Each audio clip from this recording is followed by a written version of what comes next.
to this a little bit more. Oh my god. The champ's in trouble. The champ's in trouble.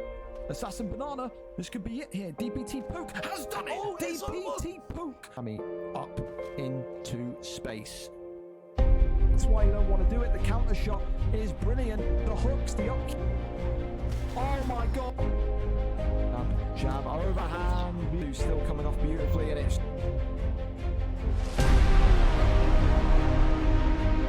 Is this going to be? Yes, it is. It's over.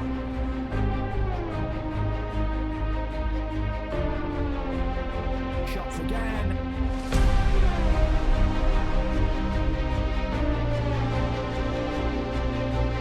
Oh my goodness me! And he's got him! Oh my god! Former lightweight champion of the world. The uppercut and the finish.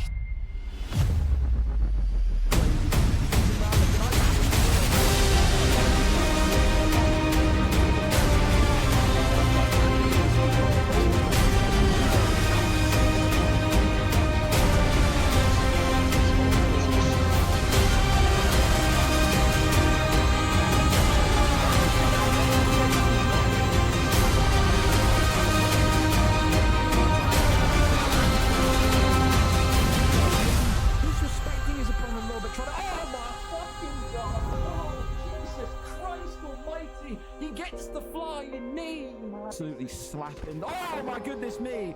He's slapping something, and it ain't cheap. There's now 1-2's over. Tries to get the takedown and gets another big slam onto Muhammad Ali.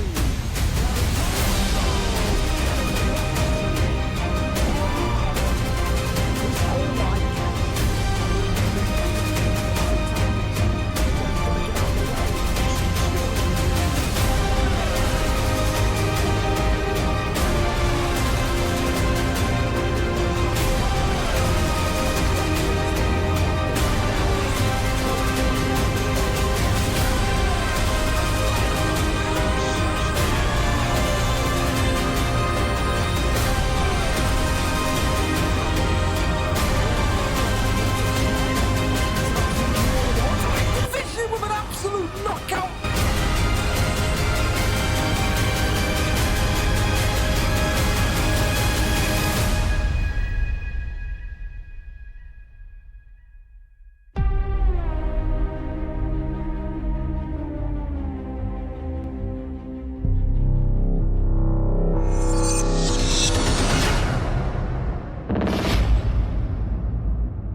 And we're here. A little bit late, but it's fine. Welcome aboard, VFL 136, the return of not only the black screen, but the return of Wavy Pappy. Hey, we all thought he was dead, but he's actually alive. How are we? How are we? Fellas, welcome aboard. The Undertaker of the division comes back tonight. Wavy Pappy comes back in. He was impressed by what he saw from Kruegerr last week and said, that's the guy I want to face. That's the guy that I want to pick up and take on. Of course, he's got that kind of McGregor mystique in the PlayStation division. Of course, he's the longest reigning, most title defense PlayStation champion. Tonight, Kruegerr has a chance to put himself in the history books by taking out one of the greatest ever PlayStation players to enter the VFL Octagon. Can he do it, though? It's a legacy fight for a guy that's had so many incredible fights. Again, that series with Freddy, the victory over Oni J, the Hall of Fame fights. It's been a whirlwind of a couple of months for Kruegerr, but he can really immortalize himself today should he be able to beat Wavy Pappy. It's been a feat that many have attempted, but many have failed. He is the guy for a reason. Other title fights, of course, include Chub Nardino against Kyle MCC 18. Kyle's going to need to be wary of the wrestling today. Lawbors against TP Feng. A rematch there. Can TP Feng get revenge, but also bring home the middleweight title? And of course, the light heavyweight strap on the line. Tron against the very thing that he is afraid of, the very thing that he struggles with. Jiu-jitsu artists in Kessler H. Can Kessler today grapple his way to victory, or will the takedown defense of Kessler just be too strong? Non-title fights include Theo James against Lello, Warbsy against Jovi, Rami, Perp against Mr. Only J in the PlayStation contendership matchup, you can maybe say. Don Cotton against Samuel. Letty Hoddles against Logo Misery. Jack 13 against Holdy 10. That's a rematch, but will it happen? Won't it happen? I guess we'll find out. Jack 13 has already kind of floated the line yesterday in saying he may be pulling out of this fight. Does Holdy scare Jack 13? Does he have a fear factor over Jack 13? Jack 13 will say it's his university internet and he can't play. Maybe it's the reason why he lost the first fight to Holdy. He accused Holdy of having a laggy connection, but here Jack is today threatening, well, not threatening, but saying that he may well be pulling out due to internet connection. If he pulls out against Holdy, I don't think we're going to hear the end of it from Holdy. I think Holdy may go on about this until the end of time, until we're all dead and buried and our grandkids are on Twitch. You know what I mean? So for Jack's sake, I really do hope he can put the fight together today and get a victory, because if not, it's going to be even worse for him. It's never going to go away. And of course, Joshi against Luton 20, a contendership match in the light heavyweight division there. Other matches, of course, on the prelim card, Showtime versus Lee 66. Ryuk loves apples against Kiko Hunch. Heard a lot about Kiko Hunch. Can't wait to see him fight tonight. Tormentor against Koros. Jack Knight against Breezy. Taylor versus Ashi. RNG Mellon versus Julian. Maikinho versus Quantic. Fish versus Haz, That Boy CJ against Wilkie 2, Smiley against Falcon, Inverted Overlap against Steve-O, Bailey versus Kieran, Lucky versus Chopper Ellis, Com versus Freewalk, Viper versus Ozzy, Zinc versus Jack Daniel, Bass Inferno against MBK Dexter, Alfie versus Gabe, Rossi versus H. Walker, Burvey against Samson, and Jax versus Reese 170 to start up the card. Of course, as well, if you're not involved today, be involved, keep involved. We may well need you for a backup position. A couple of new fighters coming in today, so you never know how competent they're going to be. You don't know how aware they are. You don't know if they're reading the Discord, reading the DMs, checking the reminders. You know, we don't know. We don't know how this is going to go until we get right into it, as we saw last week. So keep available if you're not fighting tonight. Be with us, stick with us, and if we need you, then we'll call upon you. That's the only real thing I can say. And as well, tonight as well, we're with XPG Esports. They've officially sponsored the stream. So any fight that is done in round 1 or quicker, you will see a freaky fast finish, as they call it. And you will see the little graphic that they got prepared for us pop up on screen as well. With that, though, listen, we could talk about our first fight tonight. Jax against Reese 170 in the heavyweight division. These two have fought before. It is a rematch, of course, and it's going to go back down to exactly what it came down to with Reese last time. Can he defend the takedown? We know Jax is a boxer by heart, so tonight that's exactly what Reese 170 would want to see. But Jax has had history in this division of grappling, of wrestling, of working in those submission holds in order to get the victory done. He may be a boxer by trade, yes, but maybe his best road to victory today would be to grapple and would be to make Reese angry. We all know that when Reese starts to get grappled, when he starts to get wrestled, he loses his composure, he loses his head. He needs to keep his head today. If not, and it's a pure boxing fight, I like Reese's chances. But again, when you know that something annoys your opponent so much, like wrestling, like takedowns, you're going to do what makes your opponent pissed off. Who wins today? Will it be the 1-6 Jax coming off of a win, or will Reese 170 get his first win in the heavyweight division? He is 0-1. Let's get it underway. Reese is live for us. Here we go. Let me know as well if the game volume is good. Also, no worries, Jake. I've got you covered. Just sit by and we'll let you know. Turn this up a smidge. Make sure game volume's good. Shop happening. Welcome to everyone as well. Welcome. Yeah, this game volume's not too bad. Reese is getting paranoid since she's a grapple. Well, listen, he's going to have to ride that wave of paranoia, isn't he? Because people know it pisses him off now, man. You gotta be prepared for it. If you let it so out there that you get pissed off by it, what are your opponents going to do? If I knew my opponent hated pressure boxing, I'm going to pressure box. If I knew my opponent hated submissions, I'm going to do submissions. Well, listen, for now, we're going to go with this for the volume. Let me know if the volume's too loud or quiet. We'll amend after the fight. Of course, Reese 170 today coming in with Tai Tuivasa against Jax's Alexander Volkov. Of course, this is the thing, though. Tai Tuivasa, two things that he will not be good with. His body health is one of the lowest in the division, but also his ground game. If he decides, Jax, to go for a takedown and keep Tai Tuivasa pinned to the canvas, he will have limited ability to get back to the feet. Does seem so, though. Like tonight, Volkov looks like Jax doesn't want to go to the ground. Looks like he just wants to box and box and box, which, again, may well not go in his favor, because I tell you this much, if you look at Reese 170's repertoire of finishes, they've all been in this standing base. I think if you are in Jax's corner tonight, you've probably got to tell him, shoot the takedown, see if you can get him down there, keep him down there. Because if not, then you've got to be very wary of Tai Tuivasa's slickness on the punches. And there's the first takedown of the evening. And just as we were talking about the takedown, in it comes. Now, of course, we're going to see if he can get those denies off. The fakes there, and lucky for Reese, it seems like Jax's ground game is as non-existent as Reese's. So that was what it comes down to. You rock the confidence, you wobble the confidence of Reese 170 when those denials come in. Great little slip straight there. Said Jax could absolutely win this fight if he had those basic denies in his locker, but he doesn't.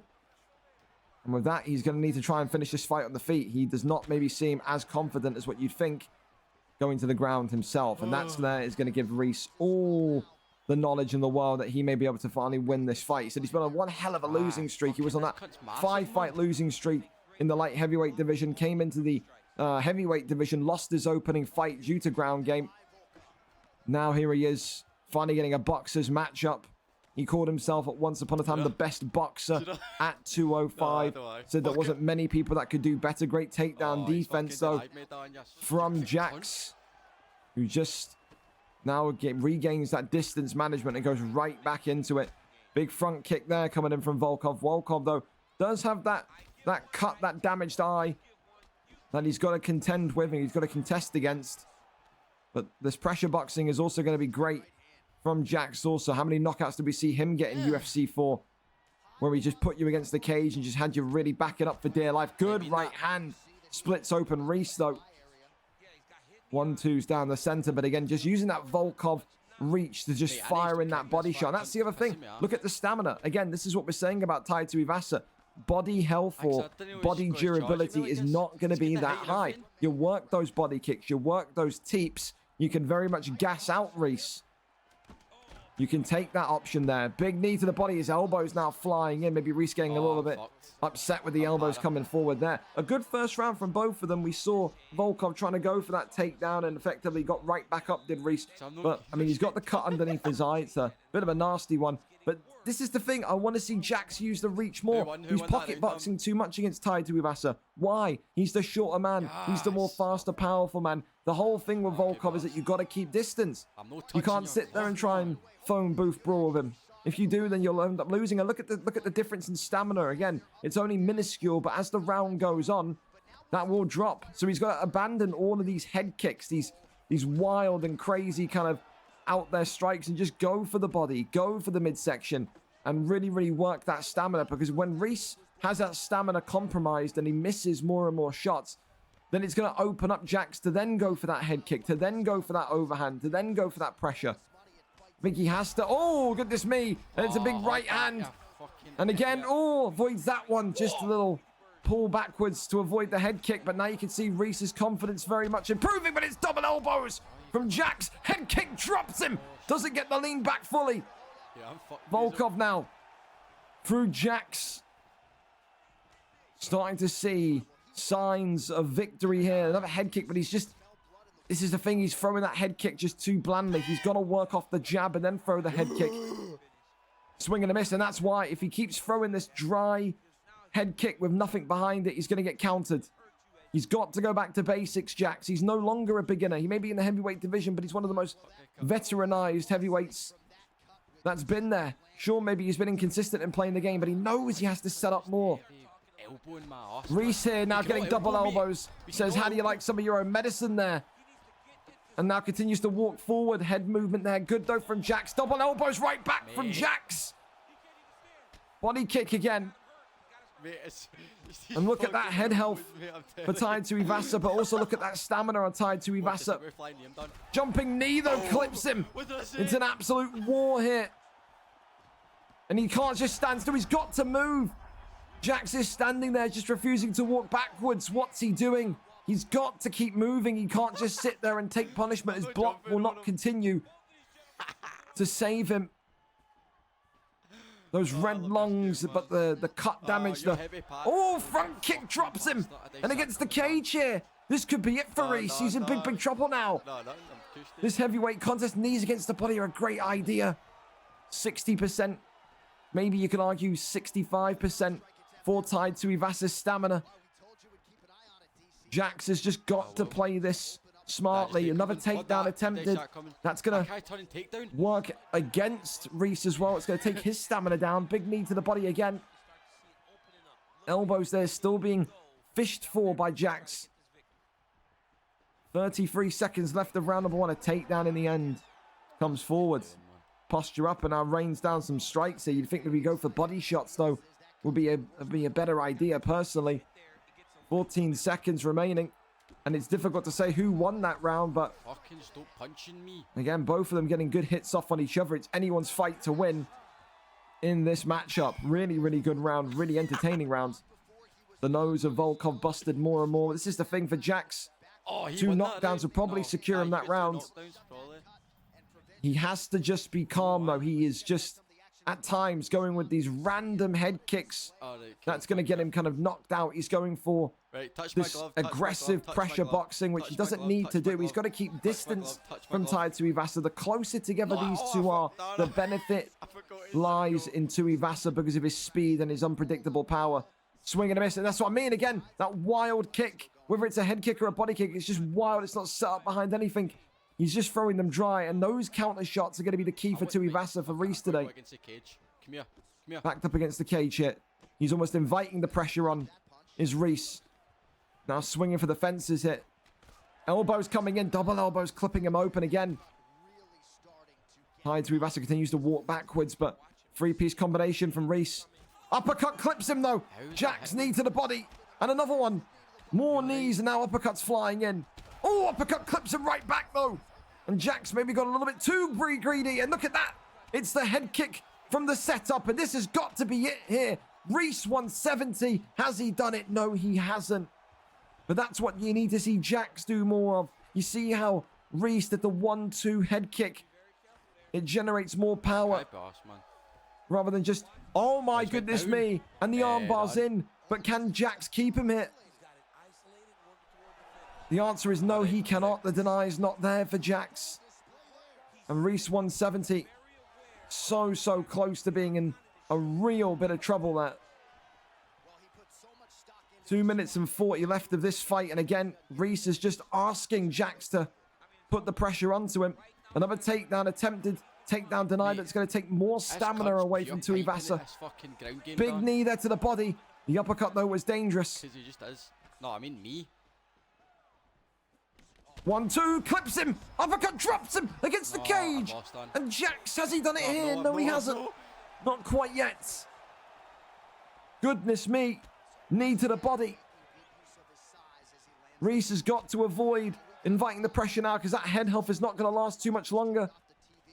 Double elbows, though, come in. Jax got too greedy. Body kick there comes in. 1-2, stuns Reese again. Drops him. And it could be all over here. It has to be backside. And Reese 170 is out of there. Round 3. It's game, set, and match. And Jax, although a little bit wild and reckless, comes away with the victory. He goes to 2 wins in a row. For Reese, the wait for a win continues. It's now, I mean, listen, if we go over and we talk about the last time Reese won a fight in general, maybe, you know, this is the point where he has to sit down with RNG Mellon and work on a few things. The protege has become the master in a sense of how well RNG Mellon's doing. But the last time Reese won a fight in any weight division was VFL 124 against Bobby Short, the 22nd of February. By next week, we're approaching 2 months since a win's occurred. And for Jax, listen, it's been coming and it's been brewing for so long, but he has to be a little bit more calm. He's got to be a little bit more secure in his boxing because I really did worry for him at the end of that fight. I really did feel that one could have gone either way because of how... It's just recklessness. You've got to set up something behind the head kick. You got to go with the 1-2. You have to. But there you go.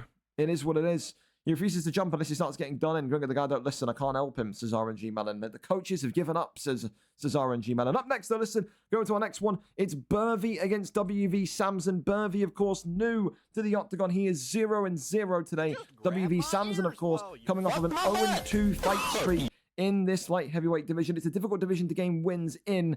Burvey, though, feels confident coming in today that he can get the job done. Samson still chasing his first competitive win in 2:05, though. We go up and over to it. Let's see who's going to be live for us. The answer is Burvey. We're here. We're set. We're ready to go. Welcome to the UFC, Mr. Burvey. There's a follow as well for you. That's for you. Keep that one warm and safe for me. Thought it was the game volume was good, fellas, yeah? Game volume was good? Game volume was good? Go to 30. That should do it. Dominic Reyes. Okay. Reyes and Johnny Walker, is it? All right. Okay. We can cook with this. We can cook with this. Yeah, 30's fine. We're good. We're good. Only in purple title eliminator. More than likely, yes. More than likely, yes. You have the next shot, though, pretty much, Tom. I'd pretty much say that. That's confident enough to say. Listen, anyway, Dominic Reyes today coming in with the white trunks for the newcomer Burvey. Interesting and exciting to see always what these newcomers bring in terms of stylistic matchup.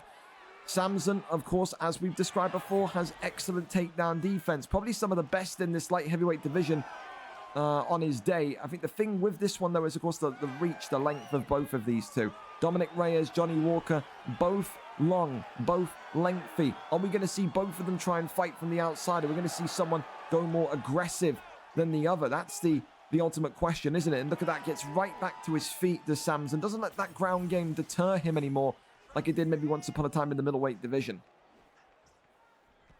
Works off that double jab into the body kick there, head kick there, or straight into a takedown. But excellent takedown defense again. This is the thing from Burvey. Same thing we saw in the last fight, though. Every single takedown that you attempt, every single takedown that's stuffed, you are going to start to see more and more stamina derail in terms of maybe your progression. So you're going to need to watch that. Look at this, knees against the body there, relentless. Is V Samson. He's got to be happy with how this fight started so far. 3 takedowns attempted, only 1 landed, and a heap load of body shots. Another takedown attempted, another big deny there. More knees to the body, and that is excellent. It's great strategy from Samson, because every time he's denying that takedown, he's immediately thinking about the body. He's immediately thinking about the gas tank of Dominic Reyes, which is so smart, because he knows you take that gas tank away, those takedowns are just going to be less and less frugal going into the second and third round. It's a good chunk missing in the stamina of Reyes already. I like the fact that Reyes wants to wrestle. I like the fact that Burvey wants to shoot the takedown and wants to go for this ground game. But he's also got to make use of Dominic Reyes as other weapons. The kicks of Dominic Reyes always so lethal. Again, you can use that length like you always see as well. The teep kicks are such a good weapon.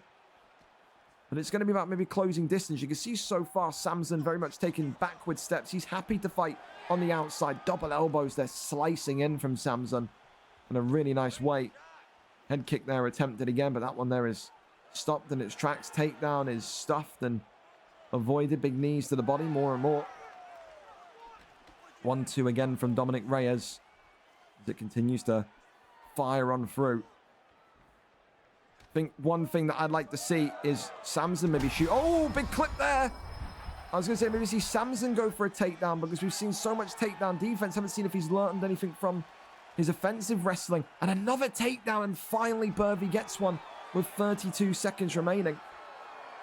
And this one is going to be a flip, gains dominant position. And look at Burvey's stamina. It's absolutely chopped. And no doubt now, I think Samson recognizes that, gets the posture up from half guard, and then goes right with body shots. Absolutely the correct idea.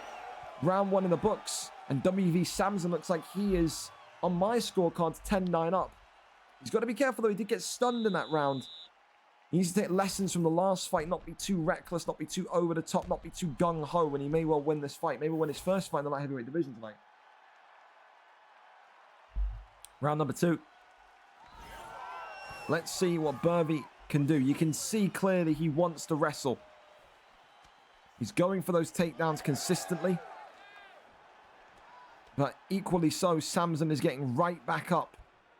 And it'll be interesting to see if Burvey can land a takedown and then get those denies going. If that's going to make Samson absolutely panic and maybe drop a big old steaming poo in his trunks. Big flying knee though from WV Samson. And Burvey just avoids that one. Double elbows, triple elbows, quadruple elbows. Look at him go. homage being paid to Reflex Cowboy there. Absolute quad elbows flying through the night sky here in the octagon. And that's going to be maybe a little bit of a deterrent for Burvey to get close. What's a Chael Sonnen? Can't let you get close because the elbows will come out to play. That lofting jab there. Big hook upstairs again. Let's go for the straight leg kick. Comes on in. Body shots being maybe thought about, worked. Oh, left hand comes in again. Goes back low to the body though. He's trying to go for that 1-2 head kick. See the health pack, the cut. Oh, another big uppercut there. Flies in though. I can't let you get close. Continues just to work the head kick. Swing and a miss by Burvey. Body kick is denied. More and more opportunity starting to reveal itself though for Samson. Gets that beautiful pull elbow and then followed by an uppercut in his absolutely lovely timing. And now look at this, knees against the body, drops him against the cage. And this has got to be all she wrote here. WV Samson laying down the elbows, but no confirmed kill yet, no confirmed finish yet. And now we've got a deny here in bottom position and a reversal and a flip by Burvey. Is this what he wanted the entire time? No, because look at that, the arm bar's right in. And Samson could be on the cusp here. Neither of them are using this struggle mechanic, which is just bizarre. Again, we are in the light heavyweight division, so maybe Samson's still not too familiar with that struggle mechanic. But it doesn't really matter too much anyway. He's more confident as a kind of ground and pound wrestler rather than a jiu-jitsu guy. And he says, we're going right back to the feet here. He knows that Reyes' cut is getting worse, but he also knows that he's getting closer to a knockout. Samson, uppercuts, flying forward. Oh, body kick there could have been lethal though if Walker got that kind of response, hit that counter hit off. Tries to walk forward again to Samson. He's not fearing Burvey at all. The double tap on the way down. Knee on belly and it's all over. WV Samson has his first win in the 205 division. For Burvey, it's not the start to light heavyweight life that he would have wanted. But for WV Samson, his hard work has finally paid off. Slick, smooth and exciting striking from the Johnny Walker pick today. Not Burvey's night, but you can see the persistence in the wrestling is going to get him wins in this division. There are some people with worse takedown defense than WV Samson, and when he finds those people, I think he's going to have a lot of success, a lot of joy there. It's a round 2 victory for Samson, and he finally has his first win in his new weight class. He is up and off to the races in the win column. Congratulations to him. Commiserations to Burvey, but again, welcome to the Octagon. Can't wait to see you fight again. Up next, though, we're going to go to Russ C and H. Walker. Russ C, of course, coming into this one with a 4-6 heavyweight record. He is a boxer by trade, but also has that jiu-jitsu background should he need it. Of course, though, when you look at the other side of the coin with Harry Walker, a boxer, yes, he has that kickboxing background, but we've seen it in the first fight of his heavyweight career here that he is also not too privy to shoot the takedowns and get the wrestling going. I've always said about H. Walker, if he focused as his primary style as a wrestler and maybe just put the kickboxing, put the boxing to the side a little bit, just for when you need it, but focus predominantly on being that wrestler, he would be a heavyweight champion in lightning fast time. It's going to be interesting today to see if he goes to the ground with someone like Russ, who has continued to kind of apply himself to submission offense, to submission defense, or if we're going to get a straight up brawl tonight. The number 7 ranked heavyweight Russ C, 4-6, taking on the 3-1 ranked number 10 Harry Walker. Kickboxer versus boxer, but both of them have a little bit of that secret sauce on the ground. Let's see who gets the victory, who gets the job done. Russ C is live for us. We're here, we're ready, and we are set. And it's going to be Sergey Spivak against Marcin Tybura. 2 of the newcomers, 2 of the newbies. We love to see it. We love to see it. We do. We do. Unlucky Burvey, chin up. Hey, it was a good performance by Burvey. It was a good performance. But like I said, it's just if he got those takedowns and then got those denies, Samson could have been in real big trouble. But I digress. So a good fight there from both of them. Listen, Spivak in the yellow for Harry Walker. Ross C, of course, in the red with Tybura. I think as well, after this fight, remind me, unless this one is an absolute banger, we're going to go to the first fight tonight for Fight of the Night so far. Real back and forth between Jax and Reese. I think it would be criminal not to give that the early lead for Fight of the Night. You can see as well, the IQ from these two continue to grow. Ross C has used more body shots in the last kind of 2 or 3 fights than we've seen him his entire UFC career. He knows exactly about the danger of the gas tank going empty. He knows exactly about the efficiency of draining the stamina inside of round 1. But this is the thing as well. If you give away your game plan of going to go low for the body shots, it just takes one perfectly timed uppercut and you may well find yourself dead on the canvas. That's the fact of life. We've seen it so many times happen. Of course, though, with Walker, like I said, he's got Sergey Spivak. He's not going to be someone that's going to be weak in the offense on the ground or weak in the defense on the ground. I think if he absorbs the takedown from Tybura today, it's what he actually would want to happen. I mean, it's interesting to me that he denied the first takedown. If I'm Harry Walker with the skill set I've got, I'd let the takedown happen. I really would. Turning takedown there attempted, and look at that. Great defense from Ross C there. Absolutely world class from him. What is that? Did anyone just hear that? What the fuck was that? Oh, he's got the... I'm going to mute that for you because that's Ross's stream. He's got the crackle. His settings are all fucked up. So if I unmute it, you're going to hear crackly audio. It's not your side or my side. That's Ross C's side. Ross, sort your Twitch settings out. It's stinky. Well, listen, we're in the silence of the apex now. As Harry Walker, continues just to lay off some big shots onto Ross C. Ross C going with the 1-2s down the center. Attempted takedown there was teased. You can see as well the orange health pack appearing on Tybura already. That's not something that you want to really kind of be seeing early into round 1, but there's Harry Walker very much following suit. Light orange compared to dark orange, though. Oh, and there's that perfectly timed uppercut we were talking about. And Harry Walker now going for it. Head kick would have been absolutely superb there. 1-2 still from Ross C. And Ross C now being outboxed on the feet. Attempted turning takedown in the land. That is exactly what Ross C needed. And look at this. Gains top mount. But listen, back mount is by no means a bad one. You got to try and flatten him out here. Listen, if you flattened him out, you could have Mayweather had the finish. I'm not even joking. Tries to go for a submission. That one there is denied. Now goes to the left-hand side. The armbar's not going to be denied, though. And Sergey Spivak is at his stamina advantage, so it's not going to be too bad. But Harry Walker has bit quickly. He didn't need to do that, and now he's panicking. And that one, that time, is so lucky because Ross C, if he got that deny off, could have been all the way home with a submission victory. Round 1 in the books. An equal matchup so far. I don't know who you give that round to. Maybe to Sergey Spivak because of the extra damage on Tybura. But it's anyone's to take here. It really is. Again, 1 stun for Spivak, but everything else in terms of the hits, the connectivity, all in the favor of Tybura. Here we go, though. Round number 2, off to the races in the heavyweight division. Left, right, good night will be the hope and prayer from these two. Gets that great judo toss, though. And look at this, right into dominant position now. Half guard is gained. Works the body shots, tries to cross over. No. Gets half guard only. Great deny from Harry Walker. This is what I keep talking about, man. His defense on the ground is so good for the heavyweight level. Look at that little pause there from Ross C. Maybe a little bit of trash talk in the octagon there as he pauses and says, I could go for a cup of tea, go for some food. You aren't even really doing anything on me. That's what he says. Posture up is good. Now rains down some strikes here. Harry Walker, though, just getting right back to the feet. He senses that the finish could potentially be there through that kind of compromised head health. That damage. Oh, big knee from inside the clinch, though. Uppercut the right back. Oh, my goodness me. These two are swinging and banging now.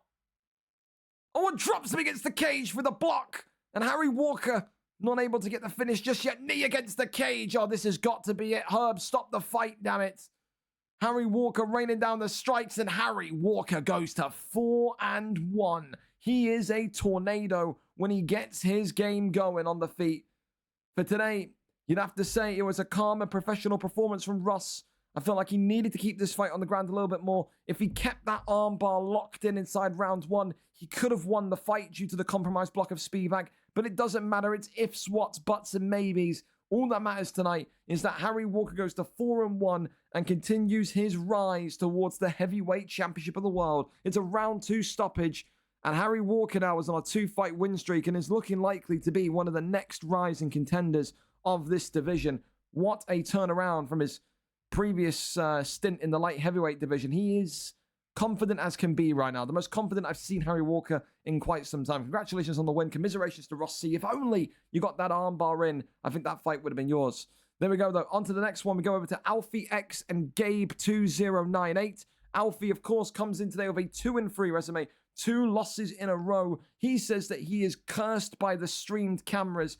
Gabe 2098, though, former heavyweight champion of the world, will feel the same. 1-2 since coming into the light heavyweight division. Also on a 2-fight losing streak. Someone's losing streak has to end tonight. Alfie, known as a illicit and almost kind of elusive pressure boxer with his head movement. But also, though, Gabe is known for a guy that likes to scrap, that likes to stand and bang, but also has that wrestling in his kind of back kind of pocket to almost kind of use that as a get out of jail free tool. If Alfie starts to piece him up tonight, do not be surprised when Gabe takes this one to the ground and absolutely controls proceedings. Will he be able to, though, or will Alfie's takedown defense be just too good? It's the number 14 Alfie X against the number 15 Gabe 2098, 2-3 against 1-1 in the light heavyweight division. And Gabe is live for us. Let's go over and see what the picks are going to be.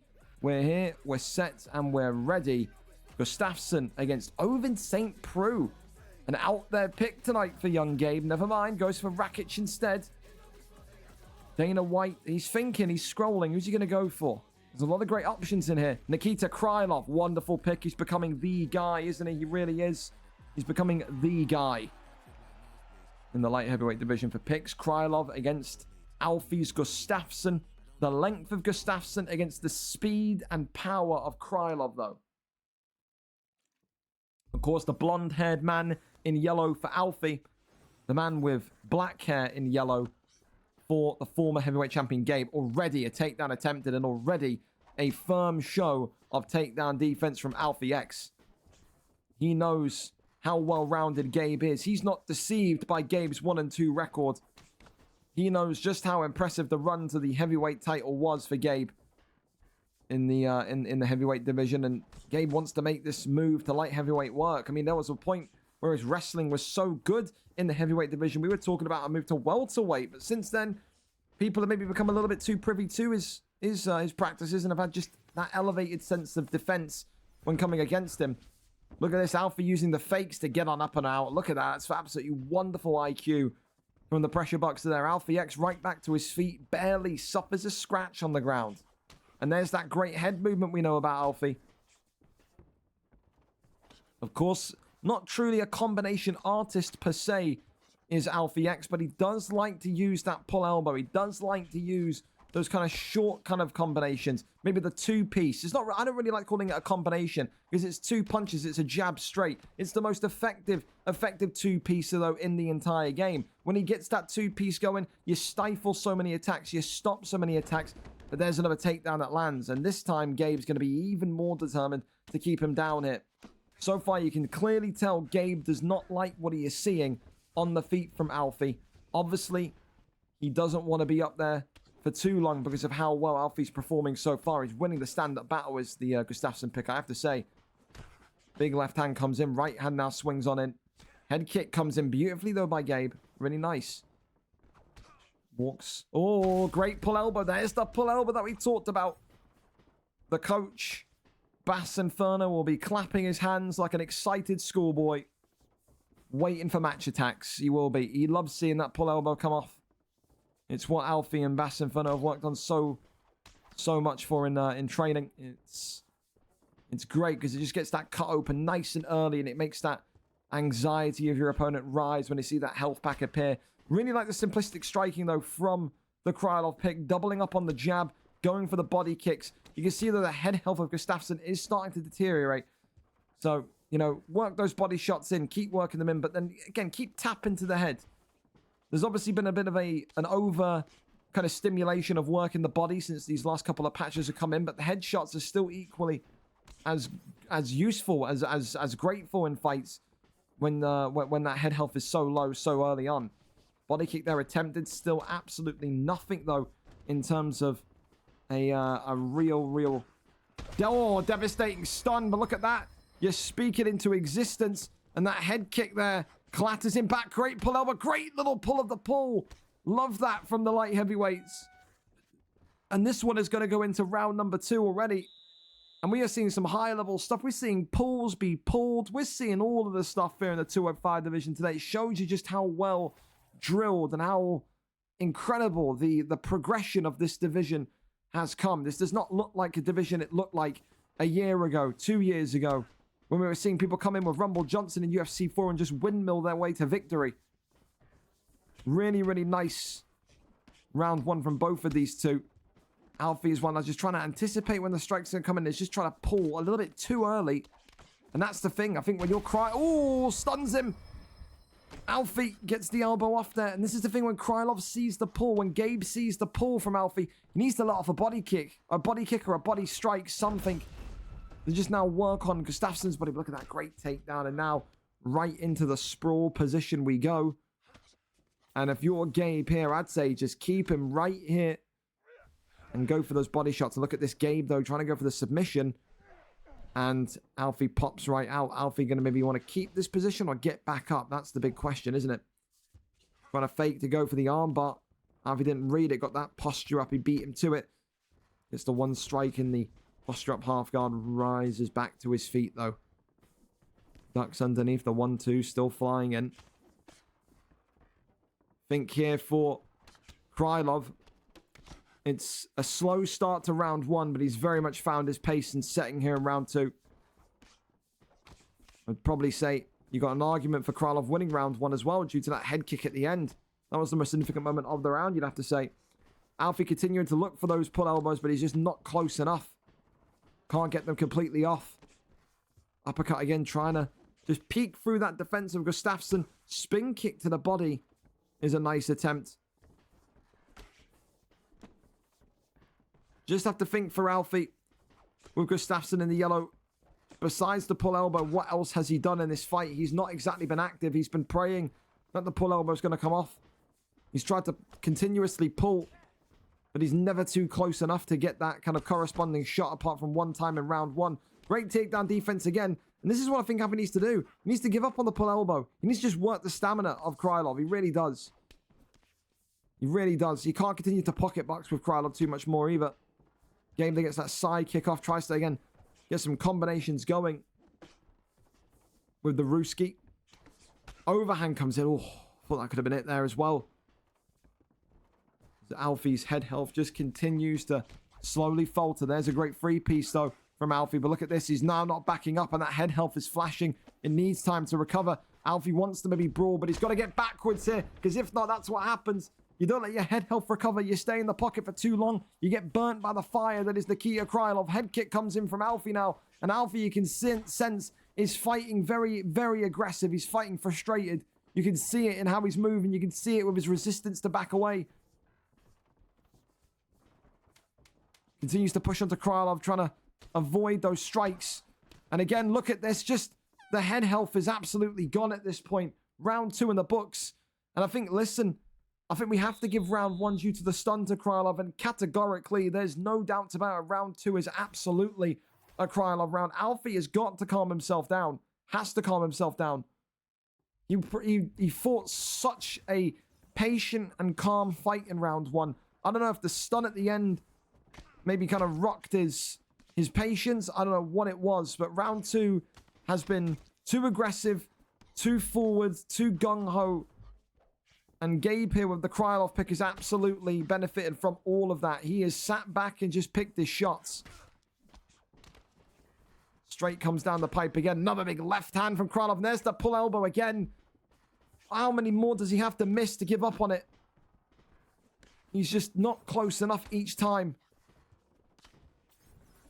Again, same kind of advice I said before in the last fight. You see the pull out. Look at Gabe's stamina. Instead of doing the pull elbow, pull body hook. Pull body kick, anything to the body. Oh, clips him. And he's tried it again, but now he's on no stamina, so it makes no difference. And there's the uppercut that drops Alfie to the canvas. Kicks him away. Head health is depleting, though, and head health is now absolutely flashing on a permanent basis. It's not going to take too much now to knock Alfie out. He has to avoid every single strike. And if you're Gabe, you just got to pile the pressure on. Elbow again, not able to connect. Clips him more and more. There's Alfie. And Alfie now pressured against the cage. And you can see how much Gabe's put into trying to finish the fight because his stamina was hitting absolute levels of emptiness there. Another takedown attempted. The takedown this time is achieved. And then gets back to a standing base. Alfie knows obviously he needs that finish. And it's a big left hand again from Krylov. And he's going to try and stand over him here. Alfie's head movement going to be absolutely critical. As he continues just to fish for the elbow. Swings on rounds. Krylov's burning out, though. That's the only real concern from Gabe's perspective. How much more stamina can he afford to get gone? Alfie's block, though, is not going to last too much longer either. Gabe's just got to push the pressure here. He's got to be brave. Alfie's got to have absolutely perfect head movement. And now he's freezing up his Alfie. He's not even throwing a punch here. He doesn't know when to enter with a shot. Another takedown, another land. And you think probably Gabe's just saying to himself, I'm not going to lose this fight in the final 45 seconds. I think he's looking at this to just maybe grind this out to a decision. And take this one. Flips him forward into half guard. But again, I don't think Alfie's going to have enough time to do anything here. Kimura in the ground or on the ground from Gabe. And he may be thinking very much about a tap here in the final 15 seconds. This one, though, only going to take 70% of the bar. And that's going to secure the fight, secure the round, secure everything for Krylov. I've got that one at 30-27. Alfie tonight just too aggressive in that second round. Just too aggressive. We'll listen into the judges' scorecards, but 30-27 to Krylov for me.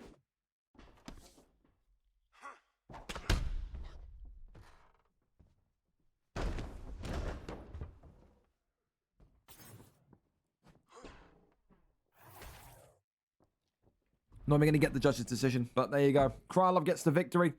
And for Gabe, the losing streak of 2 is over. For Alfie, it continues. Was it Alfie's aggressiveness, aggressive nature? Was it the head kick at the end of round 1 that maybe startled him and made him fight a different fight in the second and third round? I don't know. I mean, listen, Gabe's stamina was there for the taking. If Alfie just... this is what I'm saying. You think, how many pull elbows did Alfie attempt? About, let's say 10 for a round number. He probably connected about, what, 3 of them?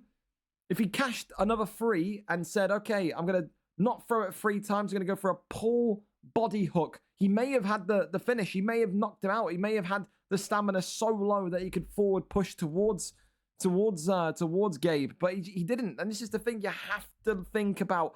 If the first pull elbow, the second pull elbow, the third pull elbow, the fourth pull elbow, the fifth pull elbow doesn't work, then it's time to do something else. It's time to go for a pull body strike. A pull, anything, a pull leg kick, anything to get your confidence back that you can reach him after the pull.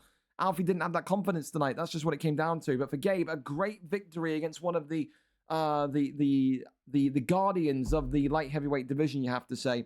Pull body upper would have got him. I agree with you. Pull body uppercut, excellent shout. If he threw 1, 2, 3 of those, the entire stamina system at the end of the fight with 30 seconds left, he'd be walking backwards. Gabe would be shitting bricks, man. He wouldn't want to go in and strike. That's the thing. That's the difference, isn't it? So it's just how it goes. It's just how it goes. Listen, we go over to our next one, and it's going to be Bass Inferno against MBK Dexter. Bass Inferno, of course, the Scotsman, going up against, of course, the New Zealander today. 0-1 for the pair of them. Kickboxer versus a wrestler.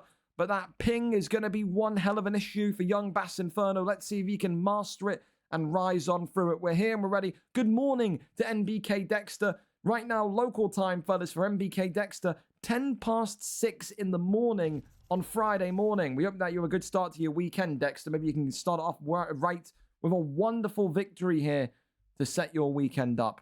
Brandon Royval for the Kiwi, and Bass Inferno going with Pantoja. The Scotsman knows the ping is going to be a rough ride. New Zealand by way of Scotland. Pantoja against Royval early on this card tonight. Here we go. Who gets their first win in this division? Of course, we saw last time out, MBK Dexter was a guy that liked to wrestle.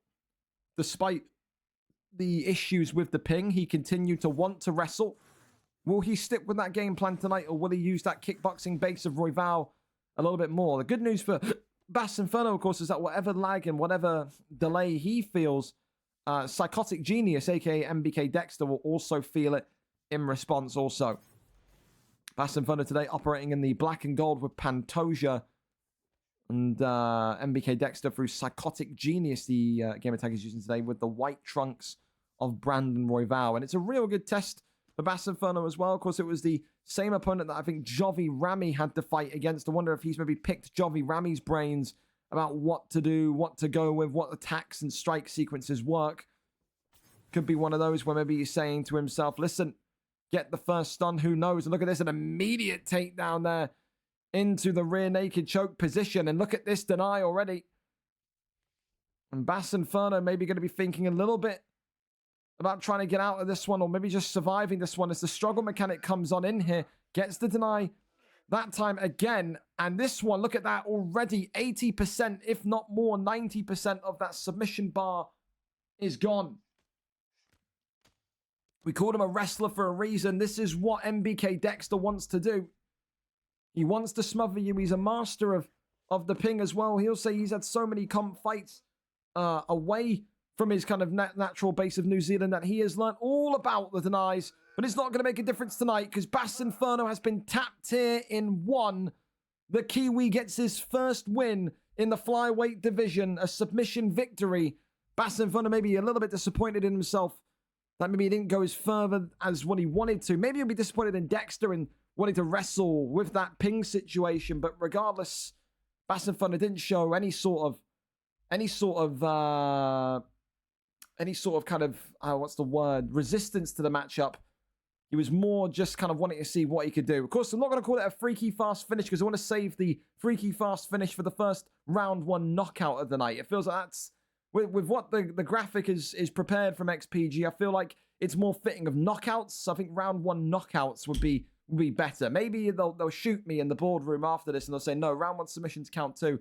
But I'm going to save it for a round one knockout. We're bound to have one. There's no way at this point in time that we're not going to see one round one knockout tonight. We've got to see one somewhere. And also we said we're going to give Jax that fight of the night there as well. Listen, going over and up to the next one now, it's going to be Zinc 95 against Jack Daniel. Zinc 95 back on the card for the first time in what has been or felt like ages. He comes in with a 3-6 record, 3 wins in his last 5. Jack Daniel, of course, is on a flawless 2-0 record since moving into the 205 division. I called him one of the next great hopes, one of the next great contenders in this light heavyweight division in his first 2 fights. I think tonight, if he can beat the Warhorse, the veteran in Zinc 95, 3-0 puts him into the top 10. He'll be knocking on the door for a high-level fight, if not a title eliminator. Who gets the job done, the 3-6 veteran in Zinc or the 2-0 flawless prospect in Jack Daniel 5999? We go over and up to see who's going to be live for us. We have no idea yet who it will be. As well, if anyone wants to do Scully a favor, he needs someone from America to buy one of these golf nets, and then he'll refund you the money. He's trying to build up his firm's Amazon rating. So if you want to help a guy out, he's openly needing people from America to buy these, and he'll then literally give you the money. So you get a free golf driving net. So, yeah. If you want a free golf driving net, you're from America, from the United States, ding me on Discord. I can set you up for Scully. You buy it. He gives you the money for it. He just needs his Amazon rating up. So there you go. Don't say I don't try and help. One of those. Just for make sure, you know, me and my friend have arranged to switch times. Yes, I already know. JT34, can I ask your help on something? You can type it and ask me. Dude says he can't fight, but he's playing. He dislocated his shoulder. Just saw the replacement. That's funny. I've dislocated my shoulder, IRL. You're on UFC 5 right now. That's funny. That's funny. We'll send that to him. Hang on. Hey, not everyone wants to fight, man. Everyone's, you know what I mean? Just started playing. Interesting that you're on UFC 5 right now. If you're scared to fight in a video game, Bubble, just leave the Discord. But it's bare weird to lie about dislocating your shoulder to dodge fights. It's only a game. No need to be so scared. Oh, he's typing. He's typing. There's no Gringo stream without controversy, is there? Oh, yes, I'm sure. It's not. It's your dad's playing some UFC. I have a little brother. I'm sure you do. I'm sure you do. I'm sure. Have a good day with your shoulder, my man. I wonder if his shoulder was dislocated if I moved him back down to middleweight like he was begging over here a couple of days ago. Hey, I wonder. I wonder if the shoulder would have magically dislocated then. Hey, listen, egos are fragile, bro, in the UFC league. They are. They are. What can I say? Listen, we have a link for Zinc. We're there. We're ready. We're set to go. 2 weeks ago, it was a guy visiting Auschwitz on holiday. Today, it's a dislocated shoulder. You can't make this shit up, can you? You just can't. Well, there you go. One of those. One of those. Ethan wants words. Listen, man. Freaky fast finish implies like you want knockout, you want explosions, you want bing, bing, bing, you want boom, boom, boom, you know? Yo. Is he trustworthy? Who? Is who trustworthy? Oh, what? Fucking Scully. Yes, Scully's trustworthy. He said he'll give you the money first before you even buy it. So if you DM me, I'll link it to you. He can literally give you the money first and then you can buy it. He said he's completely fine with that. So, all right. Here we go. We're here. We're set. And we're good to go. Zinc 95 there on the left of your screen. Here and ready tonight to show the world that he is still one of the very best in the light heavyweight division. It is an immediate takedown from Zinc today, who will try and test Jack Daniels' submission defense, you'd think. We saw him when he came back into the light heavyweight division. He was almost rejuvenated with that wrestling prowess, with that kind of jiu-jitsu background. That when they're pulled back in, elbows there coming from underneath. Goes into full guard here. Posture up, that one there is denied. Goes with the guillotine, though. And look at this, though. Jack Daniel now with some interesting maneuvers and interesting choices. And Zinc here, oh my goodness me, look at him. A little nod of the head. That's gained the approval and the respect of Zinc 95 there. He didn't maybe expect that, as now Jack Daniel reigns in the ground and pound. This could be it here, maybe the first freaky fast finish of the night, but it's not to be. Jack Daniel with absolutely excellent. It's going to be 2 round 1 submissions. I think Ethan may kill himself. And he claps. He knows he's done. And it's a round 1 submission for Zinc 95. He's always a gent. He's always a good sport. And he knows greatness when he sees it. Jack Daniel continues to show the world that he is ready for that light heavyweight title shot. A wonderful performance from the Rumble Johnson pick. Probably going to take submission of the night away because it's just a rare Rumble Johnson performance, isn't it? To get a submission victory. Still going to say, Ethan, in my earpiece, that I'm going to save it for a knockout. If we get no round 1 knockouts tonight, only round 1 submissions, then I will take all the heat. But I don't know, man. Listen, we gotta save it for a knockout. It makes sense for it to be the first a knockout, man. Come on, let me if we get no knockouts tonight in round 1, this is going to be the most awkward shit in the world. I tell you, it's not going to be good. Listen, if you want to talk about round 1 knockouts, these next two, they surely got us covered. They surely got us covered. They do. I can't fight. I've stubbed my little toe. Great, brilliant, fantastic. The banter now has absolutely come through. So he's on UFC 5, and it's his little brother, dude, and he's instantly replied as well. Who's? Come on, Bubble. It's only a game. You ain't got to be scared, man. Listen, I'm sure that boy CJ, you would have had a wonderful fight as well, but what can you do? Listen, up next, we're going to go to Viper and Aussie Kid. Whenever we have a chance to keep going and moving on time with the card, we're going to take it. Of course, last week, I made it very clear I want people to be on time and respect people later on the card. If you're late for your fight, it may not seem like a big deal, but the 10-20 minutes that you delay us will then put 10 or 20 minutes at the end of the card when guys who are fighting at 11:30, 11:40 need to be up for work the next day. The quicker we move, the happier everyone is. Be on time, be set, all we ask. Listen, we go to the next one then. Viper Arco TTV against Aussie Kid. Viper Arco TTV coming in with a 1-0 record in the flyweight division. His first stream fight in flyweight since the move that he has asked for. Tonight, there was opponent Aussie Kid 1-1 off the back of that wonderful performance last time out. Of course, he used Kruegerr France in his first fight, and we looked at Aussie and said, this guy, extremely talented, a combination maestro, may also be one of the great kind of flyweights that's going to ascend to the top with the Kruegerr France pick, or kind of these kind of novelty picks, we'll call them. Came out in his last fight, I believe, used Brandon Moreno, if memory serves correct, and just looked like an all-right killer, just an all-out killer. So this is the type of performance tonight. He goes up against Viper TTV, who's got a history, a record of knockouts, and if he can take out this prospect, if he can, then he'll go to 2-1, and he'll start to unlock those even bigger fights. Maybe something like a Liam Kenmure could be in the future. Don't forget, though, Viper TTV is closing in on this knockout leaderboard. I believe he's one knockout away from either tying or exceeding Kenmure. So that's how many knockouts he has. Very dangerous opponent is Viper. Aussie Kid's going to need to be careful today. But if you're a fan of superstition and patterns, then look at this. The blue corner so far on the prelims tonight, running away with things.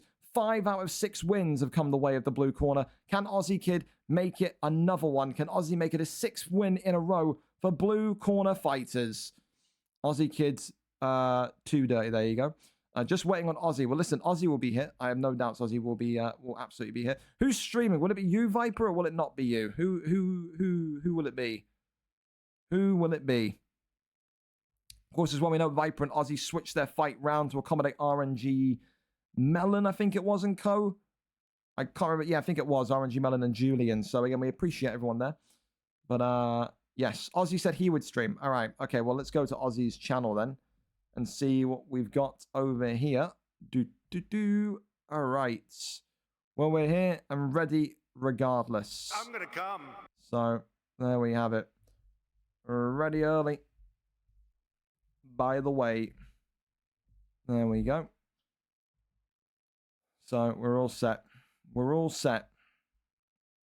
And it should be a good fight tonight as well. Make sure as well, while you're here, fellas, while you're here, again, as always, every week, the predictor cards. Thanks to our wonderful partners over at Instant Gaming, you can walk away with free cash tonight. Free cash, free money in your pocket. All you've got to do is predict who wins the main event or the main card fights, excuse me. You don't need to tell me the round. You haven't got to tell me the finish type. You just got to tell me who wins, A or B, who wins. If you can get all results correct, you will walk away with a free cash prize directly into your PayPal by tomorrow morning. Again, all you got to do, tell me who wins. You've got until the start of the main card to get your picks in. You can already see down here, we have got an absolute heap of predictions already. So, yeah, that's how it goes down there. That's how it goes. So get involved, make your picks. You've got until 10 p.m. UK, 5 p.m. US Eastern to get your picks in. So be aware of that one. Be aware of that one. All red side by side, Kyle. So I don't think when was the last? I'm going to check this quickly. If there's been one in recent memory, has there been something in recent history where the main card has been all one side? I'm interested now. You got me intrigued while we're waiting. So last week was a no. 133. I'm going to just check the last 5. UFN 19. UFN's kind of count, I guess. Couple there. I don't think it's ever happened. I really don't think it's ever happened where we've seen one side win all of it. So it would be a bit of history if you're going with one side. Wins all. You can make edits before 10 p.m. Just saying. But yeah, nothing in recent memory. We'll need our card historians to tell us otherwise on that one. But yeah. I'm not clicking that. I'm not clicking that. Absolutely 0% chance. Well, listen, we wait and see what's happening with Aussie here. Of course, it would be totally ironic if I've just done that big speech about being on time and showing up on time, and then he's not here, wouldn't it? That would be absolutely hilarious. It really would. It really would. Cellalot, thank you so much as well for the gift this up to Dat Boy CJ. Thank you. But, I mean, we are 5 minutes away. Listen, if we want to, we can try and do common free walk just to not sit here and avoid sitting here. If they're ready to go early, we can go to them. Free walk. Com. That's Konski. That's someone else. Com. You down to go early? Question mark. If we can, then like I said, we're going to keep this card going and get as far ahead as possible until we hit a real delay. That would be wonderful. It would. But we'll see. Through ain't active. If free walk isn't active, brother, this is going to be the best cut of my life. Because all this guy has done has basically refused to play, refused to fight until he gets moved into an easier division. If he ain't here, God help him. God help him. Because he has been avoiding fighting for weeks and weeks and weeks. So we're going to go and ping him on Xbox. But again, am I surprised? Probably not.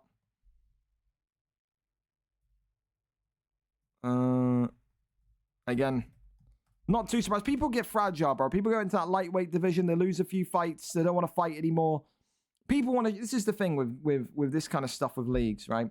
People come in and they win a fight and they talk and they're happy because everyone sees them winning. Then you go into anything just a smidge bit harder and their ego gets absolutely blown into smithereens. So it wouldn't surprise me at all if Free Walk is the type of person that is absolutely died after what? 2 losses in lightweight. Said you got to kind of learn how to lose, boys. You have to. If you can't learn how to lose and you're gonna go into a fit and kind of just run away whenever you lose at something because you don't like how it feels, then you are gonna have a very, very, very difficult time in life. Very much so. So yeah, he will be removed from the Discord. If there's nothing, I mean, I'm not gonna be too harsh yet because he's got 13 minutes still. But if he ain't here, then yeah, absolutely not. Zero chance you get a default when you have to earn your win. I don't care if it's your birthday. I don't care if it's you've won the lottery. You're earning your win tonight, Com. So yeah, well, listen, we'll give Free Walkers a lot of time. As always, I'm not going to be too heartless. We'll give him 20 minutes over.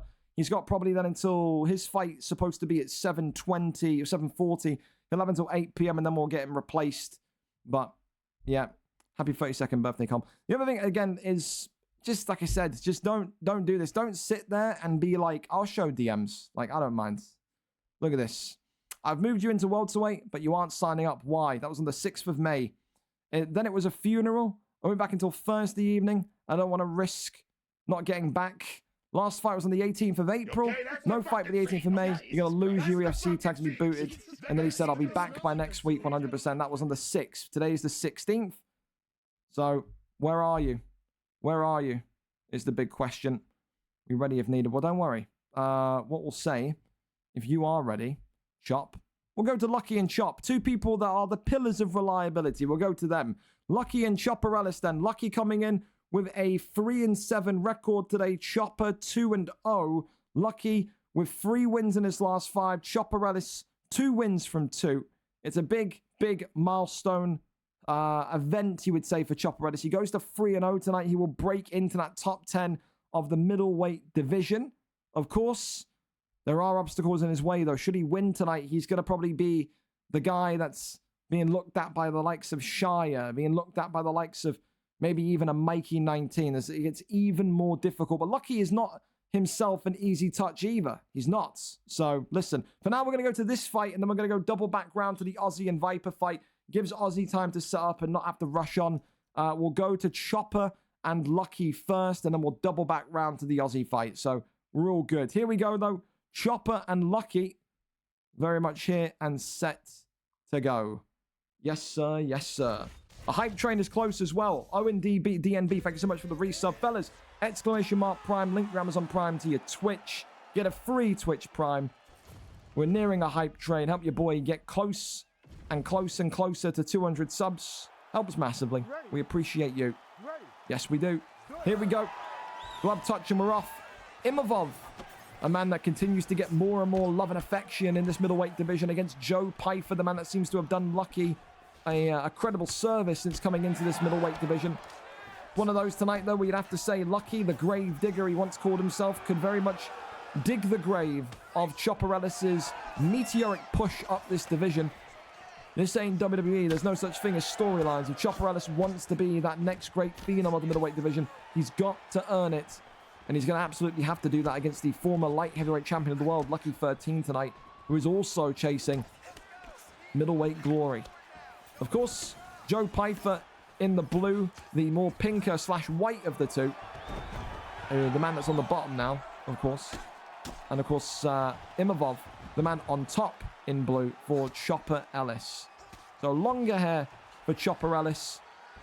The buzz cut shaved head for Lucky 13. Best way I can tell you. This is why I asked you guys to use different colored trunks. So then when people come in that don't know who's who, it's not as difficult to describe. But I understand. People have got lucky trunks for a reason. I get it. I do.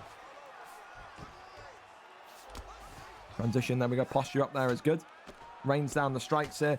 More and more damage and carnage coming forward, though, as Chopper Ellis is happy down here at the minute. He is not going to be in too much of a rush to head anywhere.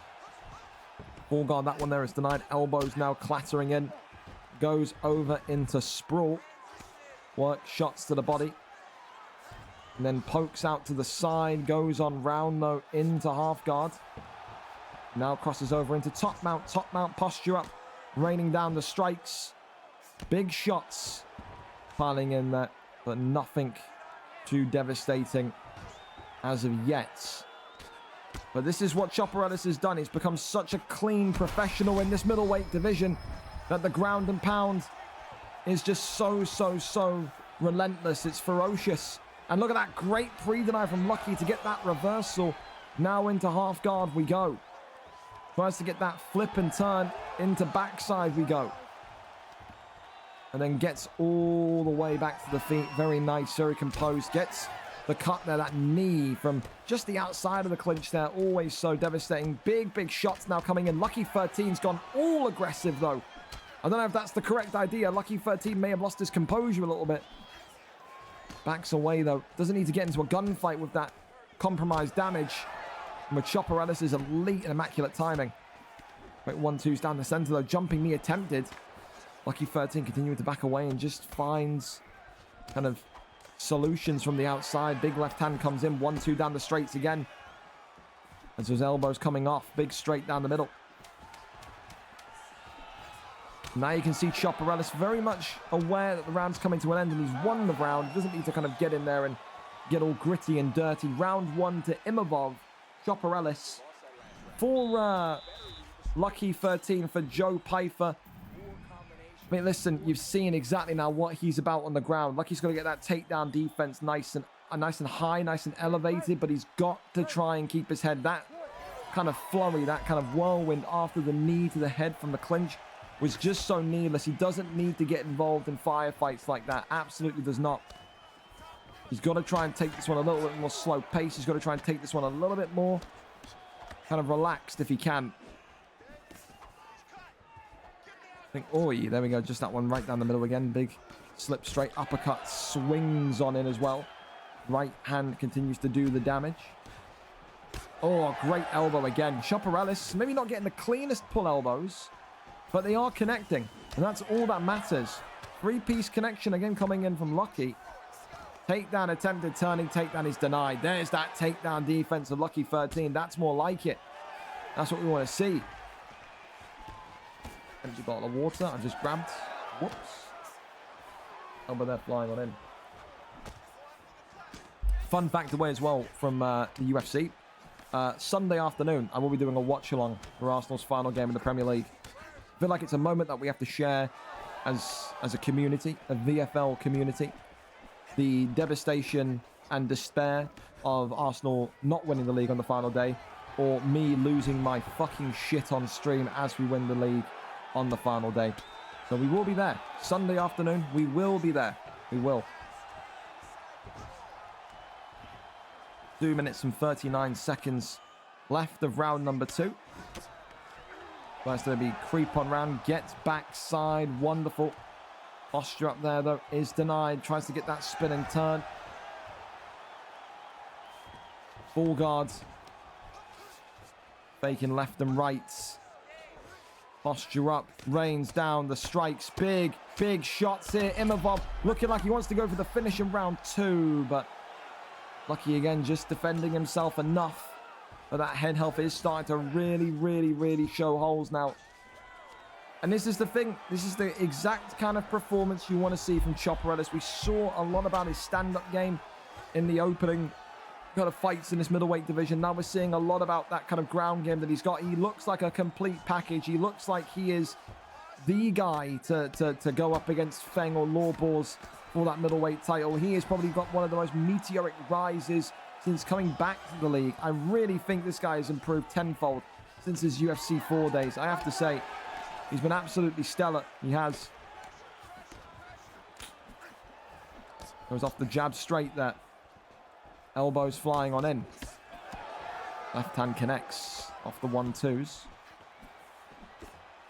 Big left hand again, 1-2 down the center. Lucky's nose now absolutely battered and bruised. Left and right still flying forward though. Got to think for Chopper Ellis. Oh, it's a great pull elbow. And now Rock shots to Lucky's body. And Lucky is in absolute freefall now. And he's absolutely been dropped by the pull elbow. Perfectly timed. 1 second on the clock in round 2. And although it's not really a spectacular knockout, it's going to take the first kind of rung of the bell for knockout of the night. Absolutely it will. Chopper Ellis and round 2 buzzer beater in the 3rd. Courtesy of Imamov. There you go. That's what we'll call him for now. Congratulations, Chopper Ellis, for Lucky 13 tonight. There's no shame in losing to that man. He is going right to the top. He is 3-0. And his next fight has to be, for me, something of a contendership bout. Has to be. Up next, we're going to go double back round to Viper Archeo and Aussie Kid. Let's go and see what these two have got. Again, a reminder, Viper Archeo 1-0, Aussie Kid 1-1. Combination Maestro is Aussie, but an all-out aggression merchant is Viper Archeo TTV. We're there, we're set, and we're ready with our fantastic host in Aussie Kid. He said he loved it when last time out Jack Hanna described his fight style as a fight style that fried his brain. Again, I mean, doesn't take too much to fry Jack Hanna's brain. He is Northern Irish. You know, that is, you know what I mean? They're Northern Irish. They got fried internet, fried food, fried intelligence. We love Jack, though. He's one of our own. He's literally one of our own. But, hey, listen, he's got a fucking fried mic. His mic sounds like an IED in Iraq. So, I mean, yeah, it's fried everything. Here we go, though. Aussie Kid today saying, I will bring my calf to the octagon. Brandon Moreno for Viper Archeo TTV, though, is the man that sits across from him. Is Aussie Kid going to regret maybe going for this calf pick, or will he be flourishing in his own rights tonight with the man in the Adidas orange and white tracksuit? Of course, Brandon Moreno in the green for Viper, the man in the tracksuit tonight for Aussie Kid. Aussie Kid, of course, a fan favorite. He's got some of that real kind of charisma that you need in that UFC scene to really thrive and become one of the most likable and great players that you can maybe see at that bantamweight flyweight division. But look at this, though. Viper Archeo with absolutely lightning fast hands with Moreno. And although Moreno and Viper today sees the calf in front of him, he says, I will not take it easy on you because I know how dangerous you are. And that's the ultimate respect you can give to someone when they come out with a pick like this. Aussie Kid there eats a big overhand, continues just to eat the 1-2s down the pipe, though. And we said, didn't we? We wanted to see that freaky fast finish tonight. We wanted to see that graphic, or that VHS or VFX, should I say, that XPG Elite and the boys XPG have provided. This is the fight so far that I said screams around one knockout to either one of these two. I think as well, what I'd like to see Viper do a little bit less of is that he's winning the fight in terms of damage and in terms of pacing. You can double up a little bit inside the pocket. You see, it's just very kind of robotic strikes so far. He's walking in, he's getting the jab hook, and he's walking out. Walking in, walking out. Again, maybe that's timidness, maybe that's cautiousness, maybe that's the ultimate respect because of how fast the hands of Aussie Kid are. But again, I feel like he needs to be a little bit more confident in himself. Former featherweight contender. A meteoric rise. He was in the middleweight division back in March of 2023. And look where he is now, in with the elites, the kings of the jungle. But only one of them can go back-to-back wins today. Big uppercuts there coming forward. And look at that, the health pack beginning to showcase itself on Aussie Kid. Just works off the jab a little bit more. Overhand swings, and again, really, really nice from Viper. Goes low to the body. Tries to find a hole, though, in the defense of Viper. And look at that. He's found a slight crack in the armor, because look at that now. The cut of Moreno going to start to maybe bring doubt in his mind, in Viper's mind. Great uppercut into that kind of lead hook of the body. That's really nice. Great combination to kind of confuse and maybe fry the brain of Moreno. That's the thing, you know, you want to, when you're in this kind of level, when this kind of bantamweight, flyweight, elite level, you want to try and throw these combinations. You're going to make your opponent forget about the other, you know, necessary parts of your defense. When that head health is so low, then you'll see guys like Ozzy go right to the midsection, right to the body, and then you don't know, you discombobulate, you don't know what to defend, you don't know how to defend. Round one, though, listen, maybe I would say a little bit premature to say the least. I think it was a good start from Viper. I think it was a good finish from Ozzy. A very difficult and tight round. I still think, though, I'm going to go with Viper round one, just barely. It's anyone's fight. No one is being battered here. After the comeback from Ozzy Kid in the late stages of round one, I very much firmly believe is in this fight. Look at him go. Just absolute silky, smooth swiftness from the man in the orange and white. Right hand, though, splits him open again. And Vibraco TTV there was nearly on death's door. Just continues to try and walk and find a way towards him. Ozzy Kid just keeping him distant, though, with that jab. The excellent use of the jab and then just the straight on top of it. Fantastic. Front kick there comes in. And just when you talk about Moreno, Vibraco TTV having the grip of this fight with both hands in the opening 2 minutes, look how stuff changes so quickly. He's, no pun intended, he's wrestled this away from Ozzy, from Moreno, when I think Viper needs to do the wrestling. This is how ironic it is. I think if you're Vibraco TTV at this point, you're so battered and bruised, you have to shoot the takedown. Look at him, drops him with a flurry of punches. And now here, into the ground and pound, rains down the strikes, and Vibraco TTV just barely surviving. What a comeback after a difficult 2 minutes of round one. But Ozzy Kid is absolutely in his full flow state here. Overhand again teased by Viper. Swing onto the block, still nothing though. Uppercuts. Oh, head kick. Oh, my goodness me. That could have been the end, but it's body strikes galore. The body snatcher Ozzy Kid takes home his second body in 3 fights.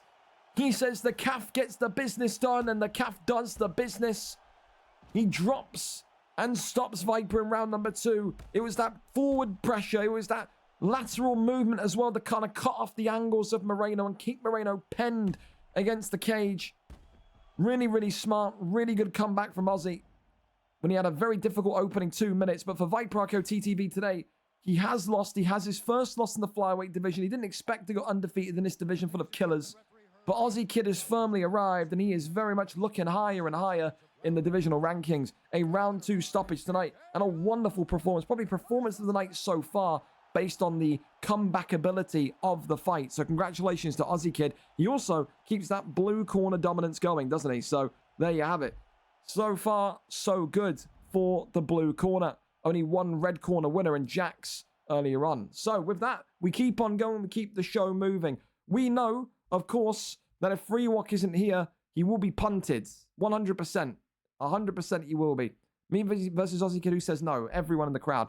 VRL Kieran has not replied yet. Hate to tell you. VRL Kieran was told that if he's not here, then he's going to be cut. I don't care though, buddy. Why are you telling me 15 minutes before the fight that he's not here? I don't care. It means nothing to me. Right now, Freewalk is on the clock. If Freewalk isn't here by 8 p.m., then he will be cut. He will be removed from the Discord, just like I told him that he would back 2 weeks ago. You are not here at 8:10 p.m. You will be removed from the VFL Discord and website. You've refused to sign up for fights for a month because you've lost and not been asked. You begged for a move to welterweights and still not signed up. When it hits 8:10 p.m., you can have absolutely no complaints. There you go. Well, what we'll do as well, get ready for a replacement while we have that time to do so. I will say probably you're talking about Com in this welterweight division. The options are bare. I will say that the options are bare. I think It could depend. It could depend if Kieran's here. If Kieran ain't here, we could maybe do Common Bailey into one fight. That would also help. So we'll wait and see. We'll see if Kieran's here. Again, do I have much faith in Kieran showing up tonight? Probably not because of the Madden, but we'll have to wait and see. We'll have to wait and see. Free if needed. Well, there you go. Benji's offering his services as well. No, hey, you were fine. You were fine.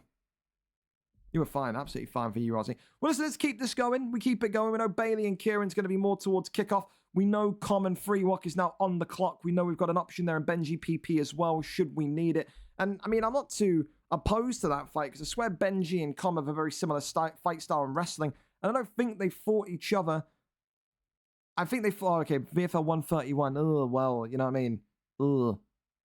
5 weeks ago? Well, I mean, if needs must. It's one of those. One of those. Listen, we'll go over to the next fight and we'll see if they're ready to go early in Inverted Overlap and Steve-O. Don't think he'll be ready either. He gets back from work at 8 o'clock. So that's not going to be good to go yet. I guess we'll wait for Smiley and Falcon. If Smiley and Falcon want to go. I mean, it's very early for them. 8:20 to 7:46. If they want to go early, we can. But, yeah. I mean, listen, I'm going to have to keep flipping stuff around here, it seems. We are ready. Steve-O is ready. Excellent. Well, Dan's here then. Yam Yam's here. We love that from you, Dan, if you're in the chat. We'll go to Inverted Overlap and Steve-O then, just to keep the smooth flow of the card going and get ahead of the fights. Inverted Overlap comes in today 4-2 as a kickboxer. 1 loss in his last 5. That, of course, was for the title. Of course, Steve-O, 4-4. Coming off of that 3-fight losing streak, won his last fight out. Now knows if he can beat Yam Yam today, he'll go to 5-4. Which is inside that top 5 and on a 2-fight win streak. Yam Yam today needs to keep his cool, keep his calm. He's a guy that very much so loses fights, loses games, loses... It could be Madden, UFC, FIFA. His biggest downfall is his explosiveness. If Yam Yam today, if Inverted Overlap today starts to fight and the first takedown comes in and he starts to get audibly and visibly pissed off, he will throw this fight away because all Steve-O is going to do is wrestle and wrestle and wrestle. There is going to be no interest for Steve-O to sit there and trade on the feet against a strong boxer like Inverted Overlap. We're going to find out today how good his takedown defense is. Who wins it? The number 5 ranked Inverted Overlap 4-2 kickboxer, or the number 7 ranked Steve-O 4-4 as a wrestler with a fight streak, a win streak pending. So let's go over and up to it. Steve-O is live for us. We're here, we're set, and we're ready. Absolutely, positively, yes we are. Ladies, looking forward to the amazing card. Well, thank you. Welcome in, man. Welcome in. Here we go, Volk. Most probs if you go top. Here you go in, big dog. Well, again, it does. I mean, we'll have to wait and see if Jack comes in today because, you know, it's one of those. Jack was also not too sure if he was going to be able to show up to the main card. People called it a fear factor of Holdy. Others said it wasn't. I guess we'll wait and see if Jack rocks up tonight or not. I'm not saying nothing. But you can absolutely bank on it. If Jack pulls out tonight, Holdy is never going to let him forget it. We'll be here until 2034, listening to Holdy tell us about the time that Jack 13 pulled out against him. So it's one of those. Anyway, listen, we're here. We're set and we're ready. The Inverted Overlap against Steve-O 1. Thank you very much to these two for being early, available early, and good to keep the flow of the card going. Really appreciate that from you two. And I'm sure the guys later on in the card will absolutely appreciate it also. Listen, of course, the black gentleman in the blue trunks today for Inverted Overlap with Kevin Holland. The white gentleman in blue trunks for Steve-O. Of course, it's Imavov once again. He is becoming a quick fan favorite in this welterweight division. Absolutely is. As now you can see, Inverted Overlap just a little bit wary of the takedown, so maybe going to try and keep his distance tonight. I mean, it wouldn't surprise me whatsoever. He wants to absolutely just make sure that he can keep his bearings, that he can find his bearings. Because once you get that takedown latched onto you by Steve-O, it's so difficult to come back up. He's got one of the most smothersome wrestling kind of techniques in this middleweight division. He's someone that says, you know, listen, I'm not going to be pressured into changing my style. He has got multiple victories in this division across UFC 4 and UFC 5 from being a decisionator, as we like to call them. Wrestlers that like to point fight, that very much like to sit there and take their victories in a slow, grindy way. That's another factor that's probably going to annoy and piss off Inverted Overlap. But so far, he's got nothing to be pissed off about. No takedowns have been attempted yet. Steve-O 1 is just very much trying to compete on the feet with his boxing, which is something that we've not seen in such a long time from Steve. I can't remember the last time we saw Steve have those kind of outright boxing performances. I mean, we went through that period of time when he was picking Royce Gracie, wasn't he? And trying to go for the flying armbar. Resulted in multiple losses before he kind of bailed on that idea and got back to winning ways. He used to work the hooks and the uppercuts there, but just keeping distance again. Steve-O there trying to just hold ground in the middle of the ring, control octagon. But again, just shoving Dan Simpson's inverted overlap back into the cage again. Big shots there now coming forward. Spin kick to the body misses. Of course, this is another kind of rite of passage for Yam Yam. Can you, or I'm going to keep calling him Yam Yam because it's his own game attack. It's another rite of passage for inverted overlaps because he's not really had to take on these smothersome wrestlers in his road to the title. He's maybe had to take on one or two, but you need to see him tonight be able to defend the takedown. You need to see him tonight be able to keep his head, keep his composure, and just stay on the feet and execute where he executes so well. Because, again, you can say what you like about inverted overlaps. Maybe attitude, aggression, short fuseness, if you want to make up a word, make up a phrase. But his kickboxing combinations for the middleweight division are absolutely superb. Another turning takedown there comes in. And now look at this, 30 seconds to go. But this is what I like from Yam Yam. You know, he's not opposed to sit here and try and wrestle on the ground himself. I mean, that one there is not going to come off. But the thing that Yam Yam has to be happy with so far is that no damage has been done on the ground. A lot of takedowns have come in. And also, he's just, I think, marginally winning the stamina battle. So that's why he keeps going to those body shots. He's continuously trying to spin body kick. He's continuously trying to body hook. Because he knows if he drains that stamina down of Steve-O, then it's very, very unlikely that we're going to see more takedowns in rounds 2 and 3. It is a foundation building exercise. Rock the center, rock the core, rock the body, and the takedowns will more than likely stop the further the fight goes. Round 1, I'm going to say inverted overlap. I think overlap just wins that one. I do. Very close round, but I think Kevin Holland takes that 10-9 there. I do think so. Takedown there attempted, and that one there is denied. Now it's going to be a case of if Steve-O can get him down, and if he can he hold him? It's going to be all about those first denies. So it's going to be about all of those kind of transition triggers, as I like to call them. That kind of, you know, you start to see exactly where he's going to move. The little flinch of the shoulder, the little kind of move of the hand. Where does that go? But look at that great combinations, though. And Yam Yam says it won't come to that because I'm going to knock you up before you even get the chance. Another good bit of takedown defense there from inverted overlap, who just continues to predatorily stalk Steve-O one. And Steve-O here may well be in a little bit of free fall because he can't find the takedowns consistently. He's only landed one so far. And it's another good bit of takedown defense from inverted overlap again. And this should be getting the confidence of the Kevin Holland pick sky high. Absolutely it should. He's just to work the hands well. Knee to the body there. Big left hand. That one there is stuffed. Big knee to the noggin. Steve-O just continuing to try and get shots off. There's a big front kick. Nothing to see there, though. More and more shots flying on in.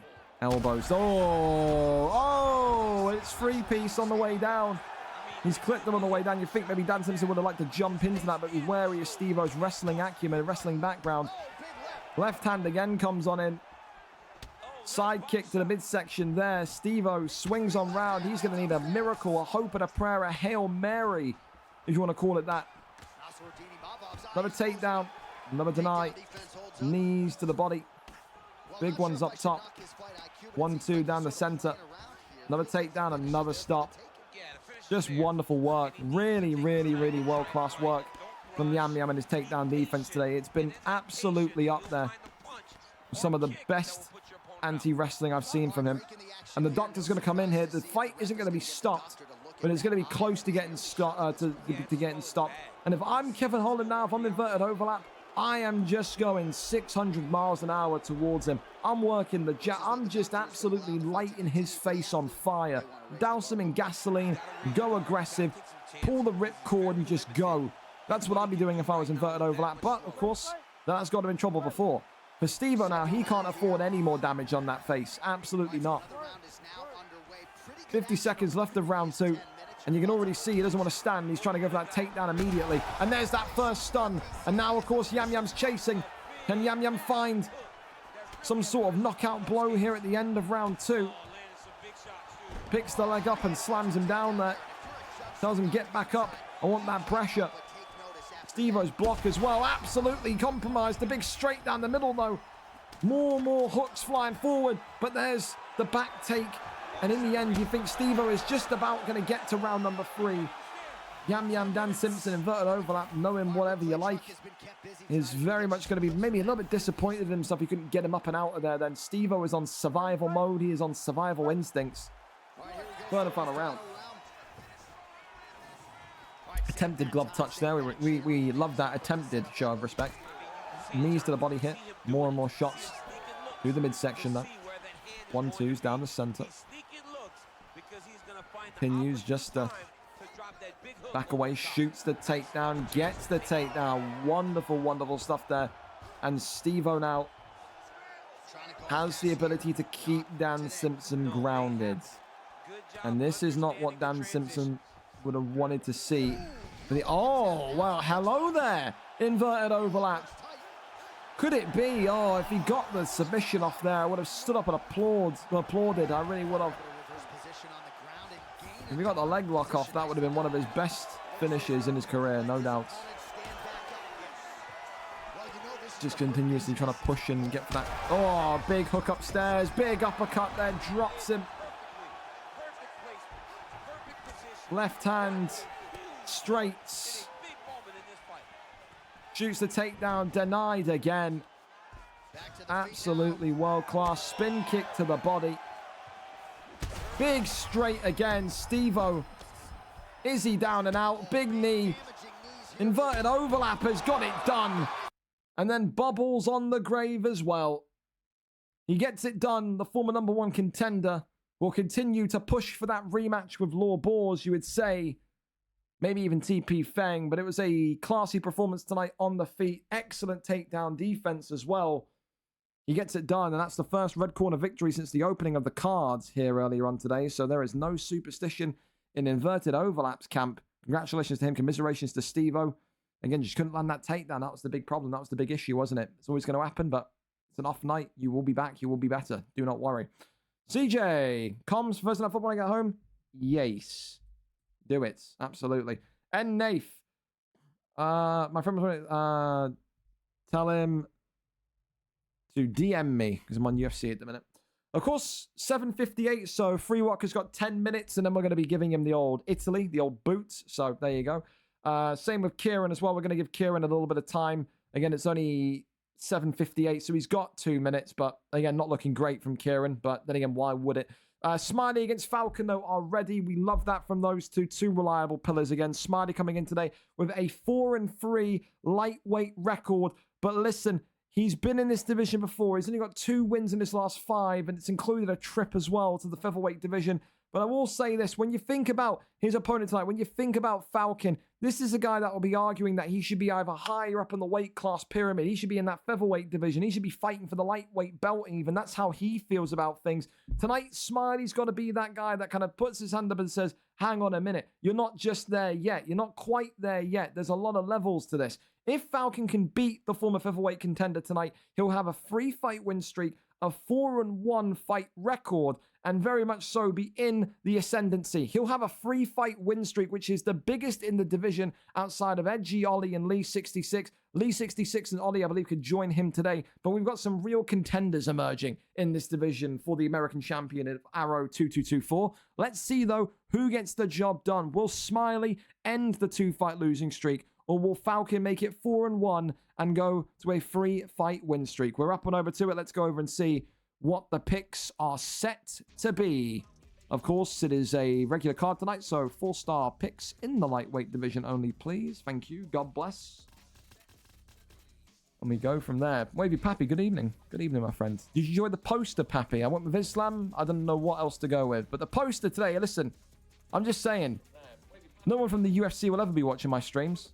All right, but in the off chance that this ever gets to them, you need to hire Sam as your poster guy, because the McGregor Chandler poster fucking smells. All right, it does.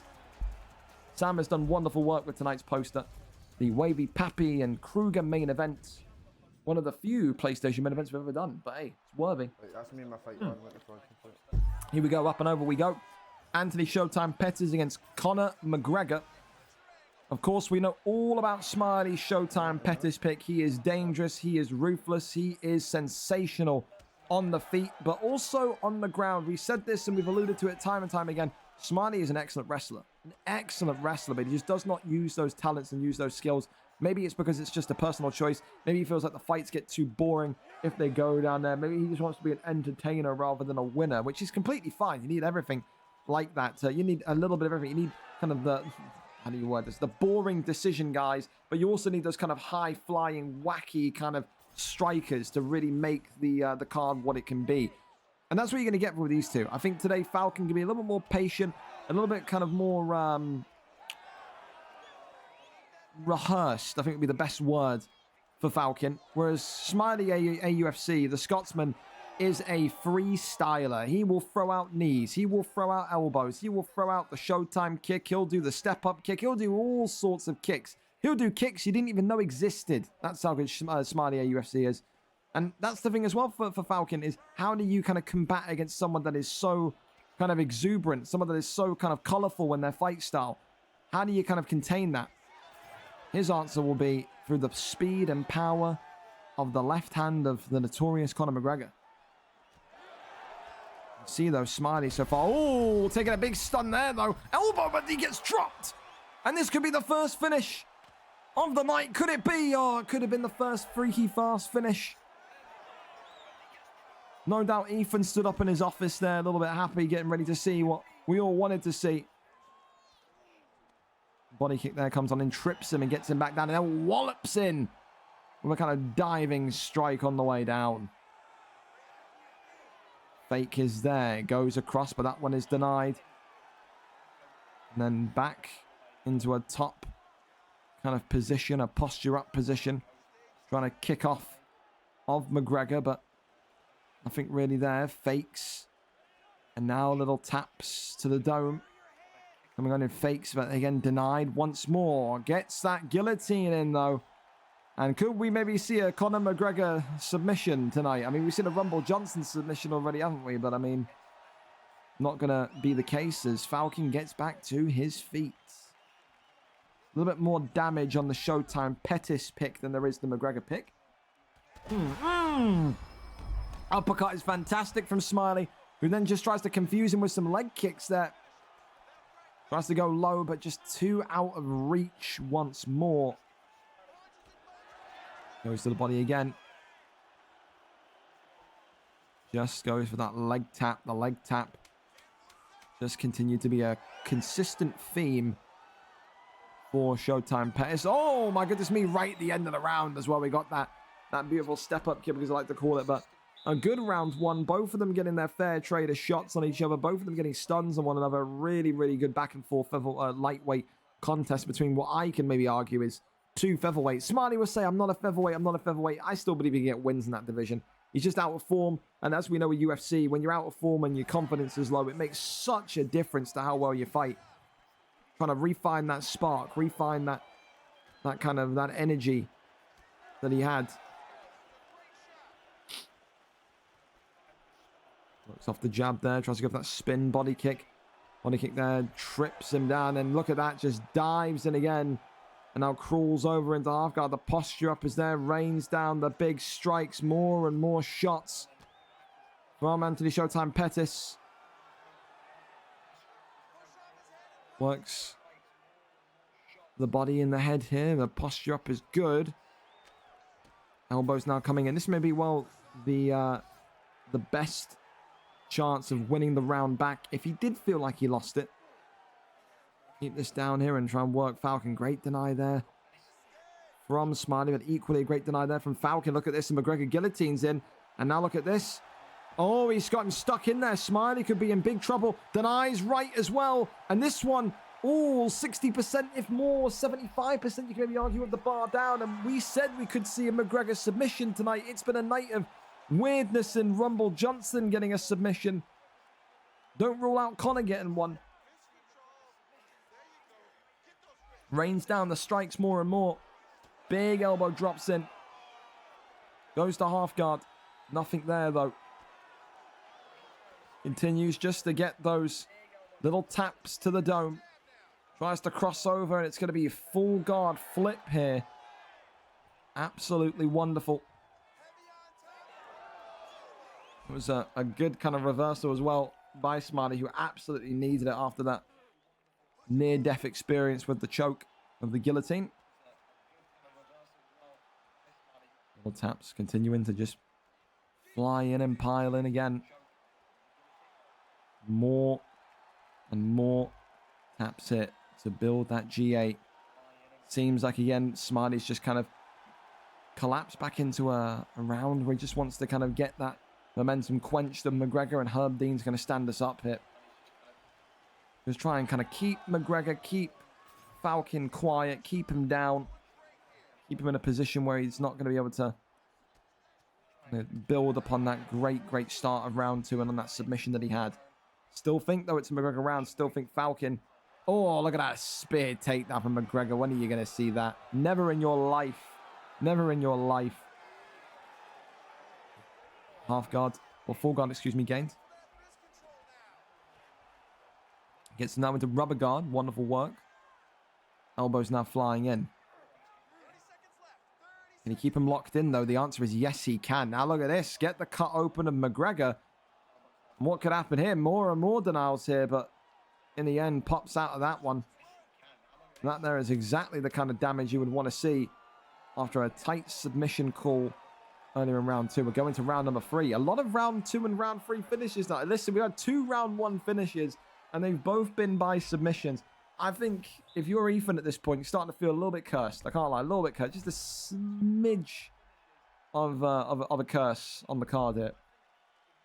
It took me 20 minutes earlier on to figure out a chroma key and do all that stuff with the green screen, or for the thing to not even be used. I'm gonna scream. But listen, it's been some great fights so far, so we take nothing away from the fighters today.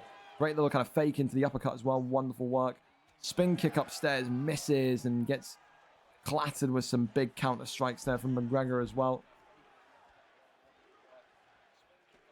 Off the double jab, spin kick to the body. Wonderful work. Has to go low. Uppercuts there. Still nothing, though. Off the double jab again. Tries to maybe fish low. Goes upstairs. Swing and miss on the leg kick, though.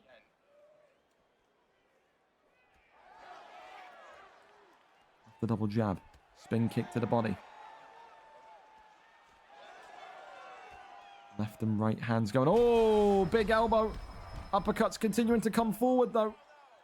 Falcon was very close there, and you could see that startled and worried the Pettis pick ever so slightly. The pulls now increasing in volume. You can very much see what Falcon's looking for. Got their attempted big right hand. Tries to go low to the body. Absolutely nothing. Fuck my butt! More right hands. And there's another one. Big uppercut still. There's nothing there. I think if you're Falcon, do you get a little bit more confident and more aggressive forward moving because of that cut that's on Pettis? Because of the stamina advantage you have just so marginally? I don't know how you approach this one. It's a very tense third and final round. And I think Falcon and Smarty are very fortunate in both regards to kind of be in that position where they're still able to get the knockout on one another. Still see as well Smarty going for that odd kind of body kick to try and maybe get that stamina drop, that stamina low. More shots to the midsection.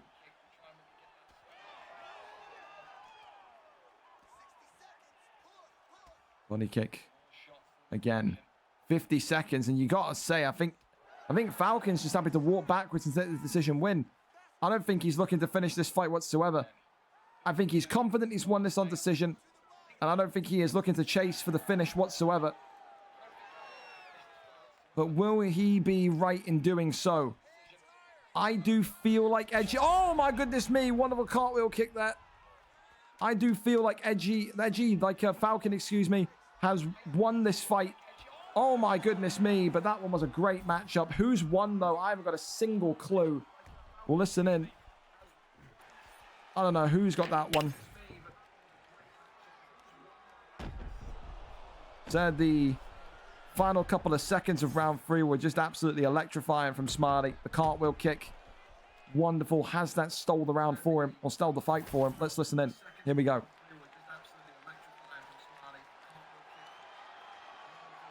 Ladies and gentlemen, after 3 rounds, we go to the judges' scorecards for decision.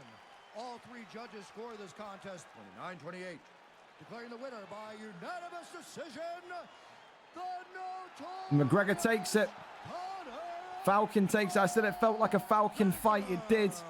Maybe that last round came too late, but I don't think you can complain on it too much. Falcon gets the job done and gets another win on his impressive resume. And it's 3 wins in a row now, and Falcon will be saying, when will the title shot, when will the contendership shot arrive? That's the big question, isn't it? Well, listen, it won't have to be too far away from this one. Bailey 18 has told me that he's here. Well, there you go. We've got VRL Kieran in, and then afterwards we're going to go back to this com fight as well. So we're going to go over to this one then. VRL Kieran and Bailey 18 up and ready to go. 2-1-6 record for Bailey 18. 4 losses in a row. If he loses this one tonight, he's winless in 5, and a win could maybe save him in this welterweight division. If he loses, it could be that a move to middleweight beckons him. His opponent, though, on the other side of things, VRL Kieran 1-1, an excellent driver on the racetrack in F1, but he is also 1-1, split fortunes there. If he wins tonight, it's going to be all through that kind of beautiful combination kind of style that he has. But he can also wrestle, and Bailey is a wrestler. Bailey's aim tonight will be to get this to the ground ASAP. Has Kieran been drilling? Has he been ready for the takedown defense? What is he going to be showing us today is the big question. We're up and over to it. Bailey 18 live for us. Let's see what the picks are going to be. And it's going to be Anthony Showtime Pettis here for Bailey. And for VRL Kieran, Kevin Holland. There you have it. There you have it. There you have it. Now it's free walk reply. I'll have to tell you after this fight. Don't you worry. We're here though. We're set. Of course, for Bailey 18, he had that incredible rise in the light heavyweight division. Moved into welterweight. Things started off so well, but then people started to click to his fight style. His fight style, of course, is all about grappling, and this is exactly the start to life Bailey 18 would want. Bailey 18, of course, 2-1-6 record in the white. VRL Kieran, former middleweight champion of the world in the blue, 1-1 record for him. The young Scot today looking to go 2-1. And this is the kind of fight that Bailey would want. Bailey wants this fight to be absolutely grounded for all 3 rounds. Another kind of, I would say, wrestler that has evolved from a point fighter to a jiu-jitsu wizard. How many great submission victories did we see him have in that kind of, in the heavier weights before he made that move up to welterweight? He's someone that likes to control on the ground. He likes to maybe go for those submission counters as well. VRL Kieran tonight going to need to be very careful with Bailey 18. Crosses over to the half guard position. And the Von Flue going to be reversed here, rolled on through. Of course, VRL Kieran also fighting to prove that he is reliable. Was removed from the Madden League yesterday night over his inability to reply to messages his opponent, whatever. So, you know, he's fighting here to show, you know, listen, I may have fucked up the opportunity in the Madden League for VFL, but I will not fuck up my standing in the UFC League. Yeah, and I like Kieran. Talented driver, even a talented Madden player. But his communication skills are next to none. Big overhand, though, clocks Bailey. As Bailey shoots the takedown, and that there is now denied. Kieran is starting to wake up with his takedown defense. As Bailey eats a big overhand that sends him scurrying backwards. Leg kicks coming in there. Big uppercuts coming in there as well. Of course, Bailey 18 is going to need all of his senses tomorrow. The VFL Season 60 kickoff, the 60th season of our FIFA side. The final traditional season of FIFA 24. Bailey 18 will be playing in goal with VFL Hansa Rostock, team in the Bundesliga. Can they win the title this season? It's going to be difficult for them, but we're thinking about European dreams, won't they? European journey, Champions League, Europa League, who knows? Leg kicks there coming off as Kieran continues just to keep that little bit of distance separation alive. Being left and right, still flying through. Leg kicks coming in more and more frequently from Bailey. Body shots. Left hand's uppercut is absolutely timed wonderfully. Elbows coming on in. Big uppercut flies on in again. Head kick. Hand still avoided. Spin kick there. Whoa. A couple of inches more and Bailey could have an absolute wonderful connection there. Spinning back elbow from Kieran though. Kieran continues just to get this one going. Ironically enough as well, the Madden game that Kieran was kicked over was against Bailey 18. So he's going to be fighting to absolutely punish Bailey 18 more. They were supposed to play in Madden yesterday. Didn't happen.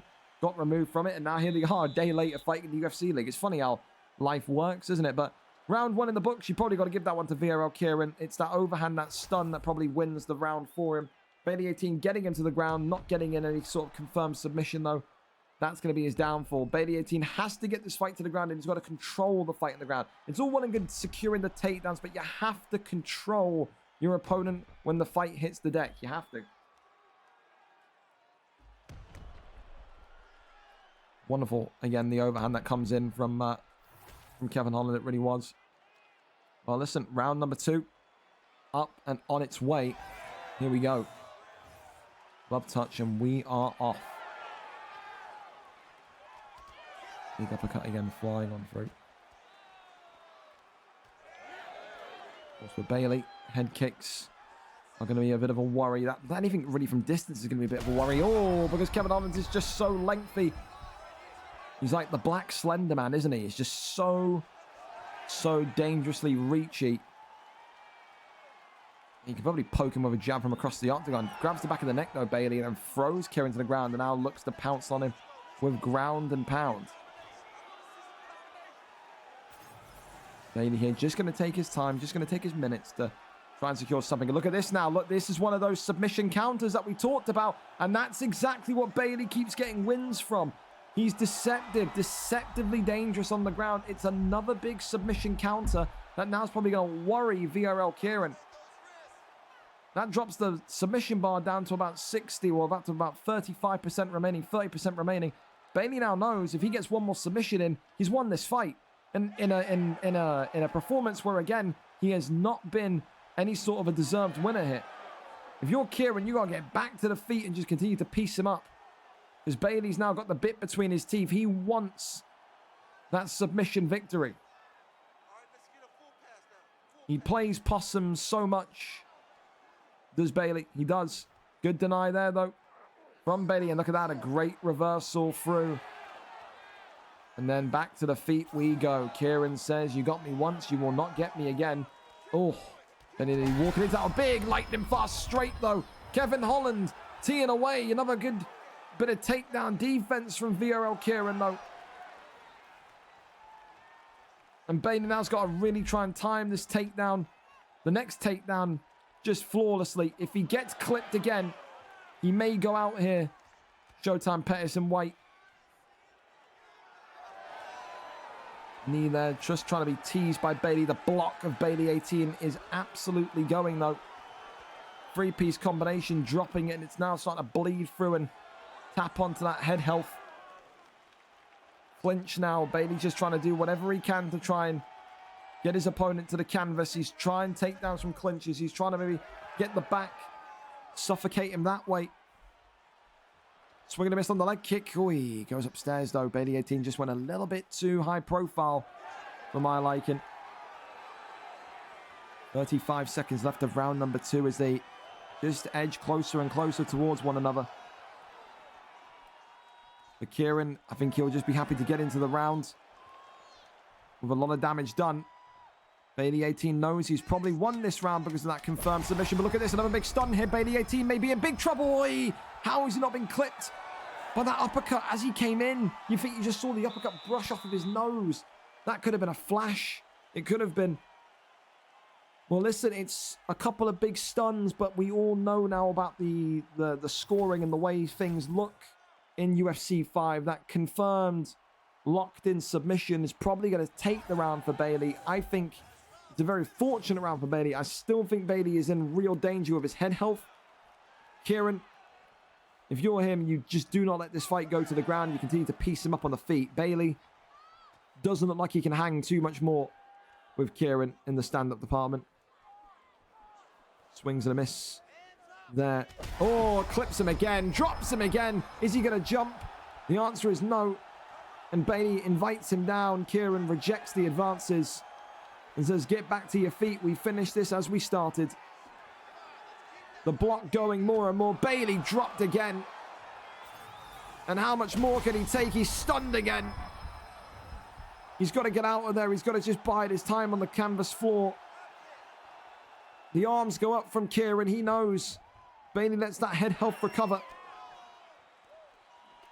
Shoots the takedown, does Bailey, and he gets it.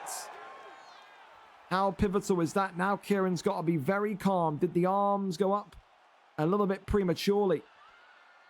As of right now, you'd have to say Kieran has won this fight 2-1.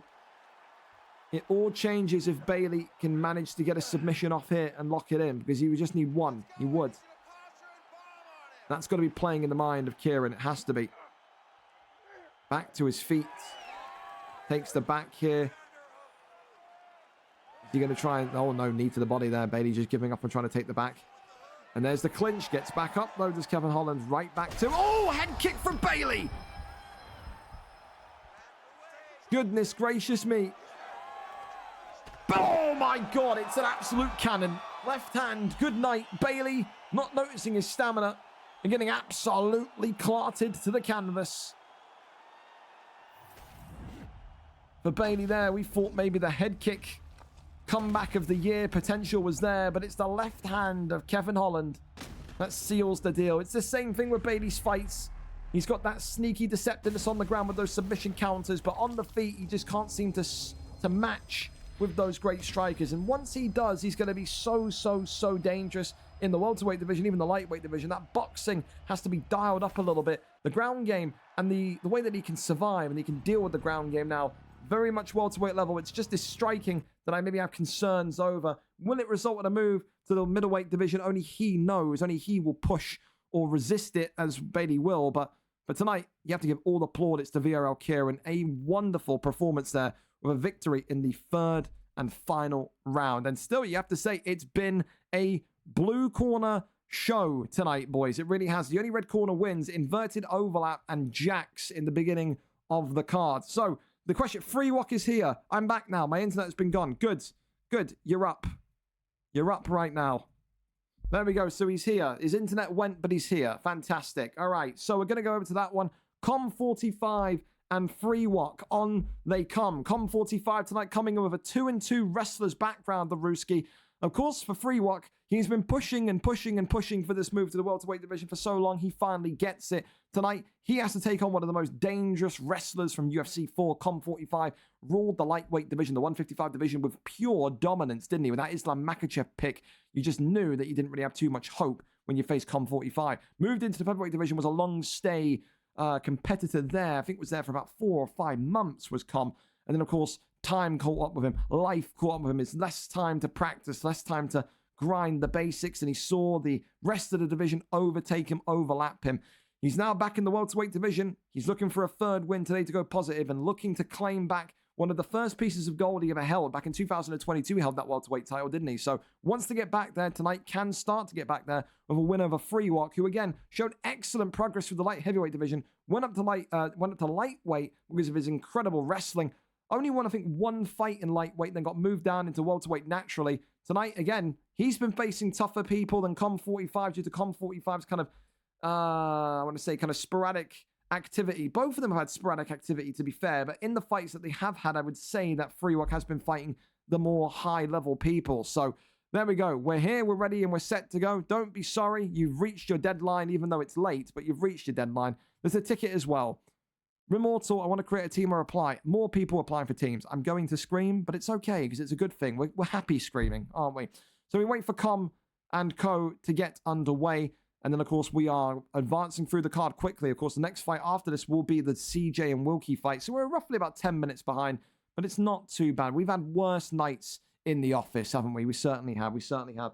Thank you as well, again, for everyone, fellas, for the subs. Like I said, if you haven't seen Dirty Dave's Super Bowl trophy, it has been absolutely wonderful. You guys paid for that. We're working on more prizes as well, more trophies, if you want to call that, for some of the UFC stuff we want to do, end of the year ceremony, perhaps. So again, all your subs, all your bits, all of it, go over held middleweight. Sorry, my fault, champ, my fault. If I get motivated, I'll be a three-time champ. Apologies, Com. We're doing more and more stuff to kind of get you guys trophies and medals that I'm working on. So just know, every single prime, every single sub that you pay for, every single bit is going back towards you. We've got some great stuff in the lineup for you. So, yeah, thank you for trusting me. Thank you for trusting us. Here we go, though. Com45 is live for us. We're here for him and Free Walk. Better late than never will be the shouts from the crowd. But who gets the job done tonight? Nate Diaz against Sean Brady, perhaps. We've not seen a Sean Brady on the card, I think, since he was added into the game. I think we've seen him once, but that's not going to be the case tonight. Looks like he's going to go for someone else. Jeff Neal. We've talked about Jeff Neal, though, man. Great power in his hands, but really, really shitty cut resistance. That's the only thing you can really say about this one. So let's tune in and see what he can do for us. Com45 against Jeff Neal. Let's go, let's go. Diaz, of course, in the black trunks today. Of course, a jiu-jitsu wizard, and that's what Freewalk wants to see. He's a wrestler at heart, but then again, so is Com in the blue trunks. Jeff Neal, I think, more of a bruiser, more of a power puncher than someone that's going to sit there and cover you up. When we talk about that lightweight stint that Com45 had, it was all about dominance. It was all about control time. It was all about kind of keeping the fight in a grounded sense to maybe just get the damage off bit by bit, piece by piece. And that's where we're going. Immediate power transition, because he knows all about the art of stamina management, does Com45. The birthday boy today will be saying he wants to get a big win. Unlike his team, Tottenham Hotspur, they don't do a lot of winning. He wants to do the winning for them, says Laruski. Gets back up to the feet, though, doesn't want to be down there for too long. Maybe appreciative of Freewalk's efforts. Oh, listen, the pre-pull there from Freewalk was wonderful, but again, he's been itching for this move to welterweight. Maybe he felt like this is where his talents were best suited, but this division's filled with killers as well, man. It seriously is. There's no such thing as a weak division, a weak welterweight division. We call this 170 division the most exciting, the most electrifying division that we've seen since the turn of UFC 5. Some of the great stories, some of the great championship wins, some of the great comeback wins, some of the characters made, from the likes of Edgy to Dio the Demon, to the dominance of someone like It's Ollie, the controversy of It's Ollie. It's really been a storybook, has the 170 welterweight division. And these two, they fit in there like a glove on the hand of OJ Simpson. I say that, you know what, I'll explain the reference. The glove never fit, and these two are wrestlers. They're not exciting by trade, so that's the joke I'm trying to make. But they're looking exciting tonight. I'd expect more than one takedown in the opening 3 minutes. They've done me proud, they have. They're trying to strike tonight. I feel like I have to explain that because there are people that were born in this chat in like 2005, right? Probably not a single one of you know who OJ Simpson is. I know Bass Inferno wasn't alive when the Twin Towers fell down. You know what I mean? You know how old it makes me feel? Disgusting. Anyway, back onto it. Freewalk just circling out to the left-hand side. Just not prepared to sit there and just box with Jeff Neal all night. And again, though, he should be, because again, he's got that weak durability. Just ask Jay Shermer about Jeff Neal and the vices of Jeff Neal. You can do a lot of packing of punches, but you cannot take too much packing of punches. Certainly not. And you can just see now Diaz Freewalk is just looking to turn into that counter striker and try and just kind of grind this one into round two. But there you go. Nate Diaz now split open with 37 seconds remaining as the wait for a round one KO continues to come for the XPG lads and Ethan. I'm pretty sure now Ethan would have been sat there saying to himself, we've not seen one in 30 minutes, in an hour. We're not seeing one tonight. This is the longest that we've gone without a round one KO in quite some time on a card, I will say. The skies are grey, the rain pours outside my house, and maybe that's going to be enough for a bad omen of XPG Elite. Round one, though, in the books. Good back and forth. I mean, listen, good connective strikes from Com. But I just worry about that head health of Jeff Neal. I really do. I do think Free Walkers just marginally took the first round, but again, it could go either way. And this is the thing as well, Diaz with that jiu-jitsu as well, should he wish to, and try to kind of test Com's wrestling, he could very well go to the ground. Honestly could. Uppercut there, swings on in. Big straight down the pipe. 1-2. Oh, he ducks the head kick. Oh, there you go. And that's what you needed to see earlier on in the fight tonight. Ducks the head kick and the counter shot. Immediate shots to the body. Love that from Free Walk. Very, very good IQ. Just try and add some damage to that midsection. Tenderize the abdomen. Just continues to strike. Oh, the big straight though, Jeff Neal. 92 shot power, I believe, for a reason. And Free Walk's in trouble now. Com's unloading the tank on Diaz. Drops him down, the Ruski. Steps on over him. Stack guard gained, and Free Walk could be in big, big trouble here. Com 45, the birthday boy. Has he done it? No, he hasn't. 1 or 2 strikes away. So close yet so far. And Free Walk now is going to need to try and just recover, find his bearings. Head kick comes on in. Takedown attempted, takedown landed. Here we go then. Here we go. Gets into sprawl. And now Com just reversing that guillotine attempt and now reversing that backside attempt. Free Walk equally though getting rid of that backside attempt, or that kind of half guard attempt, should I say, from Com on the bottom. Goes now over into the backside position. Posture up is there. Com 45 eating shots now from backside. Is he going to try and go for back mounts? Get back mount, you get back flats.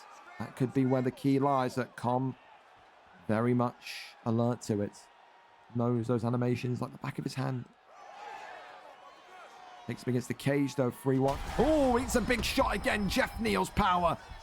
Do not forget about that. Com 45 points. Does Free Walk as Com puts his arms up here. He knows how dangerous Jeff Neal is now. Oh, drops him again. As the Ruski fires shots to the body. The hands go up. Free Walk telling us I'm okay. I'm not too hurt.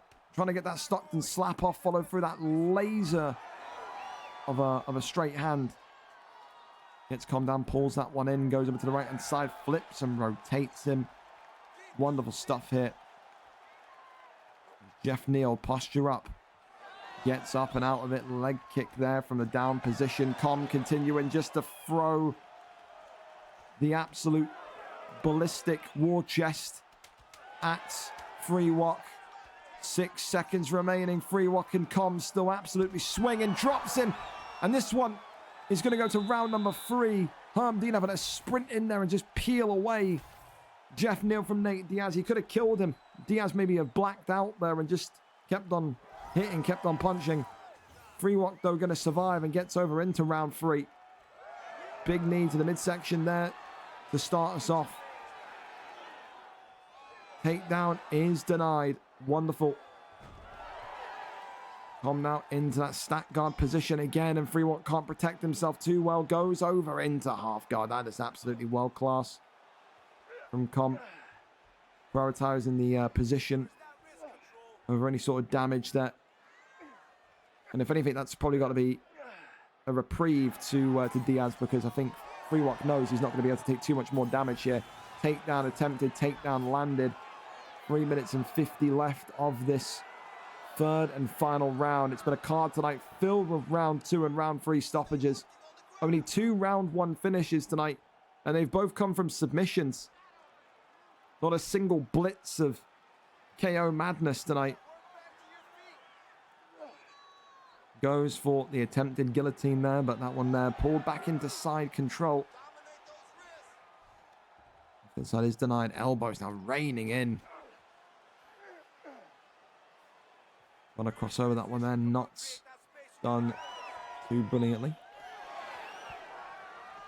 Tries to go for the uppercut there. Just Free Walk. Raw. Good body shots from Com again. He knows how compromised that gas tank is of Diaz. You can see Freerock just trying to clinch just to save himself. Big left hand here from Jeff Neal.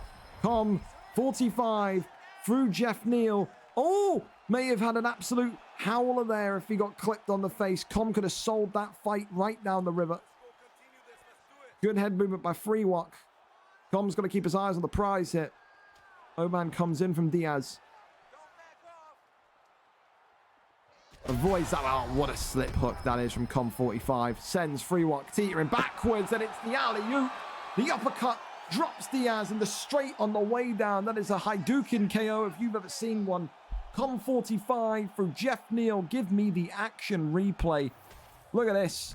The uppercut drops him, and then on the way down, boop, to send him into the Shadow Realm. It is an alley-oop knockout for sure. That's going to take knockout of the night for me tonight. We love those alley-oop knockouts. We do. For Com 45, a winner tonight. He had to wait and wait and wait, but he gets what he wanted, which is a big victory, a statement victory. He is back, and he is absolutely itching for that welterweight title. Congratulations to the Ruski. Commiserations to Freerock, and thank you to Freerock for being here on time. So we've got a submission of the night in. We've got our knockout of the night. We'll take away Chopper Ellis's knockout of the night. We've got everything there. We've got everything pretty much prepared so far then for that. So listen, we keep on going then, and we're back into regular formatting here. Dat Boy CJ comes in tonight and takes on an old familiar foe in Wilkie. These two last fought a long while ago. It's the only real option that Boy CJ has after the dislocated shoulder of Bubble. Wilkie tonight, of course, comes in seeking revenge. VFL 122 the last time these two fought on the unstreamed bouts list. Of course, CJ won in a round 2 stoppage. That was on the 8th of February. So much has happened since then. 3 months down the line and some change. Can Wilkie get revenge? Of course, CJ coming in tonight with a 1-3 record, 2-fight losing streak. Wilkie 2-5 as a jiu-jitsu wizard in this division, but only lost his last fight after an impressive 2-fight winning streak. Will CJ get one over on his former rival from over 3 months ago and continue to climb up this division, or will Wilkie get revenge, go to 3-5 and get closer and closer towards a top 10 placement? We go up and over to it. Let's go and see who's live. It's Dat Boy CJ, of course. Here we go. If Wilkie is here, of course, I pray. You started testing pool, message deleted. There you go. Haven't played in ages, but I will be back. Well, I hope so. I hope so. I did my time in bantamweight division. I'm a better fighter at welterweight. No. You don't understand how the league works. Go into the fighter lounge and ask the people why that's never going to happen. You'll be explained why. I can't do it right now because I'm trying to do a fucking commentary, man. There we go. I made that work. Okay, fantastic, Wilkie. Fantastic. Let's keep this moving, though. We're in a great bit of time, fellas. So, again, we're only about 10 minutes behind or so. So let's not be too... Please wait. What is this? The Hall of Shame is a new entry.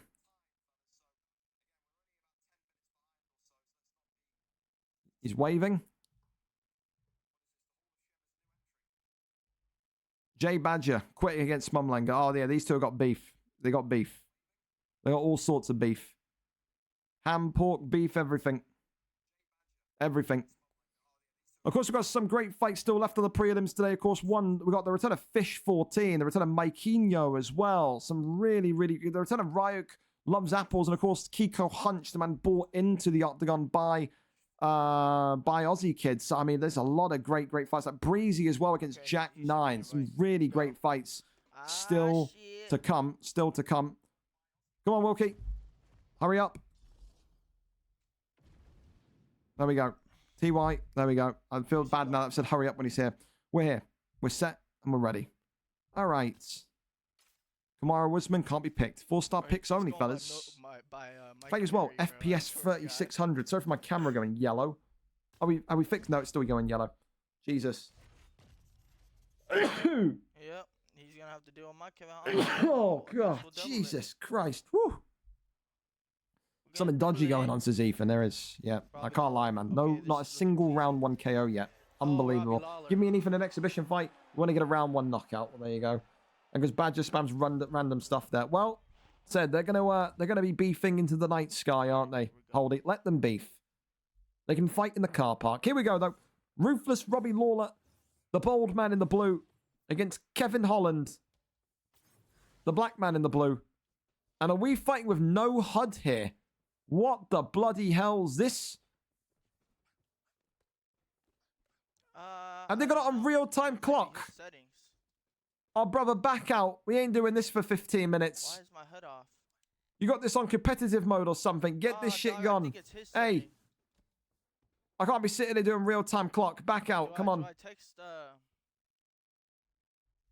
Get the settings correct, CJ. Come on. I was thinking, there's no HUD and we're moving at a snail's pace here. Wilkie is the wrong sentence. That's Wilkie, the absolute fucking sausage. Fantastic. We want a 15-minute fight. You know what? No one ever said that.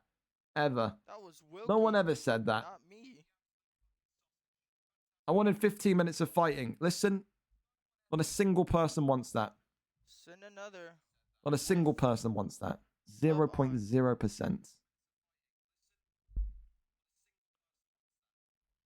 Well, we go again. This is why we have the card go on point. So then whenever we have little issues like this, it doesn't take too much from the cards. So again, we're only... Well, to be fair, now we are like... Yeah, we are now exactly 10 minutes behind. That's not bad, because Showtime gets home a little bit late anyway, so that's okay. It's okay. It's okay. Real-time clock main event tonight. No, no, never ever. Okay, it's not me. Is there anything I can do to get on the welterweight division? Be absolutely worse than you are. Zero chance of it happening, Zookins. How dare he? I'm doing commentary. Ask in the fighter lounge why. I got a bantamweight ask and I got a welterweight. Great. Brilliant. Is it stand and bang tonight? Look what we've done. Anyway, we're here. Sorry. We're in. We're back. We're ready to go. Good thing I didn't miss any knockouts there, eh? Well, listen, Wilkie, of course, going with Ruthless Robbie Lawler again, the bold man in the blue shorts. That boy CJ representing the United States of America in the blue shorts with Kevin Holland as well. Of course, Ruthless Robbie Lawler has all the power. It's an interesting thing with Wilkie. He's so devious with his submissions, yet now it seems he's straying away from his jiu-jitsu background. He's going towards a kickboxing, a slugger type mythology for himself. It's really, really strange because, again, he got to this welterweight division because of his incredible submission offense and defense. But now, of course, he goes against that boy CJ, who gets the Kevin Holland pick, who we know likes to fight with taller fighters, with lengthier fighters, and can fight from the outside of the pocket. We saw that great performance with Israel Adesanya in his debut on the mega card, didn't we? Months and months ago. One of the best kind of tacticians, I want to call him, when he's got that taller, reachier fighter. If Wilkie wants to win this fight tonight, he's going to need to make this ugly. He's going to need to get inside the pocket early, and he's going to need to really, really hit Kevin Holland with some bombs, remind him exactly about that nuclear power in Ruthless Robbie Lawler's gloves. And that's a great little kind of slip uppercut there. Drops him with the left hand as well. Absolutely world class from that boy CJ. Again, just tries to go for that jumping knee. Overhand swings on in. Skirts on round the left-hand side. And another one there round the right-hand side. Off the double jab there. But again, just avoiding any sort of issues. Body kick there. More and more taps onto the dome. Tries to go for the uppercut. Gets it. Double jab here. Left-hand side again, just being worked. Wilkie just freezing up a little bit. It's what we see from Wilkie sometimes when he gets overwhelmed in fights. He will just kind of sit, pause, and try and evaluate, but you take so much damage when you try and take all of the kind of pace and tempo out of the fight. Off the double jab again, as that boy CJ continues just to get off some big shots. It's a guy that's determined to make it in this weight class. He was at one point even teasing retirement after his second loss, and he had to kind of get snapped out of it by his teammates. So it is not easy moving up to a division which is regarded as the most exciting and almost reckless division in the entire league pyramid. Great takedown defense there, though, from that boy CJ, as round one set to come to its conclusion once again. I have to say, so far, 10-9 to that boy CJ. Kevin Holland is cooking up a storm tonight for Wilkie. He's split, he's battered, he's bruised. He's got to try and find a way to get that head movement going a little bit. And if not, he's got to try and find a way to do the impossible, which is to get Kevin Holland down and controlled by ruthless Robbie Lawler. That is not an easy task. If we can get a submission with Robbie Lawler, I will be absolutely in awe. I will. Oh, jumping knee comes in brilliantly there, though, from CJ, who just continues to pepper on the block of Wilkie. And Wilkie doesn't know what to do, where to go. It's more shots coming in. The drops there, jumps in. And he's not afraid of Robbie Lawler on the ground. We all know about Robbie Lawler's ground stats. But then opts to get up anyway. Wants that clean knockout, per se. Another takedown, another stoppage there. Have to think as well, when you're talking about Wilkie, he just doesn't have a history of coming back from fights which he's clearly down in. He's not like a TP Feng that's done it before. He's not like a, oh my goodness me, like a Jacob SKN who's done it before. And it's going to be knee on belly. And Wilkie took the fight late. Fair play to him. But it was one-way traffic tonight. That boy CJ makes it 2-0 over his rival and gets a win on his welterweight resume. A round 2 stoppage. Kevin Holland gets it done. That boy CJ gets it done. And his forward movement in this welterweight division is back on track. Congratulations to him.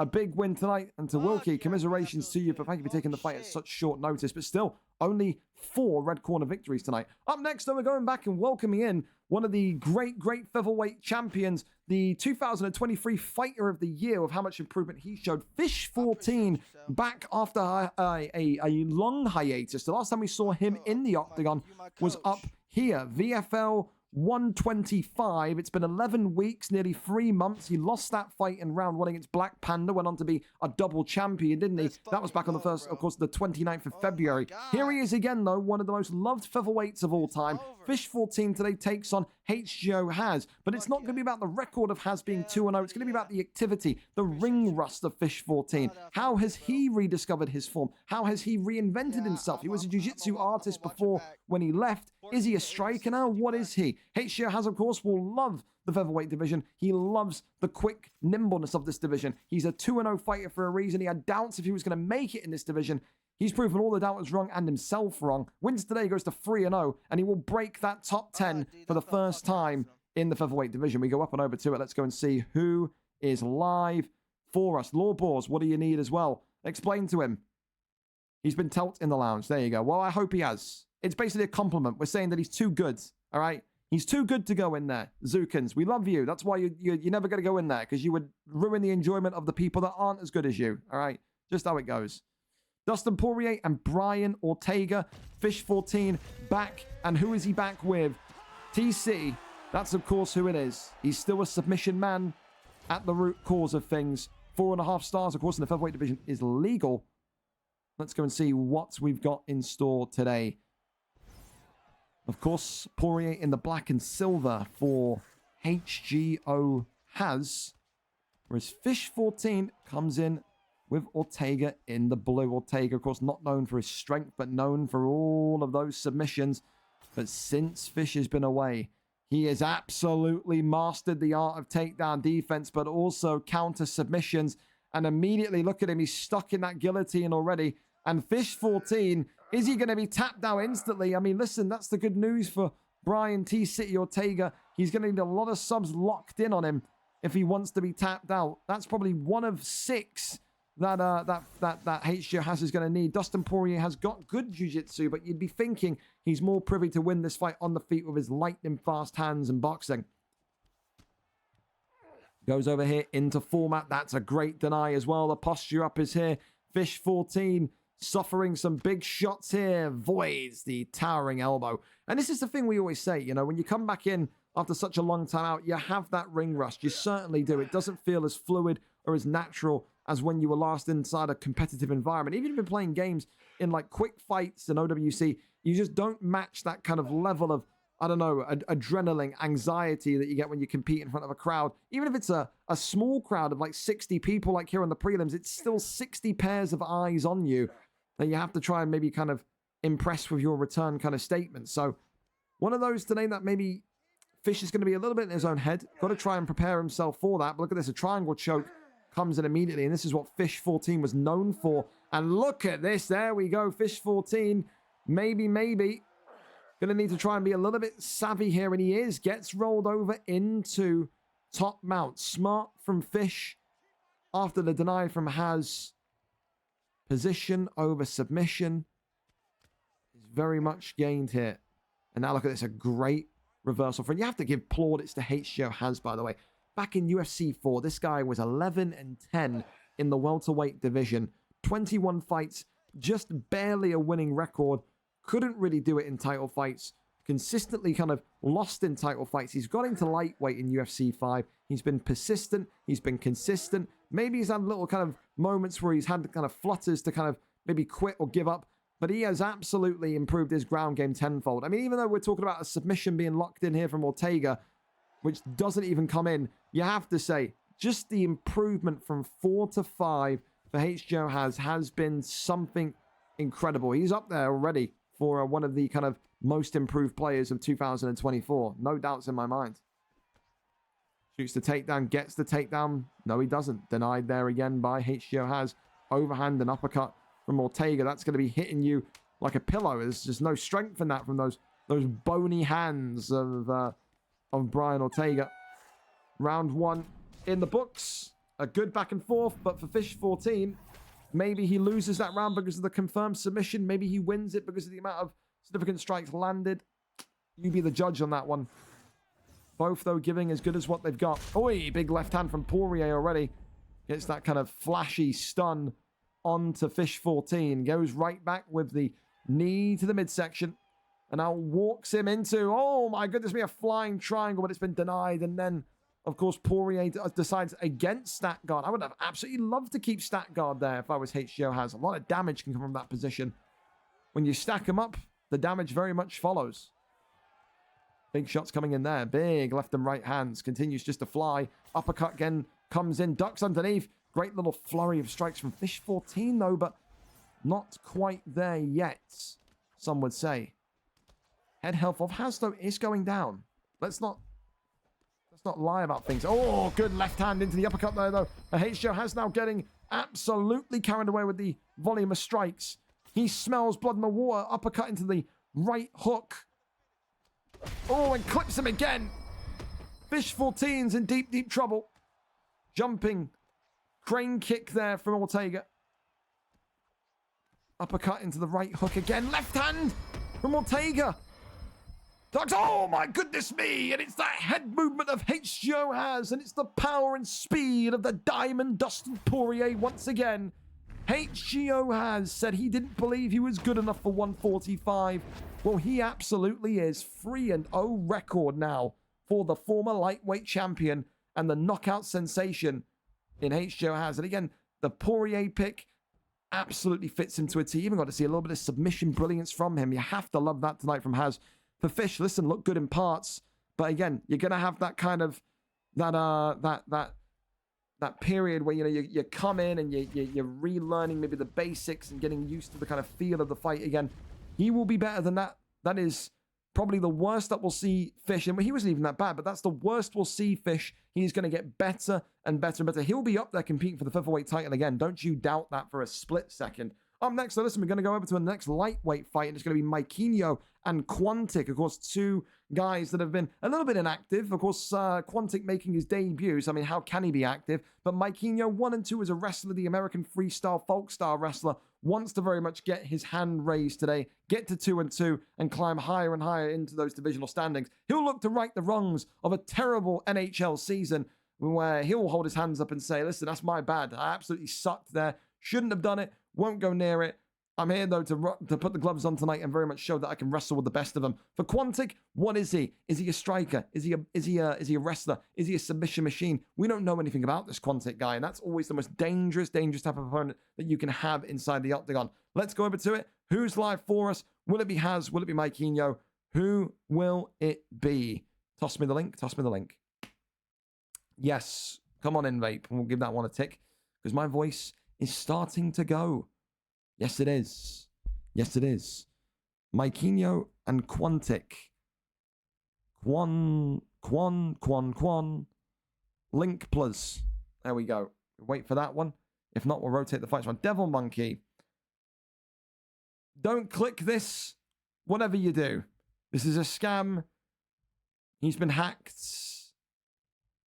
Don't click that, whatever you do. Holy shit. Everyone's clicking on porn links these days, eh? Shocking. Shocking. Vile. Disgusting. But there we go. Well, listen, while those two get ready, if we need to go to the next fight onwards, we can go to RNG Melon and Julian. If RNG Melon and Julian are hit. Oh, never mind. Maikinho's ready. Never mind. Get ready, RNG Melon and Julian. We're here, ready and set to go. Here we go. They're both in the lobby. Welcome to the league, Mr. Quantic. I'm excited to see what you've got for us. For Maikinho, of course, we know exactly what he brings. Control, dominance, points. That's what he is. A wrestler in real life and a wrestler in the octagon here today. It will be America taking on the UK. An active profile change has happened. That means he's plugged in his charger, more than likely. There you go, Maikinho.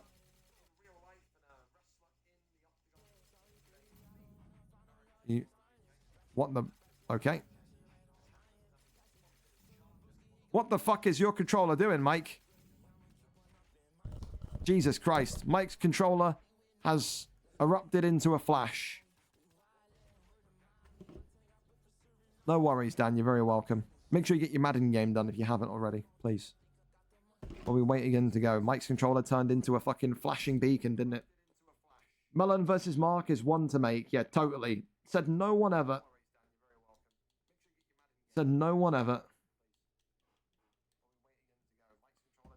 Melon as well, lobbied up and ready. Excellent. Dude, everyone's been on point today with how kind of speedy they've been. So I appreciate that. It's much improved from last week. It is. Just to clarify, Prime Aldo is also allowed on the prelims. 4.5 stars. No idea if he's 5 or not. CJ, I want Bubbles next. Well, if his shoulder's recovered. You know what I mean? If his shoulder's recovered, who knows? What the fuck is Mike's controller doing here, man? I was getting scared there for a minute. Mike, what the fuck? What kind of fucking budget shit are you doing with your fucking pads here, bro? What's going on?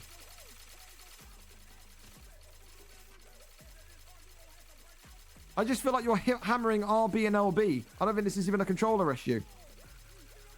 What the fuck are you doing, man? Turn it off. Turn the controller off and on. Come on, man. Fucking Jesus. Oh, you're very welcome.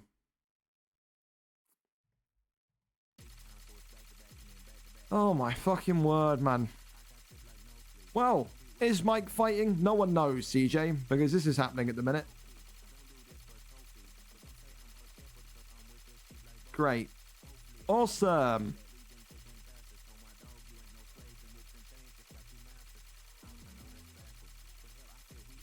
You might put it in rice. Thanks, Jack. My controller is off. All right. Reset your Xbox. Doing the next fight first, then coming back. There you go. Champ is enjoying the champ of what, bro? What are you the champ of? What are you the self-proclaimed interim people's heavyweight? Okay, you're the people's heavyweight champion. Great, brilliant, awesome. Kill me inside. Kill me. All right, Mike's resetting his Xbox to go to the next fight first. RNG Melon and Julian, then on we go. RNG Melon coming in with a 1-0 record. Julian, of course, a 1-0 record. Someone's O has to go. RNG Melon, one of the great bruisers of light heavyweight. Julian, though, has looked in sensational form since going into that middleweight division. I think he is up there to be one of the next great middleweight champions of the world. But RNG Melon is a tricky customer. He has peaked at the right time. He is thinking about the middleweight gold. He's thinking about a move to welterweight. He's feeling confident in himself. He's truly is. But we're here. We're set and we're ready to go. Julian, RNG Melon. No controller issues here. No one's pad is having a seizure here. We're here and ready to go. There's the follow for you as well, Julian. Thank you very much for being here on time, man. Appreciate you. appreciate you.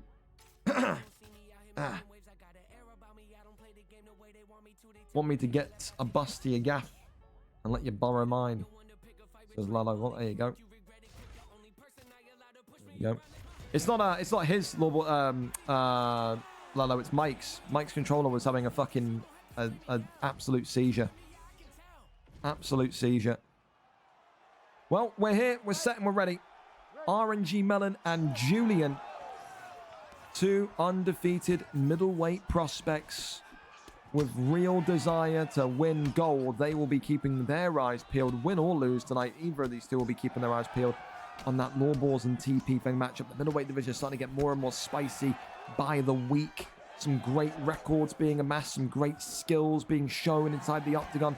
Of course, tonight, Julian will come into this one with his prime Nick Diaz pick. He likes to taunt. He likes to get in into the opponent's head. But RNG Melon, that absolute bruiser of ruthless Robbie Lawler, is not someone that you want to be hit too many times by. Of course, pocket boxing is where Robbie Lawler will absolutely thrive.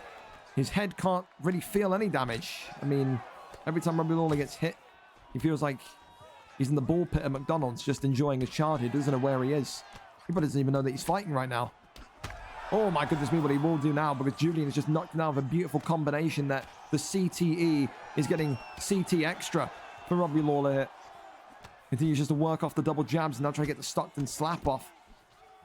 Julian's so fast, so lightning quick with his hands, and that's what you get with Nick Diaz. We've seen Nick Diaz middleweight champions before, haven't we? PT17 did it back in UFC 4. People like that boxing acumen. And this is what RNG Melon had to expect. With each win, the challenge in the division becomes greater and stronger. Tonight, of course, you just have to be in a position of care. You have to be in a position of not selling this fight down the river. And RNG Melon very much seems to be in that position already because he has taken a lot of damage early on. He's got to earn that damage back. He's got to earn that respect back of the Nick Diaz pick here from Julian. More and more shots here. Just protruding through the block. And look at that stamina as well. Robbie Lawler, it's dropping. I think XPG Elite will be sat on his chair. Just wishing and praying for a first round knockout here. Big right hand comes on in. Tries to get the slap. Overhand comes all the way through. Rocks the body now. Switch your music upstairs. More and more shots to the dome. Continue to fly on through. Good evening. Hey, well, RNG Melon is just so happy with planting his feet. He's not really even taking backward steps anymore to let that head health recover. He's eating a lot of damage, man. A lot of damage. I don't know if he's resided to the fact that he's lost this fight. I don't know if he's mentally defeated already. And you can see there the outstretched hands of Diaz saying, come on, what are we doing here? Maybe he's trying to look for counter shots. I don't know what the answer is here, boys. I really don't. Going to get those jabs off from inside that clinch. Head kick there comes in. Still nothing there, though. Uppercuts into nothingness. Round one comes to an end. We're going to round two. Don't forget as well, tonight, so much more action after the UFC. 2 games. You're in such a treat. 2 games of Thursday Night Football. 12:30 a.m. UK time and 1:30 a.m. UK time. That is 7:30 p.m. Eastern and 8:30 p.m. Eastern. We've got, of course, the Eagles tonight playing. And that's Vape. So the Eagles against Kyle's Colts, as well as the 1:30 game, the Scarata Seahawks against the Jamie 29 Carolina Panthers. So 2 more games in the Madden League coming your direction. Ducks underneath that one. Really great shots here. Big uppercut there, though, from Nick Diaz. As this one in round 2 looks to be maybe reaching its conclusion. Shots to the body continues just to move forward, though. Uppercut there. Big straight. A little side kick to the head. Now a spin kick to the head there. We're feeling dangerous, are we, Julian? Left hand. Oh, Robbie Lawler getting some good shots off there, though. But again, the block just protecting and aiding Nick Diaz. You can see Julian trusting in his block, trusting in his movement, trusting in all of the kind of fundamental basics to make it at this middleweight level. As a little taunt in the face from Julian. Continues to maybe irk and annoy RNG Melon, and maybe there'll be some taunting and some emoting here tonight if RNG Mellon can use Robbie Lawler's power to get a brilliant comeback victory. Avoids that one. The elbow pulled there, but Julian just avoiding that one right at the end of it. Big shots coming in still. RNG Mellon still thinking that with the correct counter shots here, he may well walk away with a dub tonight. Off the double jab. Continues just to work with big shots here. Nick Diaz, though, not putting the entire force towards Robbie Lawler. Oh, big stun there from the straight. Avoids that one. Uppercut is avoided again. The pulling of the pull from Julian. Absolutely world class, by the way. Really great IQ. Really great acumen. Look at that. Just continues to point at him and continues to maybe get in the mind, get in the head of RNG Mellon. Former light heavyweight champion for a reason. Started off well in the middleweight division, but these challenges at 185 are going to be so different to the challenges he faced at 205. Uppercut into the body there. Big left hand trying to maybe fake the takedown. When we get that easy work, fake takedown, uppercut. Drops the head kick though. Oy, oy, oy, oy. That could have been dangerous for Julian. The ducked head kick could have been all she wrote. And now look at Diaz. Diaz's lungs bright red. The cuts not looking great either. Takedown there attempted. That one there is denied. RNG Mellon going to be gaining more and more confidence here. Ducks underneath that one. Kick to the ribs. Spin kick upstairs. Great shot there. Oh, ducks underneath it. Big uppercut there though from Diaz. Spin kick to the body. Back to the ribs.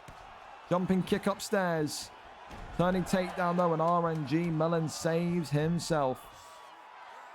Posture up is there. Rains down the strikes more and more.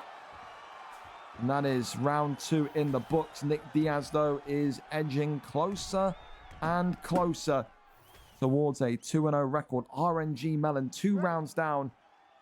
Gotta say, it may only be May, but he needs a Christmas miracle here to get this one over the line.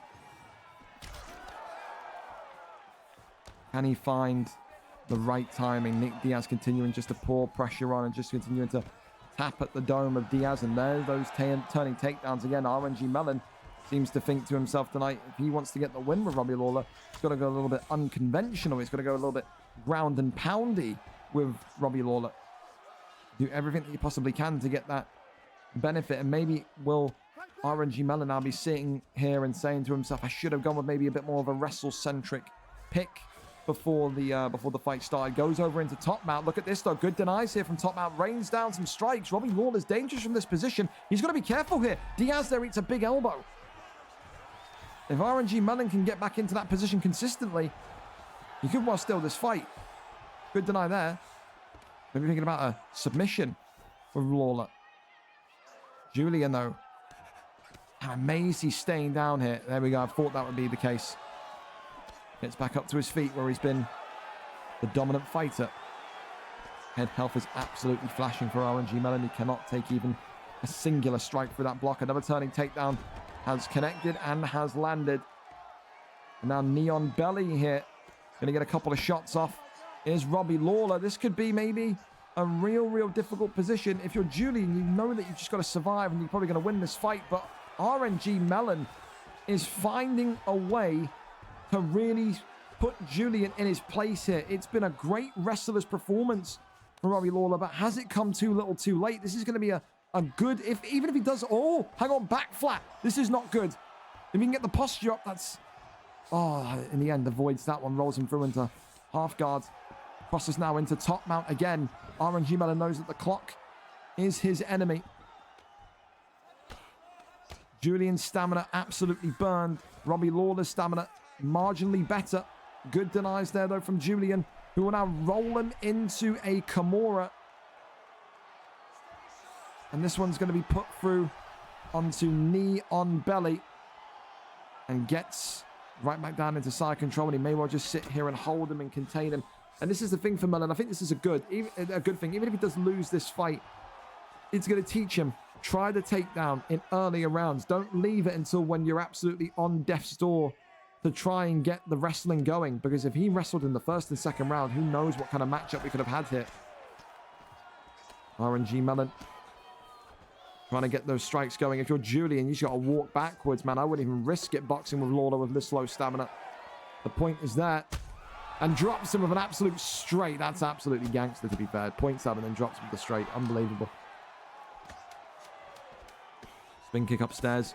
Well, listen, it's going to be a Nate Diaz decision victory. But it will give RNG Melon food for thought. He can compete on the ground. You know he can. And maybe he should have tried that wrestling a little bit sooner. It's going to be Julian who takes the victory. 2 wins to 0 on his record. RNG Melon has his first loss in that middleweight division. Unfortunate. But that's just how it goes. Julian, winner by decision. We go back over to the Maikinho matchup. Let's see what we've got over there. Has Maikinho's controller stopped IEDing? Or will we still have issues there? We go back and over to it. Julian with the decision victory there. Let's go and see. Maikinho. Is the controller fixed? We have no answer yet. No answer yet. Yo, what do you want? What do you want, McGinley? Well, we'll see if Maikinho comes back. Ready? Question mark?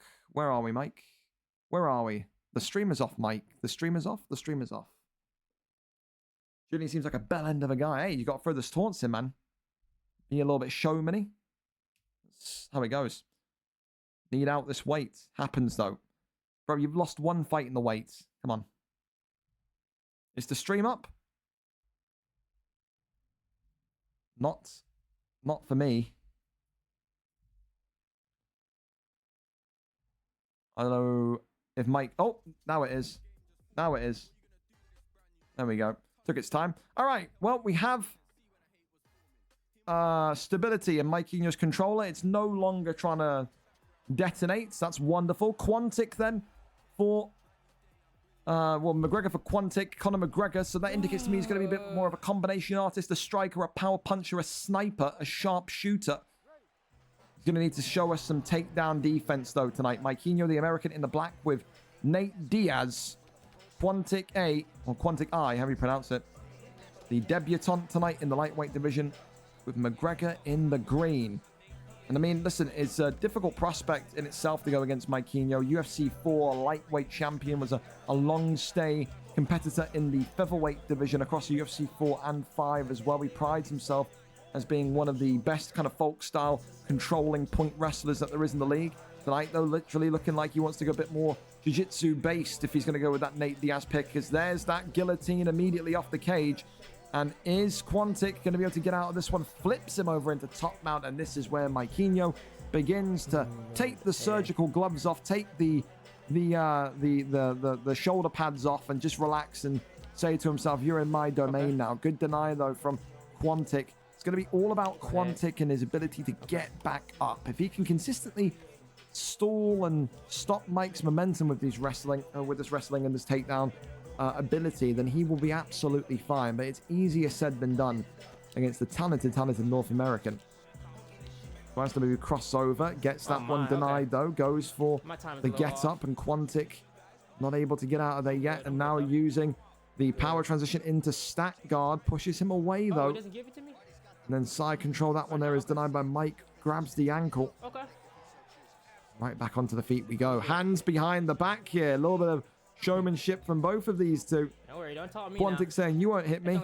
To which the reply from Maikinho is hands in the air. He knows he's winning this fight on points so far. That's what he does. Goes back to the midsection of the body. Go ahead, Great front kick down the middle though from McGregor. Worst nightmare for either of these two is they start taunting and they get locked in the animation, and they're going to absolutely scream when they get absolutely flatlined. So tries to go to the body there, tries to leg kick his way to glory here, does Conor McGregor.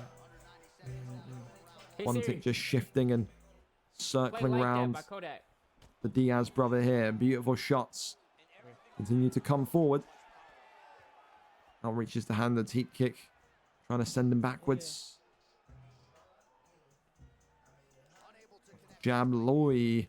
I'll tell you this much, the straights of Maikinho have got to be used a little bit more. You've got so much torque on them. You've got so much kind of distance with them as well. You can really just kind of throw dry straights at McGregor and make him really, really uncomfortable. But it seems like McGregor doesn't want to get too close to Diaz either. He's maybe wary of that takedown. Maybe wary of seeing anything that can maybe stop the fight in quick fashion. But so far, very tentative from McGregor. Not really going that gung-ho kind of McGregor that we know. More so just trying to get a read on Diaz, get a read on Maikinho. Okay. And avoid that takedown. Round 1 in the books. Again, it's back and forth. We get to see a little bit of both fighters here tonight. You see that kind of takedown, that control of Maikinho, but you also see that kind of, I don't know, that kickboxing, the leg kicks, the inside, outside style of Quantic. Just want to see if Quantic will maybe stay as kind of timid as what he was there in round 1. Is he going to maybe try and push the pace in rounds 2 and 3, get into the pocket, try and knock Nate Diaz's head into space?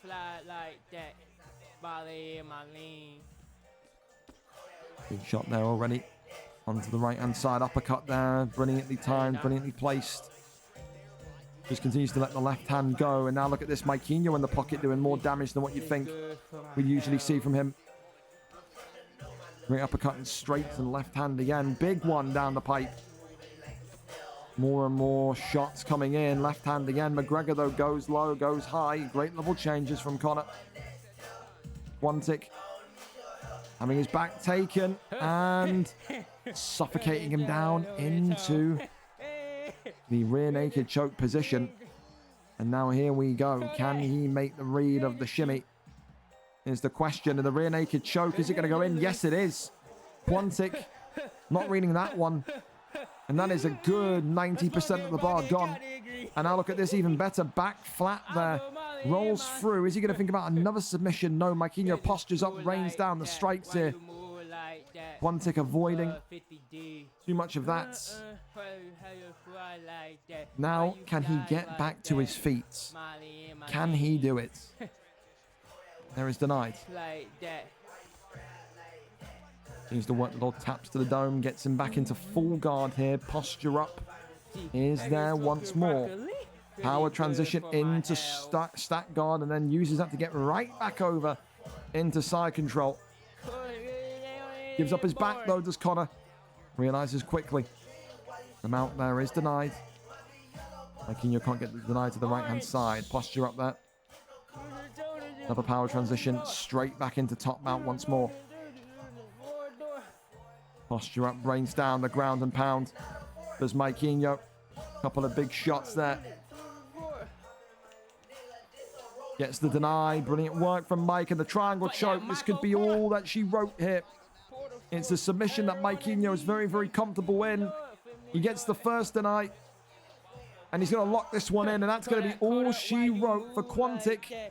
He knew he had a big task today in the former lightweight champion from UFC 4. Maikinho's 1 and 2. But he shows again today that his submissions and his jiu-jitsu are a key standing point of his wrestling. Usually a point wrestler, usually a decisionator.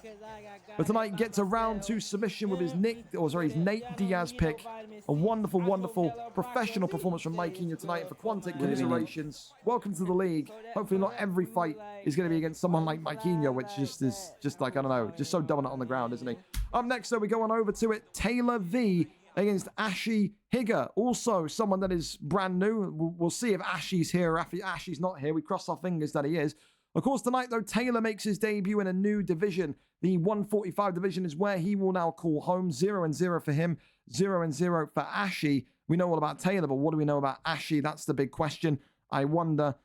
Yeah, okay. I uncrossed my fingers. I thought so. Ashi Higger there, therefore, not in. Didn't really expect too much from that one. Again, these new guys, man, they're either going to be here or they're not going to be here. So we're going to get a replacement for him. We'll run that round. I knew at some point one of these new guys wasn't going to be here. And Ashi is not here. So there you go. You're not here. Therefore, I've removed you / banned you from the Discord. Don't sign up to leagues if you're too stupid. If you're too stupid to read the card and when you're supposed to fight. TY. There we go. Again, I'll check Xbox Live to see if he's on. I don't think he will be. Again, I feel like it's a troll account. I'm pretty certain it is. I mean, with this kind of name, it has to be. It has to be. But again, we had so many featherweights sign up today that are ready to fight that it didn't really concern me. So I thought, hey, we'll give it a chance. We'll give it a chance. It's not too much of a big deal. But yeah, no point there. So listen, we'll work on that one, but I want to keep the card going and moving. So we will continue to just move on forward. We will. We know Taylor is, again, an absolute killer, so he's not going to be too much of a he's not going to be too much concerned by a wait of 10 minutes or so. So there you go. Hey, listen, bring your friends, bring whoever, but just don't bring people that are just stupid, bro. Don't do it. Don't do it. Who gets to pick? Because we're both hovering over Max if there's no mirrors. Listen, we're going to go to that fight next. We'll have a look at that one. Ashi Higger is out. Taylor could go against Vape. Vape, if you want to take the fight, you can have it. I'm more than happy. 1-0 and 0-0. I'm more than happy. You can lobby up with him. We'll go with that. We'll go with that. I'm more than happy with that one. I'm more than happy with that one. We'll get a away pick, though. Listen, we're going to go to Jack 9 and Breezy, though. Jack 9 coming into this one with a 2-5 resume. Of course, Breezy 0-0. Jack 9 is 2-5. He has 2 wins in this division, so he will get priority pick tonight. That is absolutely how that's going to work. So he has prio. There you go. So we're going to go over and see. Breezy Tricks, though, is a difficult man to handle. A super, super, super difficult man to handle. When you think about Breezy Tricks, you think about that kind of lightning storm run he had in that bantamweight flyweight division. He's someone tonight that is going to need to use all of the combinations known to mankind to put down Jack 9. Jack 9 has that Thomas Lee gene where he will go and go and go and go. He will throw the kitchen sink at you. He will throw the stamina at you. He is someone that is either a one and done artist. He does not reach the second round often. If you're XPG Elite, you're edging closer to your chair, because this is another fight tonight where you'll look at it and say, maybe the freaky fast finish will be seen for the first time on the card. Jose Aldo for Breezy Tricks. Max Blessed Holloway for Jack 9, the fan favorite here. Let's see. Let's see. Nothing happened. What do you mean nothing happened? Wait, did I click it by accident? Whoops. I must have clicked it. Whoops. I put the key command as 9. If I've typed 9 in any of my messages, then maybe that's what it was. Anyway, you saw the freaky fast finish, but at least you get to see a preview of it. I need to think of a different key command, which I don't use in text often. Maybe equals? That could be a good one. We'll amend that. But now you know what the freaky fast finish looks like. Anyway, here we go. We just tested it. We're testing it like an air raid siren, don't worry. I thought for a minute the stream went down, but Jack 9, of course, in the white with Max Blessed Holloway. Breezy Tricks. Ooh! Immediately gets one right back at him, though. And Max Holloway dropping him down. 1 minute into this first round. And Breezy Tricks is already feeling the power of Max Holloway. These two are slugging, by the way. You can't even take your eyes off this. Goes up, slip straight. Uppercut there is attemptedly coming in once more. More and more shots and power coming in. Jumping knee. Oh my good God. Breezy Tricks is fighting like Max Holloway owes him money. Jack 9 owes him rent. I don't know, man. Big shot again from the right hand. The American drops him. The up kick saves Jack 9, though. More and more strikes. More and more devastation. Uppercut drops him. Uppercut annihilates him. And that there Freaky Fast Finish is brought to you by XPG Esports, is all she wrote. the home of competitive gaming. Ka-chow. Ka-chow indeed. Ka-chow indeed.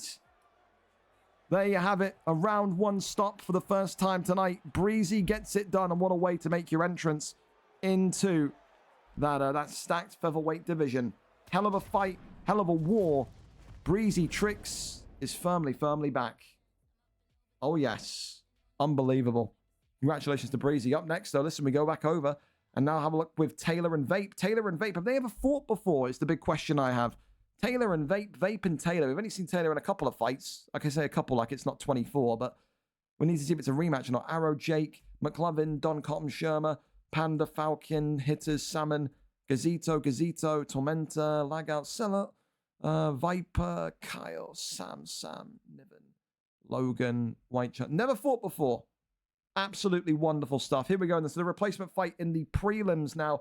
Taylor against You Don't Vape, a featherweight matchup. Vape will come in as a replacement, so we'll get the second priority pick. Taylor is here. He should not be punished for that. Of course, tonight, Taylor, a dangerous kickboxer that was praised by so many of the higher ups and told, hey, put him in that featherweight division ASAP. He's ready for it. Vape, of course, had that torrid run in the bantamweight flyweight division, losses and losses and losses, and now finds his footing again in the 145 division. A great wrestler, a great jiu-jitsu artist is Vape. Submission of the year winner in 2022. But Taylor is up there with one of the very best prospects that the league has seen in quite some time. We're here and ready for it. Taylor V against You Don't Vape. 0-0 against 1-0. We are here, we are set, and we are good to go.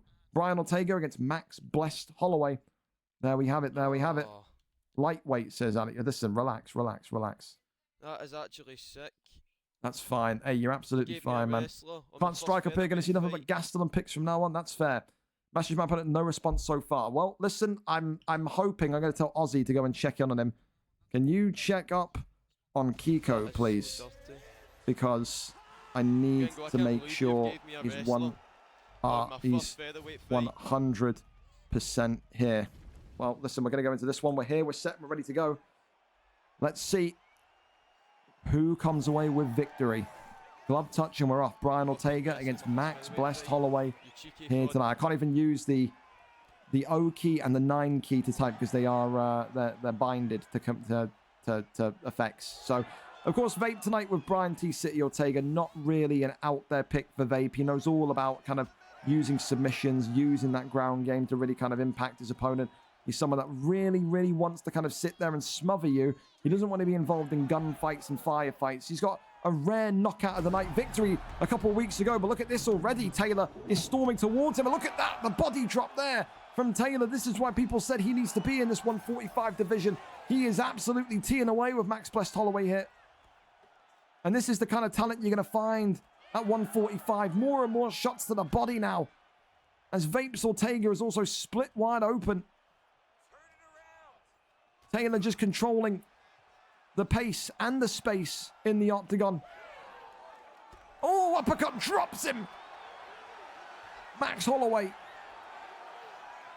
hunting for the kill as Vape just cannot find the rhythm to get into this fight. Jumping knee attempted, jumping knee connected, avoids that one. And here comes the takedowns, and that one there is going to be denied. A little bit of a finger wag there from Taylor saying, we ain't going down there tonight. Big left hand comes in from Holloway, drops him again, and into the posture up. He gets back up. He knows about Vape's danger in that position. Vape is just being absolutely swarmed. It's like a tsunami, a tornado in yellow shorts. Is Max Holloway. Let's get that slip straight off there. Shoots the takedown, gets the turn, and that one there is denied again. Big knees coming in. More and more shots coming forward. Vape has done well to kind of seal the leak for now, but look at that, trying to get that kind of guillotine choke. Their uppercut drops him again. How much more damage is Brian Ortega going to take him? More shots to the body. And this is where Vape maybe is not in his level in the featherweight division. The striking of some of these guys, absolutely ridiculous. More shots to the body. The body snatcher in Taylor V. Oh, and drops him down. There's Max Holloway again. More shots upstairs, downstairs, but it's another one, boys. Wrap them up. They're Freaky coming Fast thick and Finish fast. is brought to you by XPG Esports, Max Holloway the home of competitive gaming. with the victory. Ka-chow. Taylor V. Sheza Bors with the victory. A freaky fast finish brought to you by XPG Esports, the home of esports. Ka-chow. Wow. Unbelievable. Wow. Round one and done. That's how you do it. And for Taylor, he says, new opponent, no problem. He gets it done in one hell of a stop again. And now we've got some red corner victories appearing for us, don't we? Unbelievable. Unbelievable. L card, WTF Vape. Well, there you go. Well, listen, Vape will have to kind of dust himself down and go again. It's no easy fight in that division, but what a dream start for Taylor. And hey, what a dream period for the card. Because look at this, look at the time. 9:30, 9:29. We are experts in timing.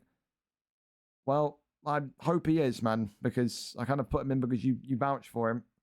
Featherweight replacement, they've sent me in. He's 0-0, never mind. Me seeing Vape lose, there you go. He is not happy with that one. Well, listen, we go over to this, another tickets. Oh, for Christ's sake, my mate got blacklisted. Meh. Cry Cry today, cry tomorrow, cry forever. Listen, we're up to our next one then. We're going to go to this one. Tormentor and Kruegerr 67. A big one in this tonight. Of course, Tormentor comes into... I can't even use the 0 because, yeah, keybound shit. Tormentor, where is he? He's up here. Tormentor comes in with a 3-1-4 record. Only 2 wins in his last 5, also including a draw against Bailey 18 a couple weeks back, a couple months back, it feels like now. Tonight, though, Kruegerr 67, former light heavyweight champion of the world, who was in the absolute form of his life at 205, asked for that move to welterweight, gets the move, and looked absolutely sensational in his debut. Tonight, though, he's got to take on one of the most gruesome brawlers that the 170 division has ever seen. He has got acumen, he's got power, he has got a rap sheet of names in terms of victories across UFC 4 and UFC 5 as long as his arm. His McGregor is something quite dangerous. Will he opt to bring it out tonight? Will he not is the big question. Kruegerr 67, though, great everywhere, great on the feet. We saw that with Alex Pereira with his light heavyweight stint, but also a great groundsman also. Where will he take us today? Where will Tormentor take us today? Let's go and see what the picks are. Kruegerr 67 is live for us. We're here. We're set and we're ready. Herb, how can I help you? Can I add Sam to the red chat, please? Remind me after UFC. I will do that after UFC. Kind of busy at the minute, Herb, as I am every Thursday. You know this. Here we go, though. Conor McGregor and Jorge Gamebred Masvidal. Those are the picks. Those are the picks. Let's go. Let's see. Let's go. Let's see. Well, what we can remind you as well, don't forget you've got until the start of the main card to get your predictor cards in. Thanks to our great sponsors over at Instant Gaming, providing that cash prize to anyone that predicts all of tonight's 11 fights in the main card correctly. You've got until the main card to do it. Go to the prediction card channel in the Discord. Put your picks down. Let us know if you win it. Of course, a little bit of lag here at this minute in time, but hopefully nothing too bad there. Of course, Tormentor and Kruegerr is both hailing out of Scotland, if I'm not mistaken. So it's a Highlands derby here between these two. Of course, Jorge Gamebred Masvidal in the red for Kruegerr 67. Holden, or Tormentor as he's known as, in the green with Conor McGregor. That's what we expected to see. The notorious Conor McGregor, always a trademark pick from Tormentor. One of those tonight, though, where if this fight goes to the ground, you know, you like Jorge Gamebred Masvidal because of that turning takedown. He's got that kind of ability to get you there. And, of course, when you think of Kruegerr 67, he's very much dominant enough to hold you there as well. So nothing really going to be too inconspicuous about this one. It's going to be about withstanding that McGregor power, withstanding that McGregor charge, and getting that turning takedown to go all the way into the deep, dark waters with Masvidal. And, oh, look at that. Big uppercut comes in there from McGregor. That's the thing, though. When you know the takedown's going to probably be coming and coming and coming, like, you have the ability to sit there and just say to yourself, well, you know, I've now got this maybe game plan to just fire the odd uppercut now and then, try and get that flash, try and get that stun. So far, though, it's a good opening round from both of these two. They're getting their flurries in. Again, both of them hailing from Scotland, so I'm unsure of that kind of little splutter now and then of I wouldn't even say delay. It's like fucking like screen lag. I don't know what to say with that. Someone's modem or internet is having an absolute fry up in the household. Look at that, the Tormentor sliced open from McGregor early.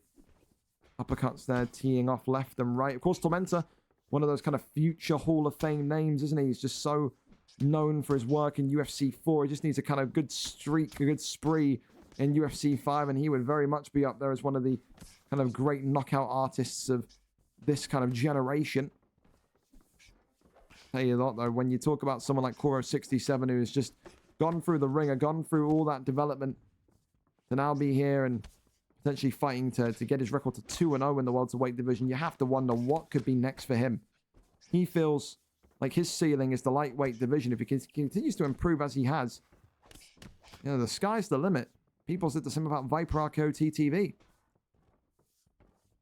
Or is they just trying to get that front kick off for us to work that kind of body shot as well? Look at that, the orange health pack here. Very much becoming an issue for Conor McGregor. As you can see, he's just slightly kind of delay around the octagon together. Again, no real kind of concern for me just yet to stop this fight due to connection. Oh my goodness me, big knee to the body there, though. As I say that, it's funny that a rock happens. Now look at this, diving onto him. And Tormenta could be in trouble. Could it be 3 in a row, XPG Elite? Could it be? The answer is... no, it can't. We could have had a third freaky fast finish, but it's not to be. Whether it's Tormenta or Koros, whether it's having any impact in the game.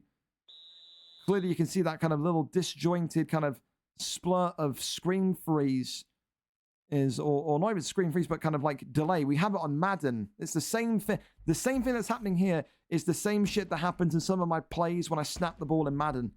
It's weird. I don't know what you would call it. Almost like a delay, like a 1 second delay or something. I don't know. Strange. But listen, for now, take nothing away from Koros. Very much could have won the fight in round 1. Very much up on the scorecards and very much will be the man to beat in the second round if you are Conor McGregor, if you are Tormenta. Respect they're paid from both of them. It's nice to see from the countrymen. And get right back over into it. Round number 2, and of course Tormenta very much needs to find his footing and find his footing fast. All he's ever known is Conor McGregor. I don't think he's even relishing the thought of going back down into the middleweight division or going into there, because what would his pick be? Robbie Lawler? It's one of those.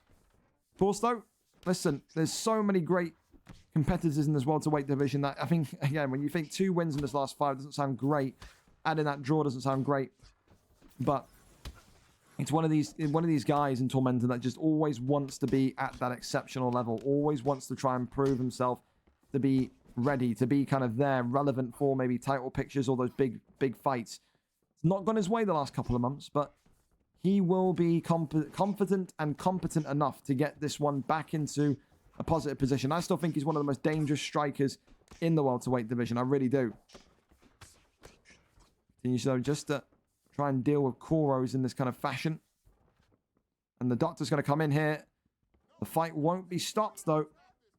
McGregor is going to be warned. Hey, listen. Any more damage, you are going to have to sit this one out. That there is going to be a stark warning for Tormenta. He cannot continue to eat and leak damage. Here we go. Where does this one go in regards to victory? Masvidal, aka Koros, continuing just to tee off. Oi, teep kick sends him backwards. Body kick connects, uppercuts. Left hook there again. More shots piling in though, but Masvidal, look at this. I told you he's lethal with McGregor even when he's on the back foot. He really is. And now Tormenta's just got to maybe try and make that counter shot absolutely last. He's got to try and bait Koros into throwing something wild here. And he could well clip him. Masvidal, though, continues just to work on that block. Knows that he is maybe kind of 1 or 2 jabs away from winning this by a doctor's stoppage. And this is the type of fight, again, where you talk to your corner. And you probably say to Koros, teep kick and walk backwards. Because he's probably going to win this if he can get enough distance away from him. Tormenta can't allow this one to get too far away from him. Drops him. Koros tries to jump. Nothing there. Clips him again. McGregor still hanging on, though. It's off the jab. Koros trying to just fend him off again. Now uppercuts and hooks. Flying forward. There's the takedown. That one there is denied, though. Off the jab into the right hook. Knee to the body again. More and more shots. More and more damage. More and more wonder in my brain as to how Tormenta is still in this fight, because he is absolutely battered and bruised here. And look at this. A flurry at the end. And he won't give up for Tormenta. I still got to say it's 2-0 to Masvidal, but he is absolutely giving Koros a little bit to think about here. He is.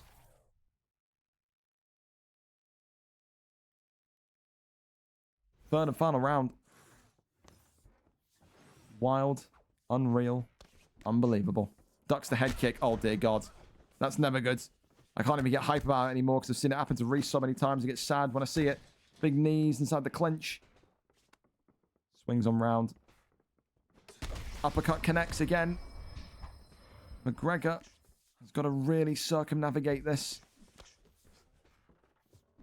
Uppercut again. Kruegerr clips him with the left hand.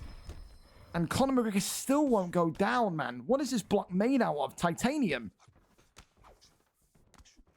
More and more flurries and shots coming towards him. Swings on round. Right hand there. McGregor just continuing to stalk. Their head health and the block absolutely minuscule. I think if Kruegerr's lost this fight, he would absolutely be devastated. But look at that. A double tap on the way down. It's got to be. It has to be over. Rains down the strikes. Oh my God. He saved himself again.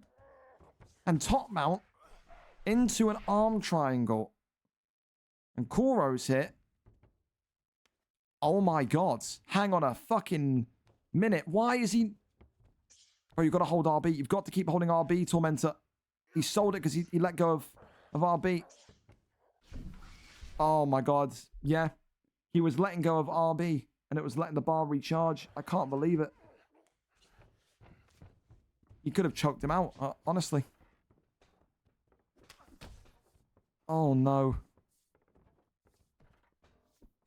Kruegerr. Oh my God. It's jab straight now. Into stack guard again. Potentially no backs off and away from him. And he wants that doctor's stoppage. Look at him. He's running away. He's retreating and he's sprinting towards him. He knows what he's trying here. Works the body again. Ducks underneath. Drops him. And now jumps into it. This has got to be it. Has to be it. How the fuck is it? How is he doing this? Man.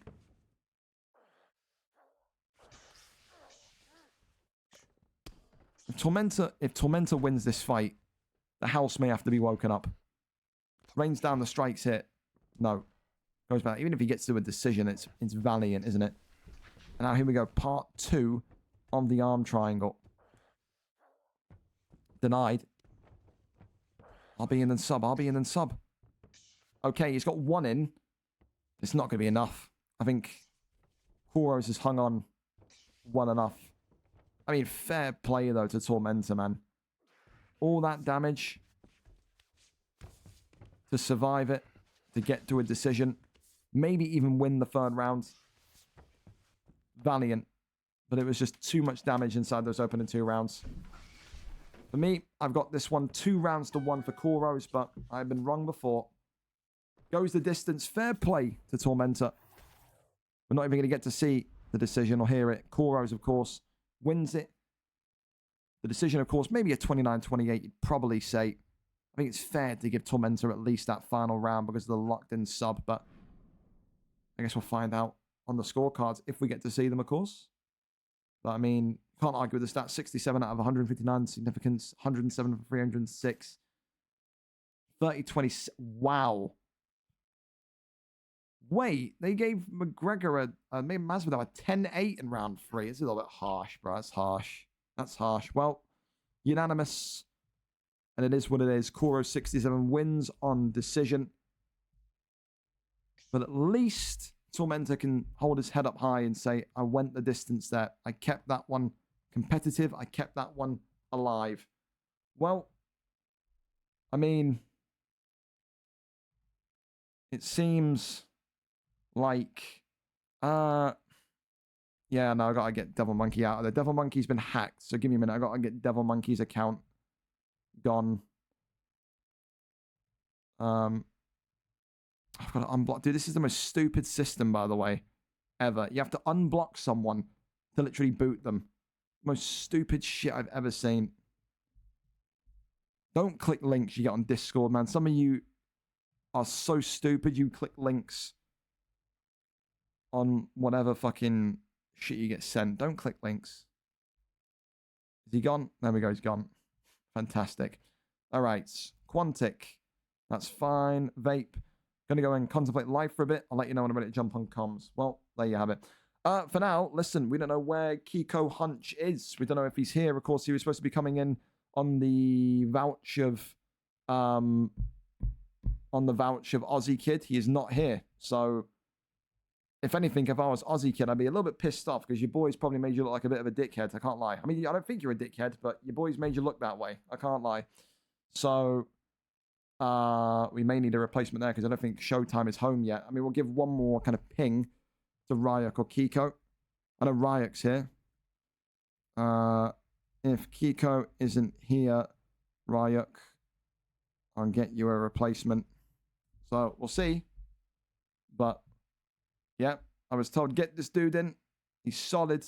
He's reliable. He's XYZ. You know what I mean? One of those. Yeah, with me, and I don't want Easy on comms. Easy's too trolly for comms, bro. I don't want it.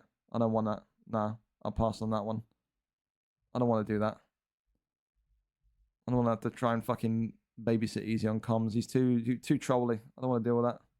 I had to deal with Easy in doses. I can't do it for 2 hours. No way. Well, it looks like Kiko Hunch is dead, gone to the world.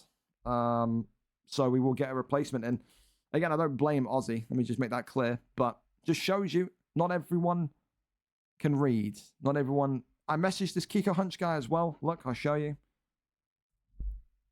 So any questions about the fight, hit me up. Reminder, you're on the cards. He's dead, bro. So people ain't about it. They ain't about it. So it is what it is. It's not your fault. It's not your fault. Your friend is stupid. It's his fault that he's stupid. There's nothing else to really say there. So, yeah. Said he may be great. He may be the best ever in the world, but he will not compete here because I do not care. I don't want people that are not going to be reliable and be here. So, yeah, Kiko Hunch out. You know what it could be? Could be a, you know what, let me hide the screen. Let me hide the screen here because I got an idea who to bring in, but it could be like a surprise entrance. You know what WWE used to do. Let's have a look.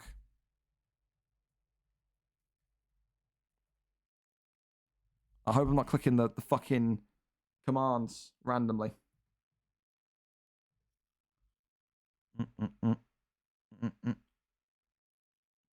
We're going to see if this guy replies. If not, then that goes my surprise entrant. I was going to do a bit of a surprise entrant there, but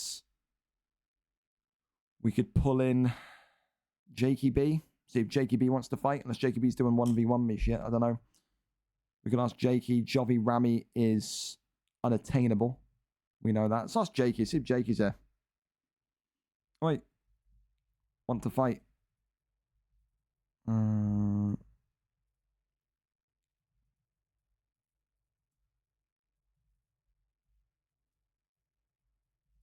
Let's see if Jakey wants it. Of course, this is actually beneficial because we know Showtime isn't going to be here, home, for like another 5 to 10 minutes. So we've actually played this to a T here. We have. So we've hit up Jakey. We've hit up the mystery man, who is not looking likely he's going to reply. We can try and hit up. Is Theo B fought? Oh, Jesus Christ. Has Theo B fought this week? Let's have a look. He hasn't. We can try and hit up Theo B as well. Theo. Dude, I hate Discord. Why do I have to go and find someone and click the name? Wait. Theo, do you want to fight? Had a pullout. See if Theo wants it.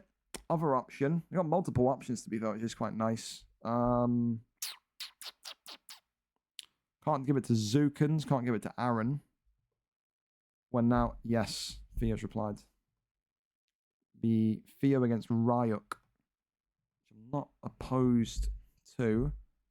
Ryuk's first fight was against Aaron X as well. Perfect. Perfect. Right, Theo B's coming in then. You will never know who the mystery opponent was. You'll never know. New op is Theo B. Lobby up and toss me a stream link. All right, well, there you go. Theo B to the rescue. So we wait for that one, boys. I reckon Jakey would do it. He's probably doing 1v1 me stuff, man, because he's busy and if he's streaming, then he'll be doing 1v1 me stuff. He is not. He's already chilling out then. Shot him a message, but it's fine. We've got Theo B to come. If anything, it's a nice one as well, because Theo B is 2-4, Ryuk is 1-0. They're literally right next to each other in the rankings. Bish, bash, bosh, easy peasy. We'll go for that one. So Ryuk against Theo B 17. There you go. There you go. 2-4 boxer, 1-0 balanced fighter. We love it. We love it. We love it. Ryuk loves apples. Tags you together in the channel. Oh, Jakey just replied now. Don't worry. Don't worry. Theo B came in. That's fine. Again, I don't want to kind of bash Ozzy at all. So I know, Ozzy, you did it with the right intentions of getting the guy in. But it just shows you, like I said, man, some people, they say yes and they tick the thing and then they don't read their DMs. I DM'd him not once, but twice this week. He didn't read it. He didn't see any of it. He didn't want to do it. So, again, I can't go around the dude's house and, you know, fucking push him and wake him up and tell him to look at his phone or his computer. Some people just are a little bit stupid. What can you say? There's nothing more to say. When we wait for this one, then, of course, Theo B and Ryuk, the new replacement fight. Theo B is live for us. Thank you so much to Theo B again for stepping in. Great boxer is Theo B. Was once upon a time the self-proclaimed best boxer in the featherweight 145 division. 2-4 in this division, though. First stream fight in what feels like a long time for Theo B. Ryuk loves apples, though. A dangerous, dangerous competitor. 1-0 for a reason. He wants to climb up these rankings quickly, effortlessly. And if he wins here today, you go to 2-0 and maybe open up the door for a title, or not a title fight, but a title level fight against the JKB, against someone like maybe even an Oni J once he gets back on his Xbox. It's all very much there and in the atmosphere, isn't it? So there you go. There you go. Showtime's just pulling up home now, so we've timed that perfectly. Here we go, though. We're in and we're ready. The second to last prelim fight of the evening. Thank you again to VOB for being on point. And let's go and see what we have in store for this one. And again, fellas, remember, you can bring any friends you want to the UFC League. They can be good, they can be bad, they can be amateurs, they can be completely stupid and not know how to play the game. We've got a home for everyone. The only requirement to play in this league is that you know how to read your fight slot, you know when to be here, and you are here, and you know how to communicate. You can do those things, you're always going to be able to fight here. You can be as freaky and weird as you want away from me, but just have respect for people on the card, please. Here we go.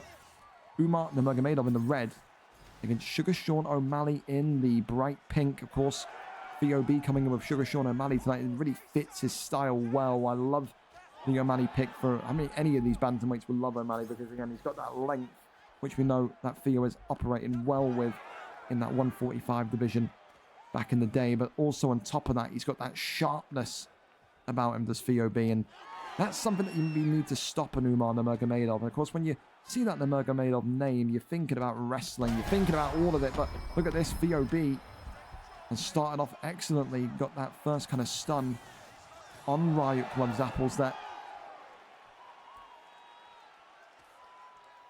Maybe that could mean Rye UK loves apples. Maybe. Now I'm trying to piece together in my head if I'm sounding stupid or not. I could be. Listen, continues to just fire forward, though. That kind of question mark kick onto the dome of VOB is blocked up nicely, though. Got to say as well, the VOB has not complained since going into that bantamweight division. He's used it as a gauntlet to improve himself, to stress test some of his abilities. And that's a great head kick from Apples there, who continues now to just rock shots to the body. Forces VOB to retreat back towards the cage. Head kick there comes off, but blocked off in the end. Jumping knee there, still being teased. Leg kicks into body kicks. That slip straight there, continuing to be thought about, but so far VOB just keeping things calm, concise, and professional. Knows if he can go 3-4 here today, he'd be right back in the ascendancy of this stacked division. Swings on round, goes back to the body. Off the jab straight here. And for Aussie Kid, he may be looking at this and thinking, wow, my boy, would he have been in trouble in this fight? Would he have been sailing through in this fight? We'll never know. One of those great mysteries, isn't it? But so far, I like what I'm seeing from both. Maybe VOB or Sugar Sean O'Malley giving up a little bit too much room in octagon control. But for Rai and his Umar Nurmagomedov pick,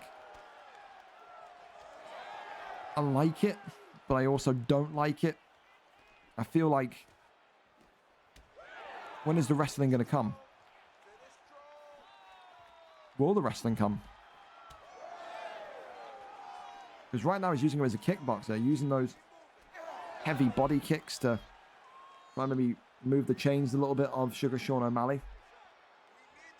And it doesn't really seem like there's any real intention to kind of go down and test VOB, who has had significant difficulty with wrestlers in his career before.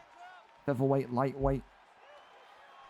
Whenever he's faced against those grapplers, he often has struggled. But in fairness, look at that. Great full body uppercut. Rocks him and drops him. And this there is what we're talking about in terms of the pull body strikes. How powerful they can be. An absolute flurry at the end of things. Could we have our own very Umar Nurmagomedov body snatcher here in the bantamweight division? Great round in the end for Nurmagomedov. And that is a round 1 win for Rai. 10-9 on the scorecards. He's just try and push. That's a jumping knee there. Great attempt. Goes to the body kick. Spin kick to the midsection. More and more pull. Uppercut there. More body shots and strikes coming forward. Knees to the midsection. Jumping knee there from VOB. Just continues to walk forward. Umar not phased by any of VOB's strikes whatsoever due to how much leakage there is in the midsection. He's done absolutely brilliantly. Oh, the flying knee was going to come in there brilliantly to just drain that stamina all the way down. Rai and VOB. Oh, goes low again. And it's just a question of how many more body shots is VOB going to be able to take here. Jumping knee connects right back to the midsection again. More and more uncontested body shots. VOB has probably got maybe 4, 5 maximum hits to the midsection left in him. Another one connects. Another one upstairs. Spin kick. And there's another body cut shot uncontested. It's just, this is where we are now. UFC 5, boys. You have to use those body shots and you've got to use them consistently. Just look at that stamina difference. Gone are the days of pull uppercuts. It's pull body uppercuts now and nothing. Jaw drops him and his leg's gone stanky. Oh, dear God. Just for the landing, give that man knockout of the night. VOB goes out in round 2, but look at the leg of Sean O'Malley. Look at it bend. We're going to get to see it from this angle, maybe. Oh my God, yep. Broke his fucking ankle on the way down. I mean, this is a great view of the cage door, to be fair. Wow. Well, Rai through Nurmagomedov, Umar Nurmagomedov gets a big, big victory. 2-0 now. And that's going to take knockout of the night just because of the landing. Maybe it's the most aesthetic knockout of the night we'll see because of the land on the ankle. But Jesus Christ, his leg turned into spaghetti, didn't it? We like that. We like that. Well, thank you very much again to VOB for coming in short notice. Always a pleasure to see him on the stream card, but not his night tonight. But Apples, the man, the myth, the legend, says an apple a day keeps the doctor away. Maybe he'll be chasing Jakey B next.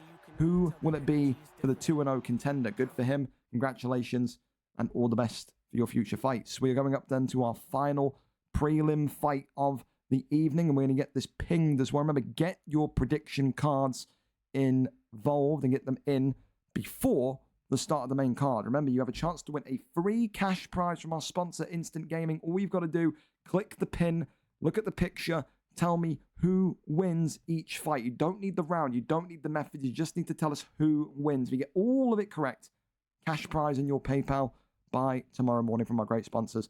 Final prelim fight is live. There you go. All right. Well, listen, we know where we're going, Jakey B. No worries. You're absolutely a star as well, Jakey, for even replying, so I appreciate that. We're going to go over, of course, to Showtime. I imagine Showtime will be streaming. We've always got to rock with the boy if it is Showtime, unless Showtime is just coming on and... I've clicked 0. Have I set the sound alert off? I haven't. Okay, so it's going to be Lee tonight. No Showtime, Cam. I'm sad. It's always a good Thursday night when you get to see Showtime. in his usual way. But I got Lee instead. We're here. We're set and we're ready to go. Then Lee 66 and Showtime in the building. Of course, a great matchup tonight for Showtime.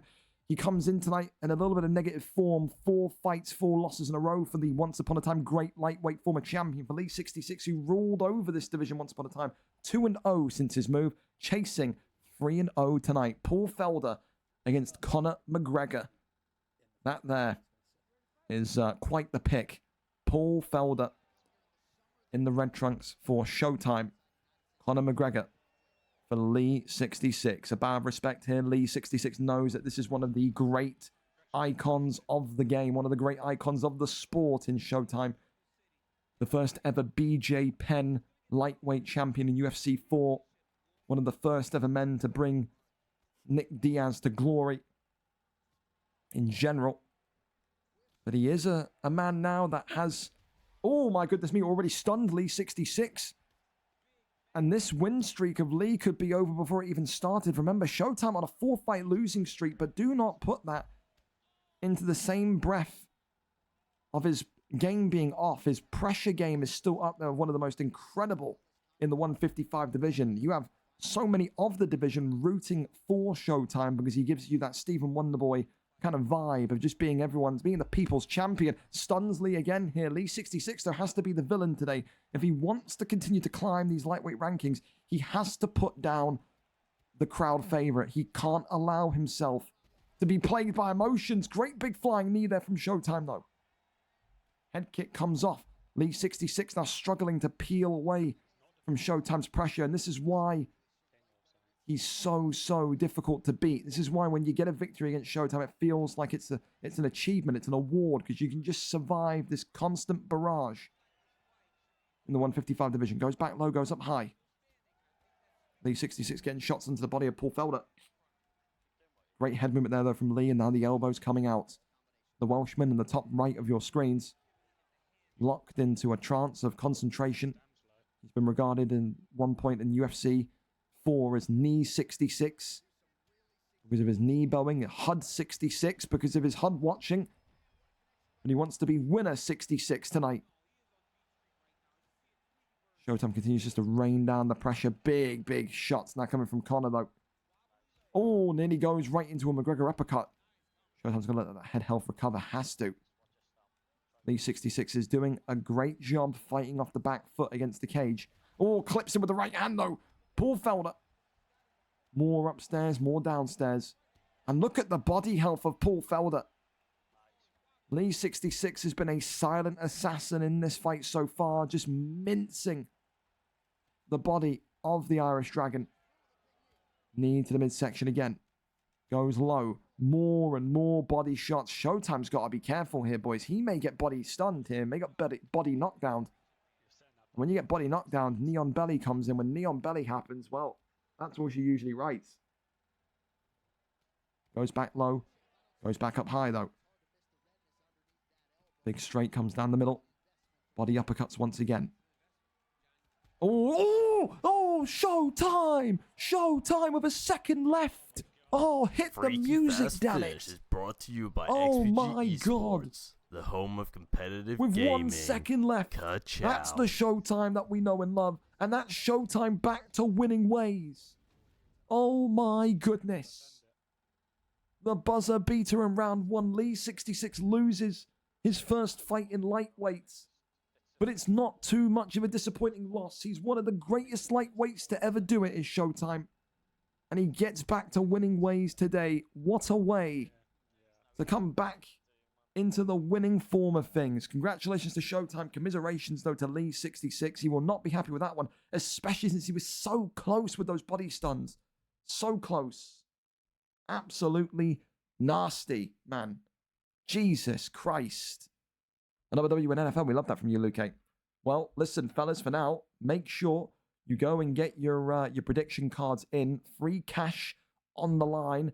Go. You got until the first fight of the main card. We've got some great title fights for you tonight. Wonderful poster from our very own Samuel. He should be employed by the UFC. I'm dead serious. This guy makes better posters than any of the clowns in the UFC graphics department does. A great work. of art again from Sam tonight, and some great fights tonight. Of course, though, we're going to go and ping the Discord one final time for the main card starting. Go get it. Go get a snack. Go get a beverage. The main card is on its way. The main card is live. There we go. I'm going to go put that on Twitter as well quickly, and then going to go into the main card trailer. So go. Fly. We are very much on our way. The main card is now live. Here you go. Who do you have in your predictor cards tonight? Will you be walking away with a little bit of cash in your pockets? All questions to answer. We're back in 60 for the main card. Don't go anywhere.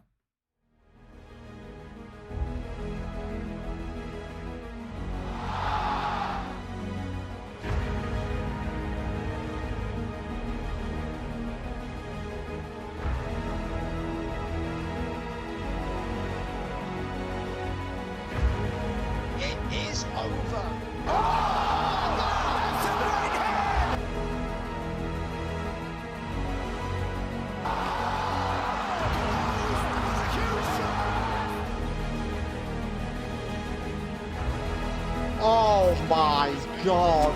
Legs beat up, man. That's the Poirier. Oh, big left from Poirier, now a right hand. It's hurt. Oh my God! An SLG Jokers has put the former middleweight champion to sleep. Light heavyweight champion. Goodness. It's time.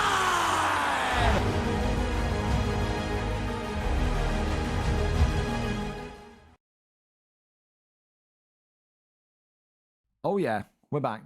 Fellas, welcome in. Of course, if you're just a filthy casual, you missed a buzzer beater knockout just in Showtime, knocking a guy out with 1 second left of the first round. You missed a fantastic prelim event. Of course, we're going to have You Don't Vape with us on the comms desk in 15 to 20 minutes, so you will have multiple voices tonight because you're bored of me. But what a card we got for you tonight. Kruegerr against the returning greatest of all time of PlayStation, Wavy Pappy, the Canadian, looks to step back into the octagon and take back the belt that he was never ever truly beaten for. Kruegerr tonight with a legacy fight of his life. Should he win this, he would argue Hall of Fame beckons him. No one has been able to beat the myth that is Wavy Pappy on the PlayStation side of things. Great title fights for you as well. Besides that, Chub Nardino and Kyle MCC, the league's ultimate bad guy in Chub Nardino takes on Kyle MCC in what will be a wrestle-centric matchup. Law Balls against TP Feng 2, Violence, Despair, and Misery awaits those two, and Wyra Tron against Kessler H for the light heavyweight strap. Boxer against Jiu-Jitsu Artist. Non-title fights, Theo James against Lelo, Warbs against Joffrey Rami, Perp against Mr. Oni J, Don Cottam against Samuel, Letty Hoddles against Logo Misery, Jack 13 against Holdy 2, and of course kicking off tonight, Joshi against Luton 20. And what a matchup that Joshi and Luton 20 fight is. They've never fought before, and they are both now fighting tonight for the chance to be the next contender, the next solid contender for the light heavyweight strap. Joshi, of course, 6-1, but is not on a winning streak. Luton 3-0, but does not beat anyone kind of high level. Tonight, both of these two need the win just as much as each other, and whoever does win will walk away with that opportunity to face the light heavyweight champion next week at VFL 137, should the signups be there. Of course, 6-1 for Joshi, known as a combination artist, great kickboxing. We saw it last week against Booba Time. He says he is 7-1 in his mind already. He will win and he will hold gold before the turn of June. For Luton 20, the former middleweight contender says that he was out of former middleweight. Anyone could have beat him because he wasn't taking the game too seriously. He's now back, he's focused, and he's ready to hold gold once again. He says tonight he will go 4-0 and claim that number one contendership opportunity. Let's go over and see who gets the job done. 5-star picks are enabled in all weight classes. We go up and over to it. Joshi is live for us. Let's go and see what the picks are going to be. Alex Pereira against Daniel Cormier. Okay, all right. Okay, Luton going a bit of a wrestler today. All right, okay. All right then. We have not seen Daniel Cormier in months, I want to say, since like December, I don't think. Well, that's where he's going to go, though. Daniel Cormier, of course, a wrestler by trade, and that will be the ambition tonight, to wrestle Alex Pereira. That is his kryptonite. When you think of the big Brazilian, you think about his sharp striking, his kickboxing, his power, of course, but he does not have takedown defense. He does not have the ability to anti-wrestle. If the takedown hits, if the takedown lands from Yeah, I'm Luton tonight. Great name, by the way, Luton, changing it to match Yeah, I'm Mike. If he can get the takedown tonight and keep Alex Pereira completely tied up, then Joshi may well be in for a bit of a shock. Joshi, of course, has only lost one fight in this division against Kruegerr 67. Now, of course, in that welterweight division, he has been flawless besides that singular defeat. Of course, it says it's a 5-round fight, but please don't worry, it's only a 3-round fight. Should this one go to round 4, we will ask one of the two to lift their hands up, knock the other out, and go by the judges' scorecard. So it is only a 3-round fight. It is not a 5-rounder. Great takedown defense again from Joshi. And I have to say, what I've seen from Joshi over the last couple of months, again, one of the best takedown defenses in light heavyweight. We've seen it multiple times, countless times. People will see that Alex Pereira pick and they'll think takedown, takedown, takedown. But equally, if you're Joshi, you know people will see the Pereira pick and think takedown, takedown, takedown. So you can just preemptively deny it, preemptively think about it, and just effectively kind of keep your head in the game with excellent takedown defense. Both of them have a little bit of a stare off there, not wanting to really kind of snap at one another too quickly. Of course, Pereira as well going to need. I think if you're Pereira, you got to use and disguise those leg kicks. You damage the leg of your opponent, of course. You will make the takedown harder to land. Of course, as well, you are new to UFC today. In the blue, oh, that's the first takedown. In the blue trunks, the black gentleman for Luton, who is 3-0. Alex Pereira, the man on the bottom here, in the floral shorts with the tattoos. That is Alex Pereira for Joshi, who is 6-1. But now for Luton, he's gained this position. He has to keep him down here. He cannot allow him to just pop back up. If he does, then that's going to give Joshi a whole lot of confidence. Luton may need to make this one a little bit slow-paced, a little bit more of a quote-unquote boring fight. He's got to be very, very stylistically careful about how he chooses this one. Great little hop over there, though, into side control. Love that from DC.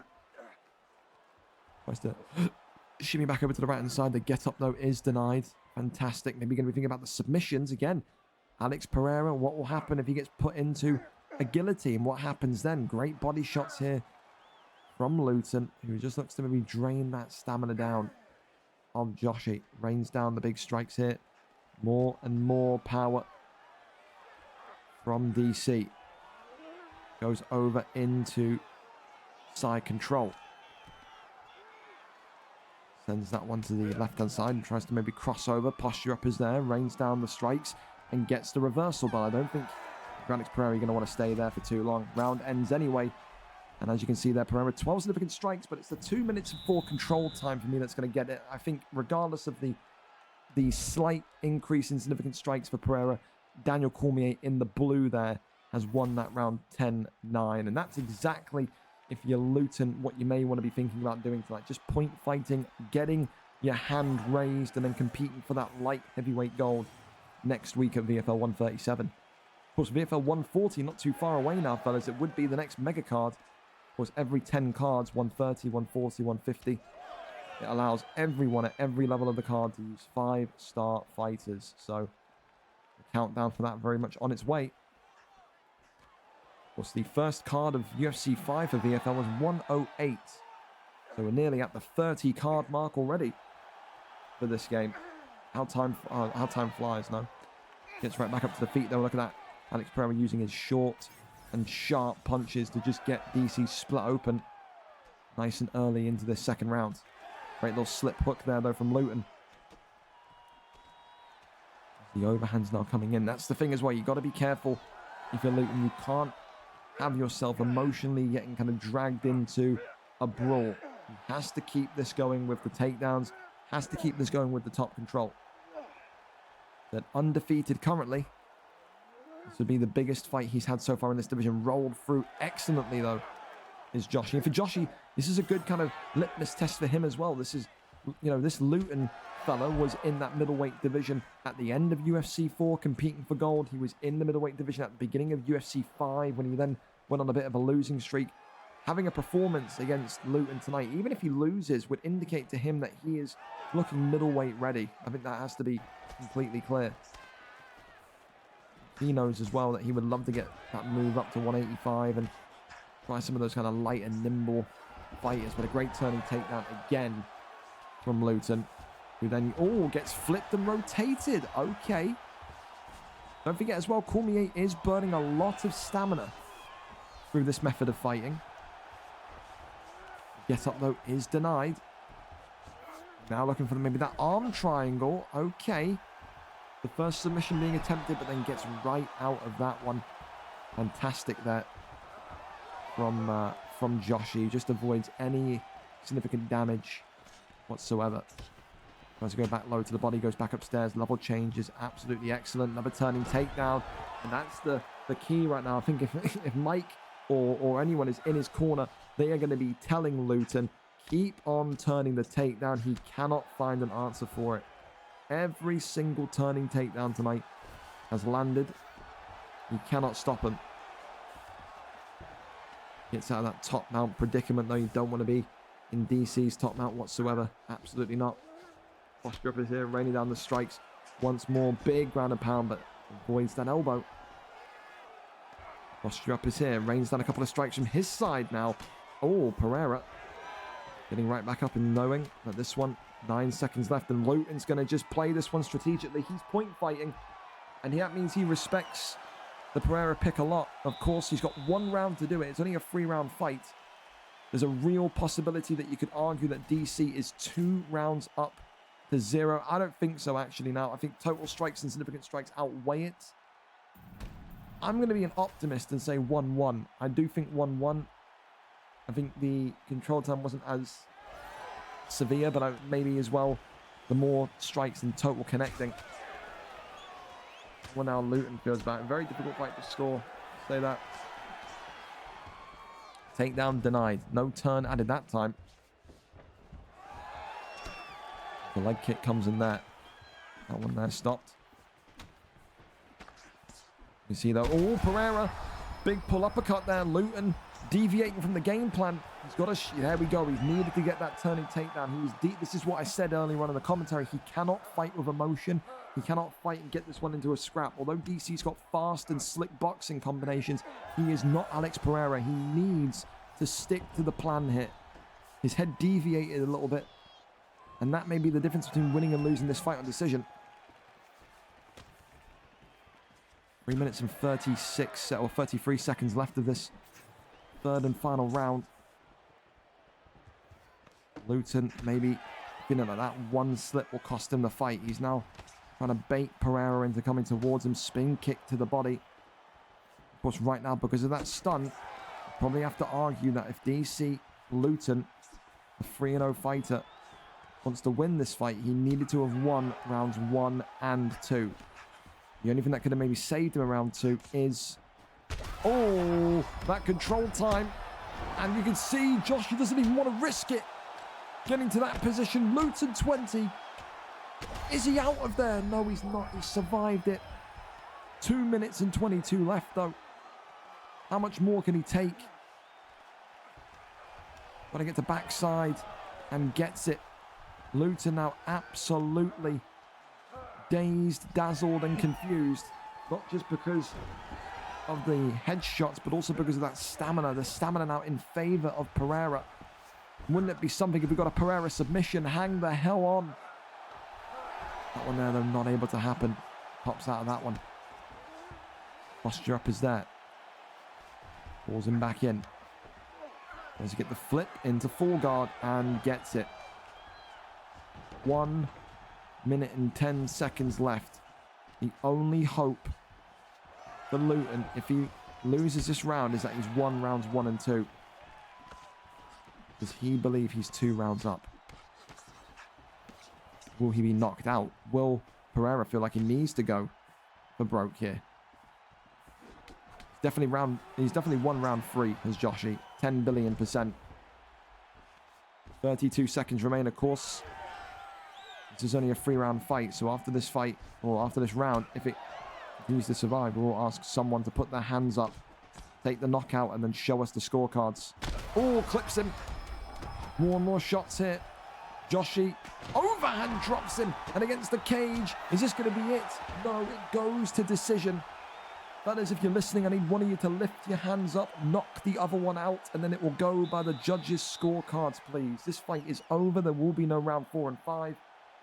It will go by the 3-round scorecards of the judges. Again, a repeat. One of you lift your hands up, the other one knock the other one out. It will be by the judges' scorecards. Thank you very much.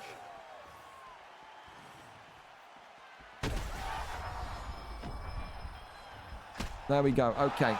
Now let's have a look at what the scorecards say. Reload and see what the scorecards say. Let's see, let's see. I still think it was a 2-1 to Pereira, but I mean, I think 2 and 3 I would give Pereira. I think 1 you have to give DC. Let's have a look. Let's see. Who gets it? 30-26 Pereira, 29-27 Pereira, 30-26 Pereira. Pereira wins all 3 rounds with Judge 1 and 3. Judge 1, 2, and 3, giving it a 10-8 to Pereira in round 3 as well. It is a unanimous decision. All judges giving it to Joshi. Joshi wins it by decision, 7-1. He is off to the light heavyweight title stardom fight against either Tron or Kessler. He is categorically now next. Congratulations to Joshi. Commiserations to Luton. Again, deviate from the game plan in round 2 a little bit, but again, don't take anything away from Joshi. It was an excellent fight from both of those guys. But there you have it. Listen, we're going up over to our next one, Demonic. Here if no one shows. Thank you, Demonic. If he's integ checking me, then do it back to him. Would you like one? You got to tell me what this is. Do you want me to integ check him? Or am I integ checking him? I mean, I kind of have to integ check Holdy because, you know, it's Holdy. So, I mean, I'm going to check him, but I'll ask him. Jack 13 today coming in to this one with a 4-2 record. Holdy coming into this one, of course, with a 3-4 record. But Holdy holds all the cards. He's on a 3-fight winning streak, isn't he? Jack 13 on a 2-fight win streak. Number 8 versus number 11. But these two have history when it was, again, 2 months ago, I think it was, when these two originally fought. Jack 13 said the fight should have never have been sanctioned due to the internet. Jack 13, though, is in university accommodation, so no one actually knows whether it's his connection or it's Holdy's connection. Holdy will point at Jack. Jack will point at Holdy. But the last time they fought over here, of course, Jack 13 won by decision. Holdy's chance tonight, 10 events later, to get retribution and to make it a 4-fight win streak. If he does, he'll be up there, maybe in the kind of the closeness of maybe a contendership opportunity. Of course, it's a long time since the 7th of March, but what has Holdy done to correct things differently? We're going to go over and check with Holdy, then we're going to hide the screen because he is 16, so I don't want to kind of show him and leak him on camera. I've hid the labels by accident. That was nearly a bad thing there. Okay, with that, and we're going to go over and check here. Hello. You know what time it is. Oh, my mic's doing the thing again. Hang on. Checking routes. Checking routes. We are checking. We are checking. All right, I'm here. You know what time it is, Holdy. Oh, is the screen off? Yeah, screen's off, yeah. One on him as well, please. If you want one on him, absolutely. Yeah, please. Wonderful. Wait there. What fucking... Is this a... How many Villa... Go back. Go back. Flip it back round. How many fucking Aston Villa shirts do you fucking have, Holdy? This is like the 17th different Villa shirt, mate. Do you have any other normal t-shirts, pal? What is this? I think I have 6 in my wardrobe. Fucking get... Congratulations on Champions League, by the way. Good evening, man. Has done a wonderful job. That's lovely. Any words for Jack, then? Hopefully I'll win. If I don't, then well played. Oh, there you go. Well... I'm at a few words. We're going to go over and do the integrity check with Jack 13 then. Lovely. Here we go. Boom. Hello. Wonderful. Wonderful. Listen. What? No. You put the fucking pad down, you. What is this dirty pigsty room of... No, go back to the desk. You're not hiding that fucking heap of bottles away from me, pal. Go over. No, to the right. I want to see the bottles. I want to see... Look at this absolute shit show of a desk, Jack. What's this, man? You've got It needs fucking cleaning, okay? brother. That's You've not- got That's deodorant. tomorrow's job. You've got deodorant lying around. You've got fucking bottles lying around. You've got fucking pizza boxes on the floor. Where are we? Is this a university? Is this a university room? Where are we? It's a university room. This is fucking disgrace from you. Any words for Holding? Not really. Okay, I there don't we go. care. Well, good luck to you. There you go. We're over and up to it then. Fucking one's room is plagued with darkness. The other one's room is a fucking shit show pigsty filled with mess. Man, I have slugs in my room. Well, get help. Get help if that's the truth. Get disinfectant. Get anything. Here we go. We're up and over to it. We're there. We're set, and we're ready to go for Holding. A chance of retribution. A chance for revenge from the event 10 weeks ago. Start a new cleaning stream. How clean is your room? Out with Kim, played by Blaze, and I don't know who Kim and Aggie are, George. You have lost me with Kim and Aggie. I don't know what the fuck that means. Well, we're here in the Apex, no volume, but at least we have audio. I mean, a picture rather than audio. Taporia, of course, in the black and gold tonight for Jack 13, who had to go to the distance with Holdy last time. Both of these two are now on win streaks. Holdy, of course, on a 3-win streak. Jack on a 2-win streak. Both of these two will know how important this is. If you win this one tonight, featherweight division, the 145 division beckons for a new challenger. Of course, there's so many fit and able contenders in here. Of course, it's a championship now occupied by a wrestler, so you have to be able to show those wrestling dynamics in a big fight like this tonight. If you're Holdy, of course, you know that, you've improved the wrestling so much. For Jack 13, his entire base back at the start of things of UFC form was all about his wrestling. He now knows that Holdy may well be one of those kind of worthy contenders. He had to go to decision last time. He says he will not go to decision again. Of course, as well, with Volkanovski, that pocket boxing always going to be such a dangerous asset. You get inside the pocket with Taporia, it could well be game over. But we all know about that buff that Taporia got after he beat Volkanovski in real life. I mean, hell, such incredible boxing now, such great wrestling control as well. He's someone that, of course, we have to ban in the prelim level of the cards because he's just so damn ridiculous. Volkanovski, though, now being pinned underneath Taporia, and this is where Jack 13 begins to thrive. Of course, he was known as the ultimate HUD watcher in UFC 4. The only one that you can really maybe look at as being a worse HUD watcher was what's his face, Webbo, 100%. I think Webbo takes the pride in being the best HUD watcher in the land. Good deny there though by Jack 13, who just looks to posture up and start to rain down these big strikes. Of course, there was a lot of bad blood between these two, as I mentioned, after the last fight 10 weeks ago. Accusations of lag switching and shitty internet, XYZ. They do not like each other, despite how polite they've kept before the fight here tonight. As I can't put a lid on a bottle because I'm too mesmerized by the exchanges of grappling. There we go. Crosses back over into the top mount position again. Taporia here just getting off some light taps, some light strikes here.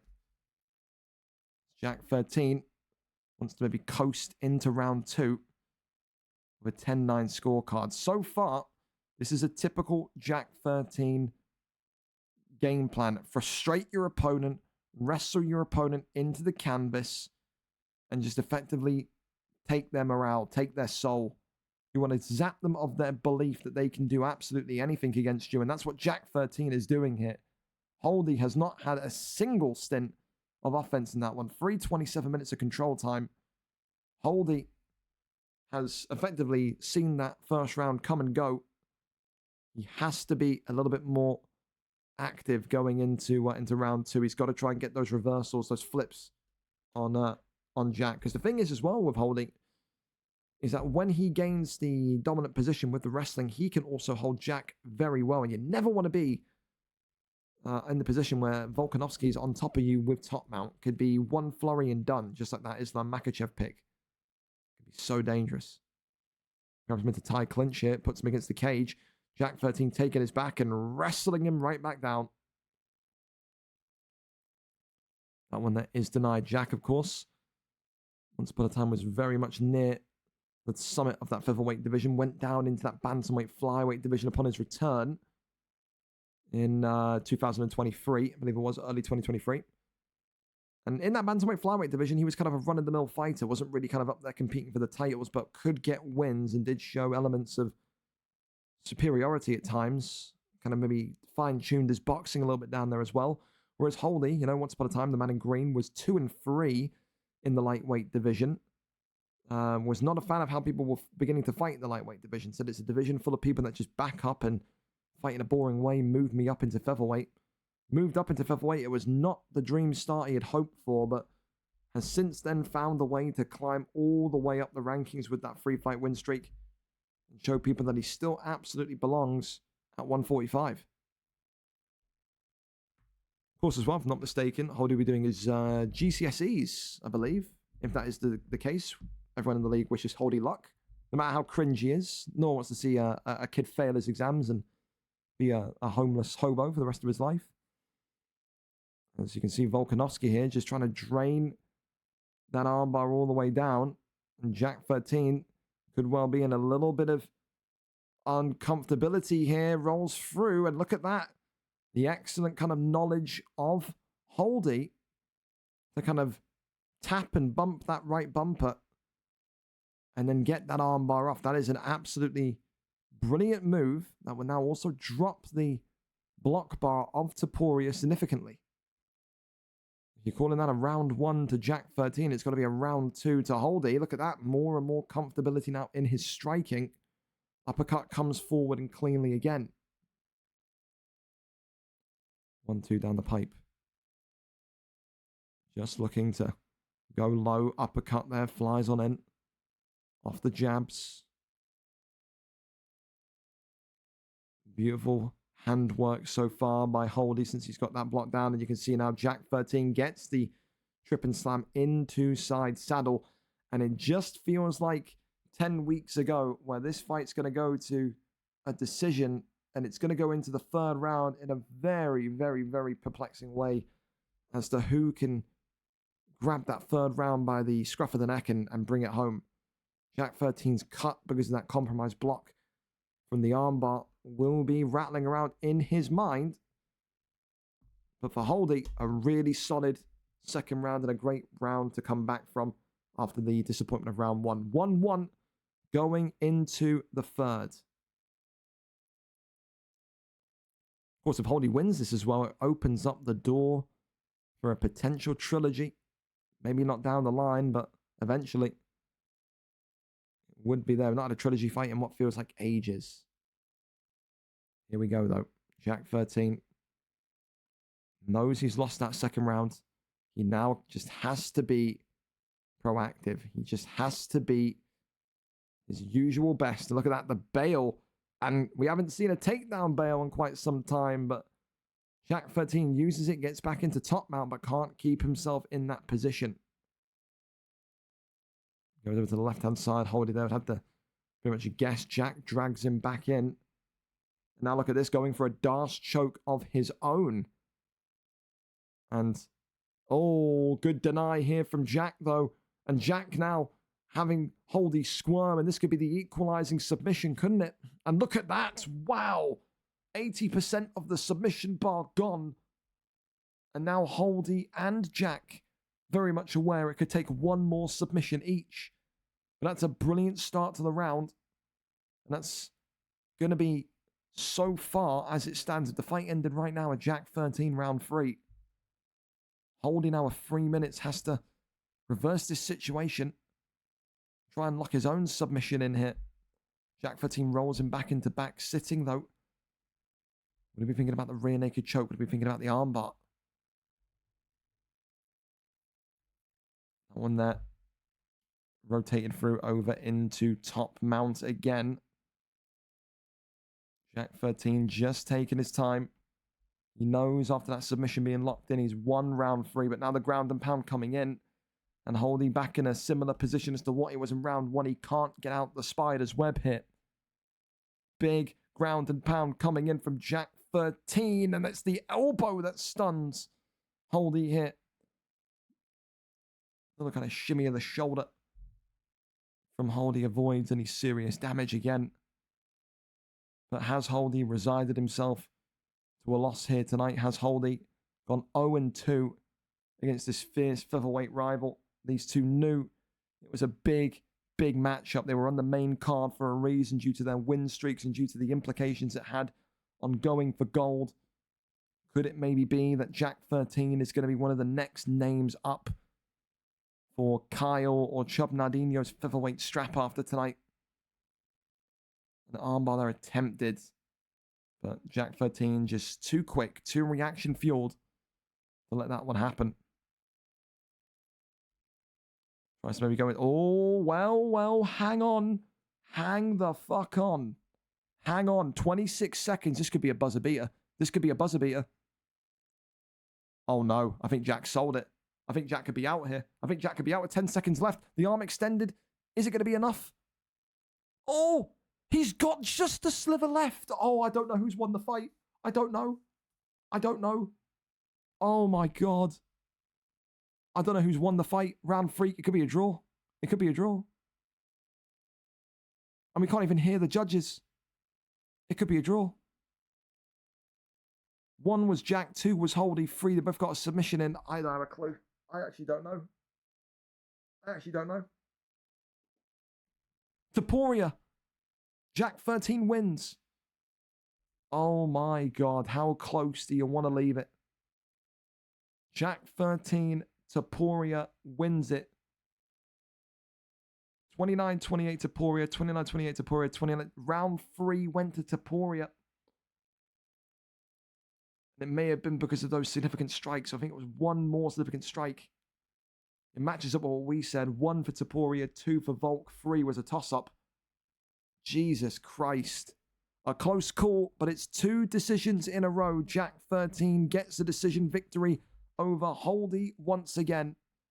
And he could be one of the next names for that featherweight strap. Congratulations to Jack 13. But we move on. Letty Hoddles now against Logo Misery. Letty Hoddles comes in with a 3-2 middleweight resume. The karate fighter, the former heavyweight great, has the opportunity now to put his name up there for a middleweight title shot. Of course, though, the man that he faces also on identical form, on identical record. 3-2 also for Logo Misery. 3 fights, 3 wins in a row. Logo Misery has been training with the likes of RNG Mellon and Reese 170 to improve his ground game. He feels like he is the most balanced he has ever been. Tonight, he says, I will not fear the wrestling, I will chase the wrestling. Letty Hoddles, though, of course, a dangerous kickboxer in his own regard. We go up and over to it if we have a link. Logo Misery, yes, we do. Check out Getting Grippy. Well, there you go. Loading up? No worries, that's fine. We'll phone Vape as well. Who's going to be on the comms with us? Jesus. Hello. We're here. Hello. That's for you.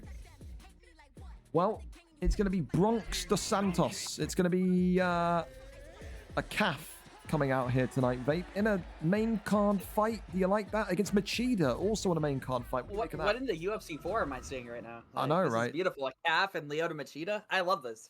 Well, there you go. Vape's a fan of it. Let's see if both of these I can't two... hate against the Dragon, man.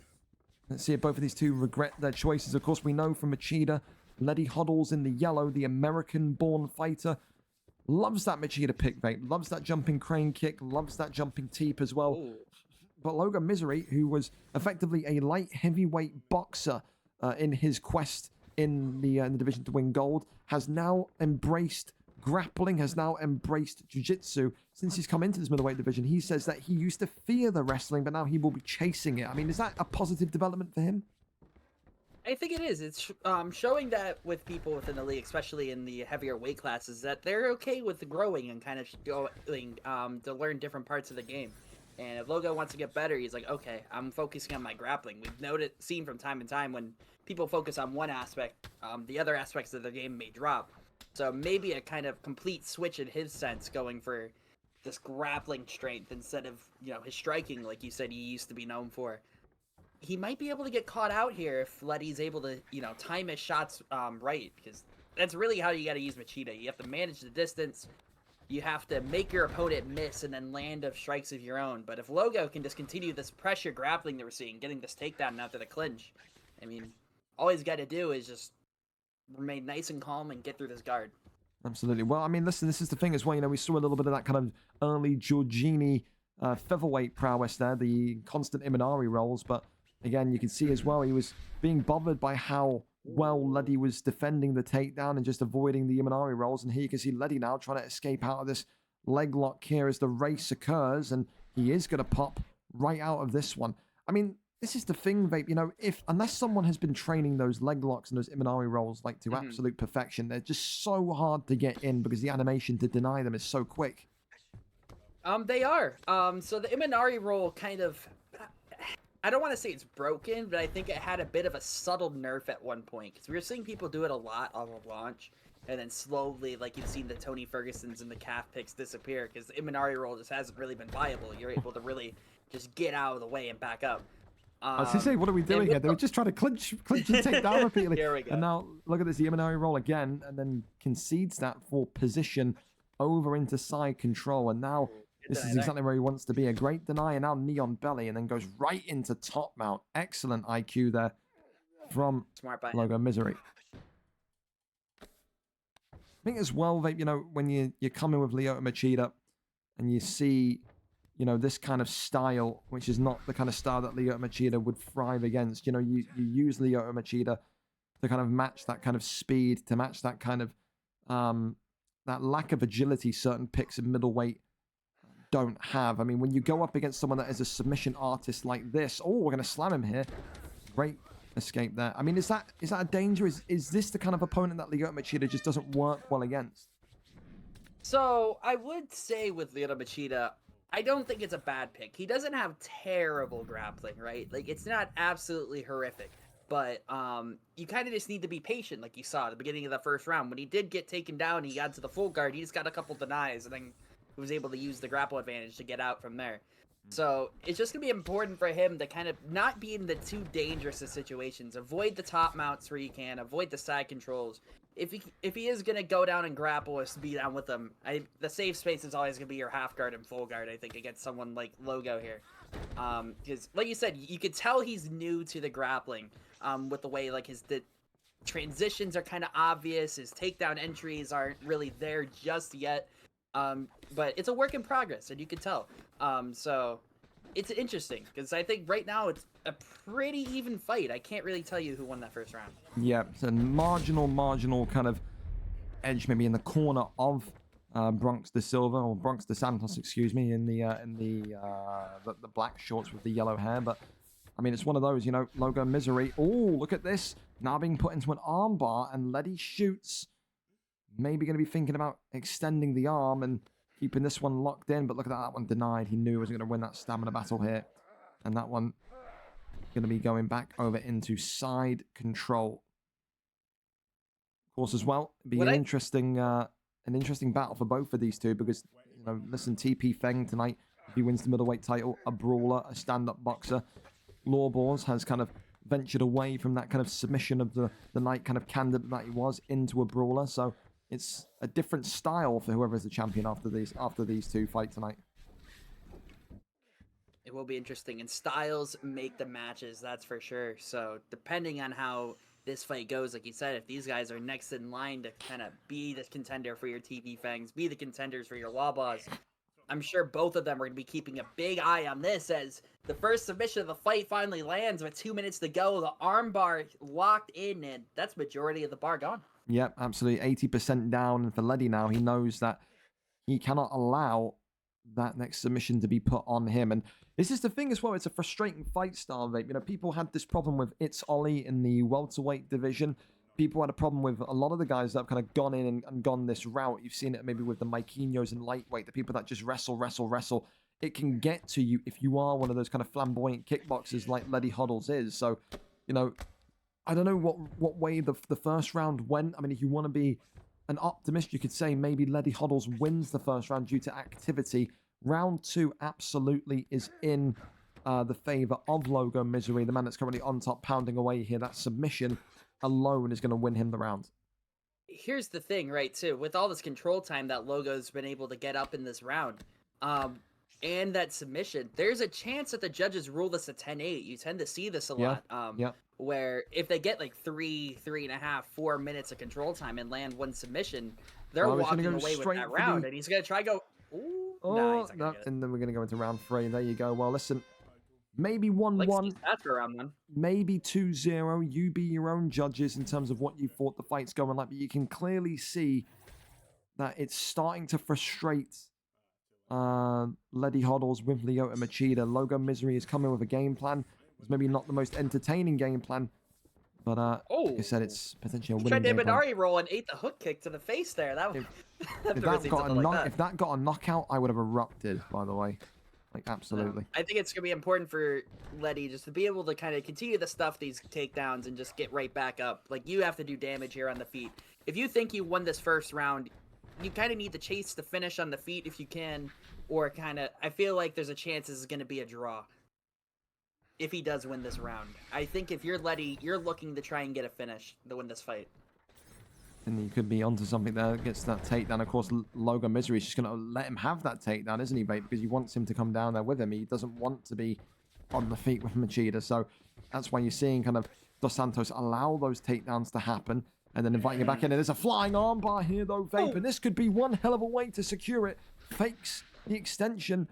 And Letty Hoddles, is he going to be able to get out of this one? Logo Misery, his stamina bar is going to be gone and going. And he's going to be able to roll through in the full. Oh, yeah, it just about gets out there, but one attempt. Shades of Lawbuzz there with that flying armbar. And right back into another armbar, though, but this one's going to be easily kind of come out of, and this one's going to be extended. It's all over. Lyoto Machida taps, and Logo Misery gets the submission that he wants. He silences the crowd. He says it doesn't have to be pretty, but it has to be a winning maneuver. And I think we're going to give that one submission of the night, not just because of the setup from the flying armbar. It was a great transition to then launch back into the armbar after he had moved into a control position. So a really, really technical bit of brilliance from Logo Misery tonight. He said he would be chasing the wrestling, not be fearing it, and he gets the job done in round number 2. Logo Misery will be next. You can maybe argue for that middleweight strap. And again, fair credit to him. He's taken the time to learn those metrics of the ground, and he has come out the other side looking like a very, very improved and well-polished fighter. All-rounder is the best kind of word I can give you with that one. But again, fair play to him. Commiserations, of course, to his opponent in Letty. It's a frustrating fight style, guaranteed, but hey, what it is. You can't ban submissions, you can't ban fight styles. It's just, we have to boo those people. But for tonight, fair play to Logo Misery. A good improvement from him. Up next, though, we talk about one of the most entertaining fights that are on this card tonight. Don Cottam takes on the graphics man himself, Samuel. Don Cottam coming into with a perfect 3-0 resume. The number 10 below him in Samuel, 3-1, also on a 3-fight win streak. It's a battle of the win streaks in the main card here today. Of course, this is a division that is screaming out for a contender. Some people will look at Shermer. Shermer is away constantly here and there on holiday. 1 minute he's in San Francisco, the next is in an airport going somewhere else. So you could argue tonight that the winner of Don Cottam and Samuel would be next in line for the winner of for Mike, or if not Mike, the winner of Mike and DWKB after how impressive he looked last week. Both of them are 3-fight win streaks. Both of them are kickboxers with an intent to have entertaining fights. Sam used to be a wrestler, but he strayed away from that. Who wins? Both 3 wins in a row. Only one of them can go to 4. Let's go over and see what the picks are going to be here in this lightweight division, or this welterweight division, excuse me, this evening. We've seen a lot of Leon Edwards, Vape, and we're seeing him again. It's going to be, no, we're not. It's going to be Michael Venom Page. He was hovering over Leon Edwards, and he changed his mind. Sam going to Michael Venom Page, and Don Cottam sitting on Shavkat Rakhmonov. What do you make of those picks? So I'm completely brain dead when it comes to the striking in this game, so I unfortunately can't use Michael Venom Page's full abilities. But if you are someone who can press buttons and the combinations correctly, he is a very, very fun pick. And same thing with Shavkat, but Shavkat kind of feels a little bit static, I think, on this game. A little bit kind of, I think, too linear with the striking. And it kind of just hinders him, because I think he would be the most popular pick in the division. But I think Michael Page here, especially with the stand-up, the Bruce Lee animations with the back fist jab, he could be a very fun pick. Well, listen, you know, it's the way all that about this grappling, though. yeah, the way that you take away that silky smoothness of the MVP striking is through that wrestling and the takedowns of Shavkat Rakhmonov. I agree with you, though. I do feel like Shavkat feels a little bit staticky, a little bit kind of, I don't know what the correct word is, but bulky in certain maneuvers. But I think he's a jack of all trades, and I think that's exactly what you were alluding to. You know, you get Shavkat in a dominant position with those submissions tonight against MVP. It could be lights out as quick as it starts. But I mean, for MVP, so good in terms of his height, his distance, his reach. He's got that real Stephen Wonderboy Thompson feel about him in terms of how he can kind of really point fight and secure victory. So, I mean, listen, Sam's going to need to use everything in his IQ, everything in his repertoire from his UFC 4 days when he became double champion in that kind of middleweight, light heavyweight division, all the way to recently when he became a bit of a knockout sensationalist in the welterweight division. He has to be calm tonight. He has to take his time tonight against Shavkat, and he's got to keep that takedown defense nice and high. That's a bit of a mistake there, walking in towards that stat guard. Dom Cotton able to get the half guard trip, and it's going to be the story of this fight. It's going to be really hard for him to be able to get off his back here with Michael Venom Page. Grappling stats are horrible. It's kind of like when Alex Pereira and Izzy were like kind of in the game, in last year's game, where they were just at absolutely terrible stats. So it'll be interesting to see if he's going to be able to get up here now with Dom kind of in the top position, but Shavkat is the last place you want him to be.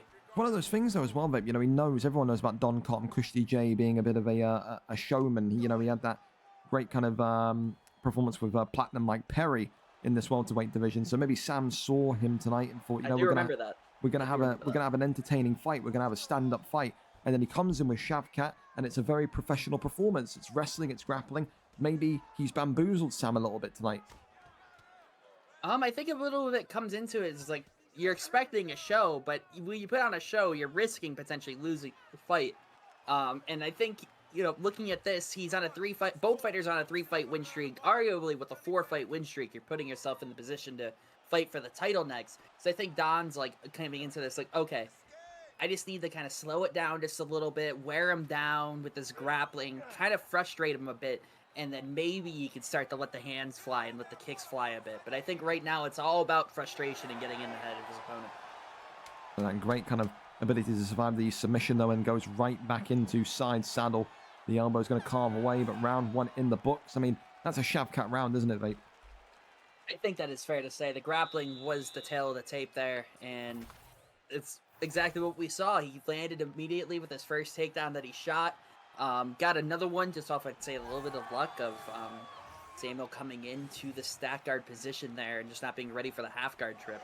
But it's all going to be about, can he keep this on the feet, or will Don be able to get it back to the ground? Because Samuel's looked pretty well so far with this Venom Page. He's really throwing these strikes out there, getting these feints ready, trying to set something up. Just can't let the frustration from the first round get to him and try to rush something. Yeah, I agree. I think when you start to see Sam get those constant takedown denies after takedown denies, it's going to be when he maybe runs to the occasion. But look at that great little elbow there, comes in, slices open Sam's MVP. Goes back to the midsection again, and now you can see those heavy hands of Shavkat coming forward and making this one a bit more of a contest. Takedown with the turn added. Gets the completion. Now we're right back into Shavkat territory. The Kazakh be thinking maybe about an arm triangle, be thinking maybe about one of those tried and patented submissions. I mean, this is the thing, like you said and alluded to earlier on, Vape, you know, with MVP's real lackluster ground stats, if you can catch MVP on low enough stamina, it could well be a one-and-done submission. He really could. I think MVP has about like 89 or 90 submission defense, something like that. So that's not horrible compared to the rest of his grappling stats. But it's going to be that thing where you're using Shavkat, you're using a finisher. You're going to feel the need to kind of dictate the tempo of the fight, especially on the ground, and try to get the finish. But I think we could see this game plan from Dom just being, okay, I've got the grappling. I'm going to hold him down in the top positions, make sure I don't give up the flip or allow him to be able to get up, and kind of just rack up the control time, just hit him with some pitter-pat shots here and there. It's going to be ugly. I think the way this is going, you know, it doesn't have to be easy. It doesn't have to be pretty. He's doing what he thinks he needs to do to potentially earn a title shot here. Yeah, So, no, I fair mean, play to him. who can blame him? I mean, this is a guy that was so Yep. close at one point to the lightweight gold and then went on that kind of devastating losing streak because he was effectively making the fights more kind of high profile and exciting. And, you know, it comes a point, you know, just like it did with Justin Gaethje in real life. You know, he was a showman. He was the human highlight reel. He was dubbed the Homer Simpson of the division because of how much damage he was taking. And then he had to fight more smart, more prolific, and in a way that would get him towards gold, you know, and that's maybe what you're seeing here with Christy J here tonight, because it's a very, very clean and professional performance that is maybe going to be catching the eye of someone like I'm Mike or DWKB. Like I said, he wins tonight. It's a 4-0 record since making the move into 170, and he'll be very, very happy not only with how this is going, but maybe how the top of the pile looks in the welterweight division, because I don't think we've seen anyone with consistent wrestling like this so far. Not even from the champion. I think even Mike's wrestling has had some holes and some inconsistency in it. Round 2 in the books. That's again a Shavkat round. Yeah, it's easy to say. He racked up the control time. He did some good damage, made sure he was maintaining position, getting his posture up, finding other positions as well so that Herb wouldn't stand him up. But this is exactly what he needs to do. He's fighting to his strengths. He knows his opponent's weakness, and maybe not Samuel's in his own ability, but in the fighter that he chose, just knowing that, okay, the guy that he chose doesn't have the best grappling stats. I'm going to target his weakness. And this plan is working to perfection so far, but I don't think he can deviate from it. You know, he is up 2 rounds, but how many times have we seen someone get flash knocked out or just the momentum completely change and then just get finished? 100%, So, I agree with you. Dom's going to have to keep his head here. I think it's one of those where now, you know, does Dom come out and say, all right, now I'll be a showman? Does he have the faith in his ability to do that? I mean, it seems like he does. I mean, a minute and kind of 10, 20 into this third and final round. Oh, look at that flying elbow attempted by MVP there. Just swayed out the way, though. And it seems like now we are seeing that kind of traditional kind of style of Don Cotton. He is up on the scorecards. He's confident, and now he's coming out of his shell to try and give the fans a bit of a show here, try and give people what they want, the Don Cotton experience. The side kick there is wonderfully executed as well, just creating that distance. But there again is the takedown. It took 2 minutes, but they're back into that wrestler's position. And Sam now is being elbowed into oblivion. And another thing to note as well, from a lot of the dominant position from grappling that he has in the activity, Don's stamina is lower than Sam, even though even on the feet he's been throwing a lot less than Sam has. So this is smart for him. He got it back to the ground when he needed to. I think you keep it up on the feet for way too long. One nasty kick from Venom Page to the body can completely sap your stam or maybe even stun you at some point. So he entertained the stand up for 2 minutes. He was like, all right, and it's time to go back to what was working. So I couldn't It's agree probably more. mini Portuguese Prince in his head just yelling, shoot the takedown! Yeah, no, absolutely. Yeah, 100%. I think as well, the thing that's been really, really nice from Don Cotton is to see that he does have this kind of light switch ability. You know, he goes from this kind of flashy entertainer into this professional kind of killer. And I think you need that when you're going for those, for the strap and going for the title. And again, I mean, listen, I don't think Sam has been bullied here. I don't think Sam has been outclassed here. I think, like you said, and like you stated, you know, the stamina. If this is a 5-round fight, you'd maybe be feeling a little bit of fear for Don Cotton because of how much energy he's exerted and the ability of Sam to maybe get a submission from the bottom as well. But I mean, maybe tonight it's about the pick. Maybe tonight it's about the more professional approach here. Look at into the Darce. The Darce deny. Oh, that's something you don't see too often. Okay. That's something you. Could have been a submission of the night snatch that. Oh, man, there's enough time left in the fight to where he kind of could just risk that without having any kind of bad things happening. But that's something you do not see too often, man. You got to give him a shot. Rolls through back into the Darce again. We're going to look to get one locked in. But this one in the end, not going to be gained. It's going to go to decision. I think that's a 30-27. I don't think it's any negative connotations on Sam today. I think it was just a fight style that he wasn't prepared for. He wasn't beaten up. He wasn't battered. He was just controlled on the floor. And that's what you need sometimes. For Don Cotton, it does feel like the welterweight title shot is getting closer and closer by the turn of the week. But we're listening to the judges' scorecards. I have that 30-27. Would you agree with that one, Vape? 30-27?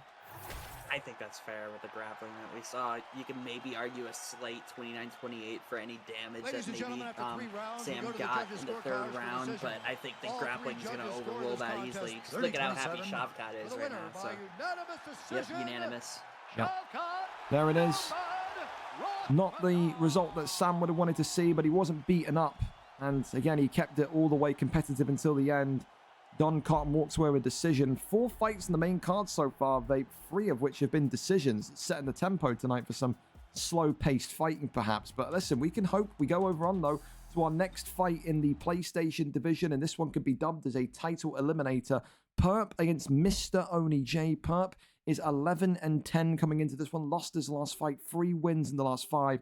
Oni J, the former champion, 5-1. Won the belt, defended the belt, and then, of course, lost the belt. These two are both itching to get back to winning ways, but only one can get there. Oni J, known as a balanced fighter, but has that wrestler's background. Perp, of course, a kickboxer. The best kind of style I can really attribute to Perp is maybe someone like a Jose Aldo. I really like it when he introduces those leg kicks into his game. Haven't seen him do it in recent because he has been taken down and has been controlled control in the last couple of fights.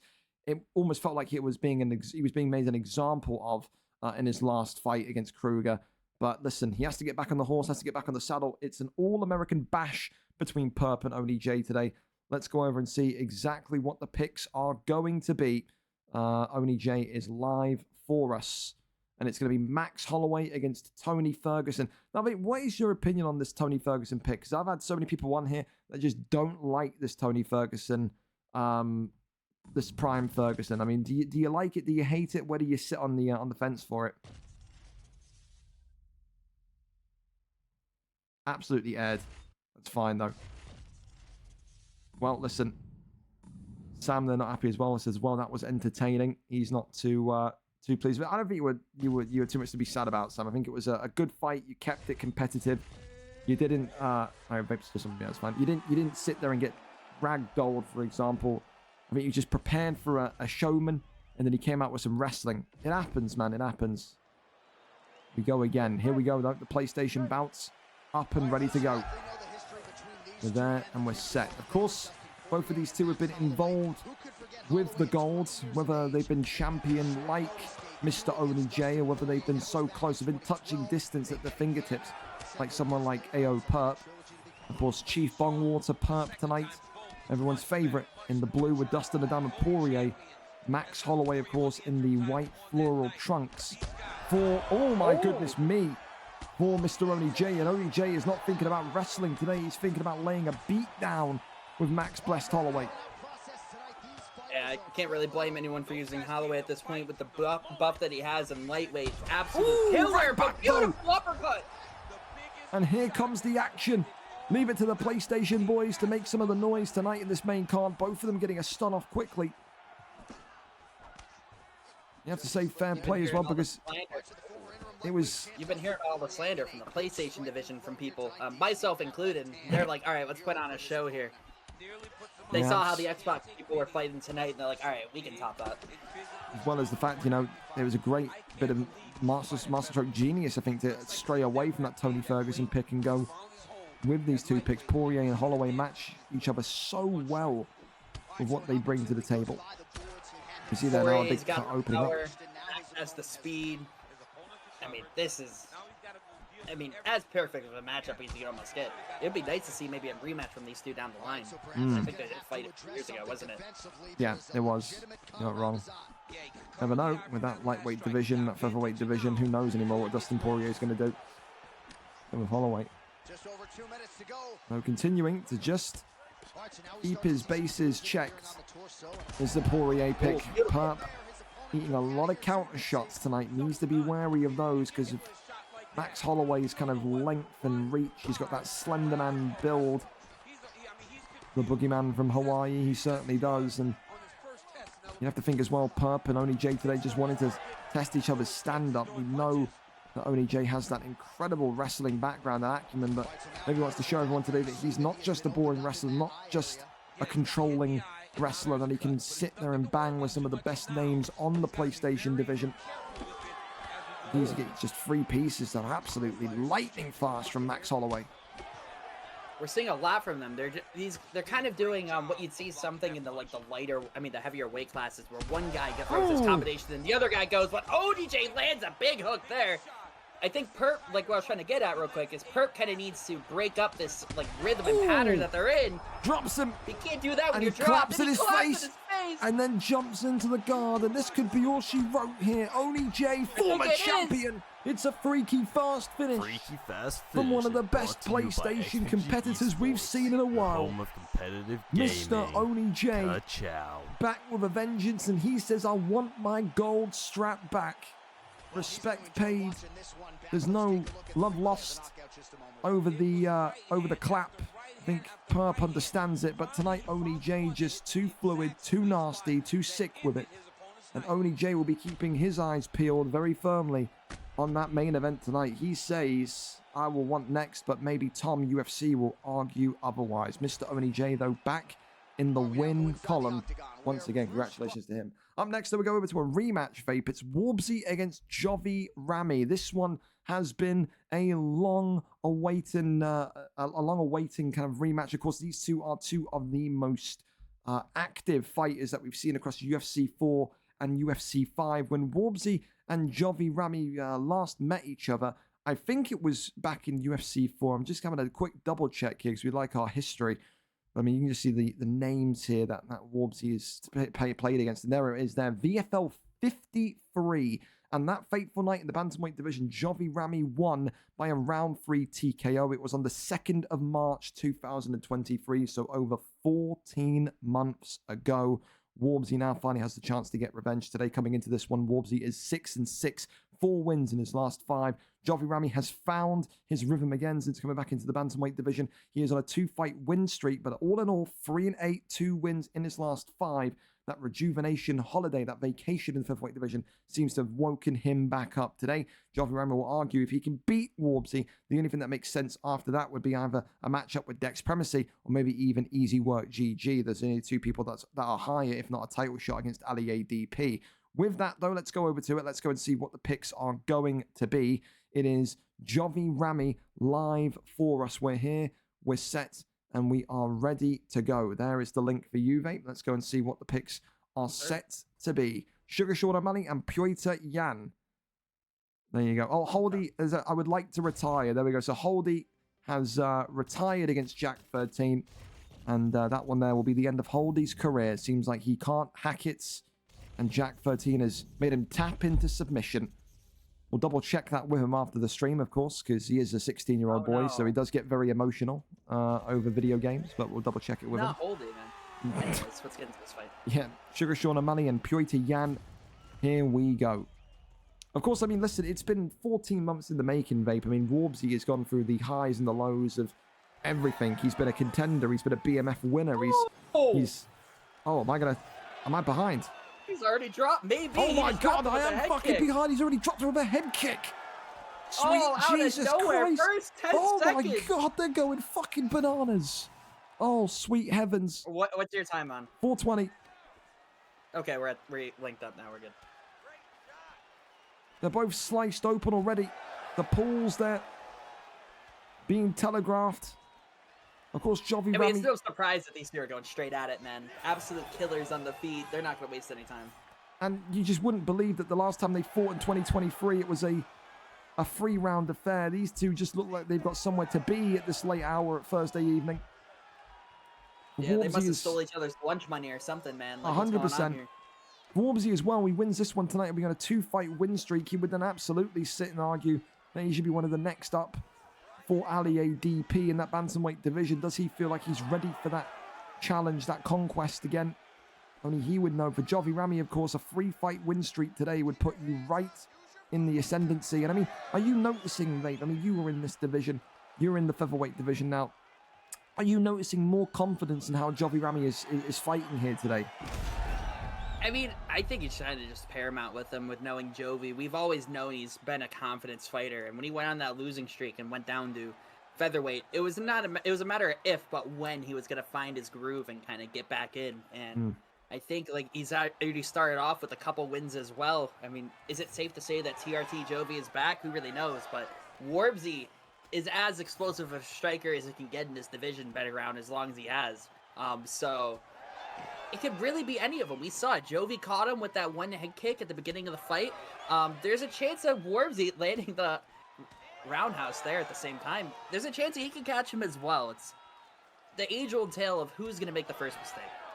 100%. Well, I mean, look, it's one of those tonight where maybe look at Warbsy and that use of Sugar Sean O'Malley. How many times did we see him use Sugar Sean to perfection in UFC 4? It's tonight maybe the you know, the old habits die hard of UFC 4 Sugar Sean O'Malley of Warbsy and UFC 4 Pyotr Yan for Jovi Rami. You know, they're rolling it back to 2023. I mean, maybe not as OP anymore as Pyotr Yan, but he's still got a great win percentage here in the VFL Octagon in UFC 5. And it's just that kind of that reach and also that sharpness of Sugar Sean, which makes him so difficult to compete against. I mean, what is the strategy to beat someone like Warbsy with Sugar Sean, Vape? Is it to get the block down nice and quickly? Is it to out-grapple and out-wrestle them? What is it? I mean, I'd say it's either one of two things. It's one, going to be out-grappling your opponent, or two, it's just going to be kind of catching him with something he's not expecting. Like we saw with the head kick at the beginning of the fight. I mean, that's kind of how I beat Warbsy too. I picked Jan, and I just started throwing stupid spitting shit, and it just worked because he wasn't expecting it. So I think, I mean, that's probably not going to be as easy for Jovi to do in the sense that we know what Jovi's capable of with the striking. But I think if he's just able to kind of stay in the pocket and dictate the tempo of this fight, it's going to be a bit easier. You do not want to let Warbsy be able to get the full extension of these strikes with O'Malley. There we go. Great insight again from Vape, from a bantamweight contender. Will be itching to get back up to that division, won't you, Vape? No. Can I go to lightweight now? Great, brilliant, fantastic. We're going to start this again. The Vape for Lightweight campaign coming soon. Listen, great head kick right off the rip there from Pyotr Yan and Jovi Rami. Of course, that head health is going to be cause for concern for Warbsy. He has taken a lot of shots to the head in that opening round. Big overhand comes in there as Jovi Rami starts to piece the combinations together more and more as that block completely deteriorates. Big left hand though, and now look at this, the uppercut's to swing it again, Vape.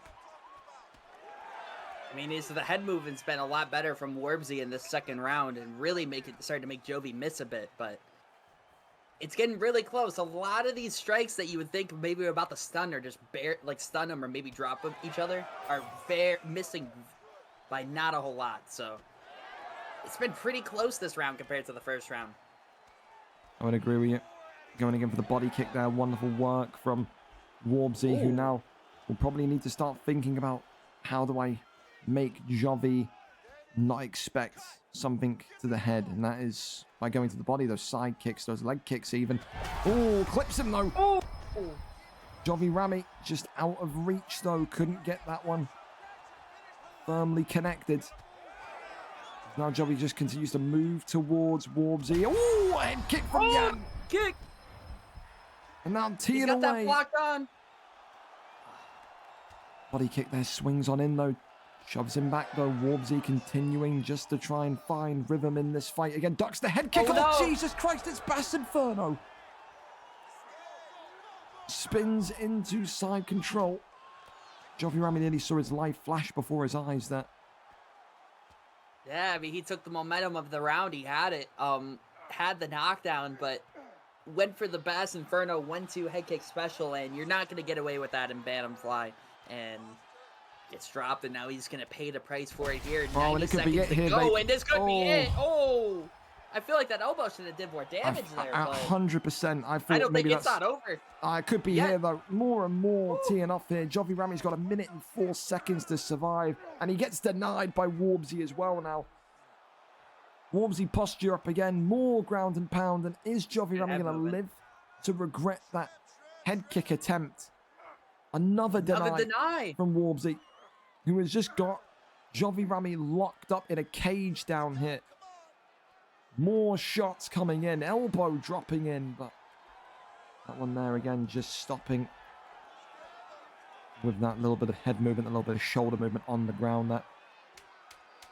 I'd like to see the stats after that round. Kind of lost here on who you think could maybe be winning this one. Yeah, very, very strong and dominant end of the round for Warbsy, but did he do enough? I think a lot of people would argue yes. I think, listen, I think Jovi Rami's just going to be thanking his lucky stars there, Vape, that he's been able to survive that round.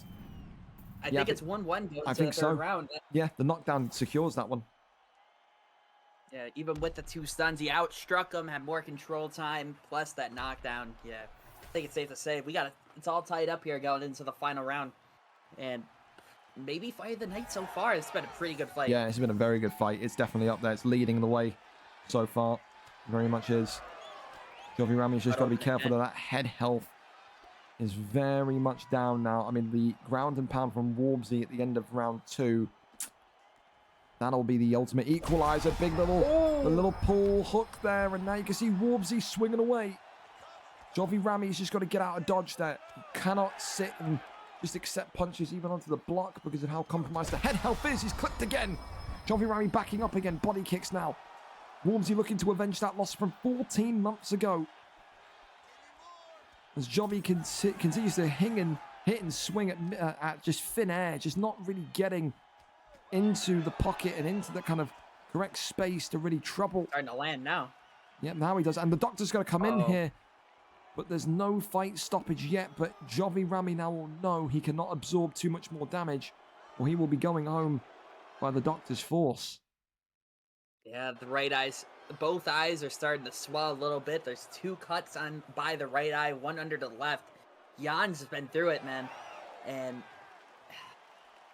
been a great fight. It'd be horrible if this fight gets stopped due to a doctor stoppage, but let's see them finish this one here. Let's see. It's 3 minutes and 30 seconds left of this round. So far, Jovi Rami is the one that has to play a little bit more defensive now because of that damage and that cut to his face. Of course, the block of O'Malley lower than Jan, but the head health of Jan lower than O'Malley. So you've got those conundrums that are very much formulating in the head of Jovi Rami. Does he push? Does he try and counter? Same kind of situation for Warbsy. How do you approach this one? I think it's going to play out exactly how he's Jovi. Big left hand. Go for it. Ooh. Goes back to the body. Elbow's now coming out. Jovi needs to stay close due to this cut. The next time the doctor comes in, it should be it. Oh! Stops him and drops him as Warbsy uses that power transition. Works the body here. Shots to the ribs. More taps, then goes into full guard. Now where will Jovi find reprieve here? 1 minute and 40 left. You'd have to probably argue the man that is operating with Purity Yan today, Jovi Rami in the red, is going to need a finish should he want to win this fight. But where the bloody hell does it come from? Posture up. Rains down. Big strikes, but nothing too serious from there.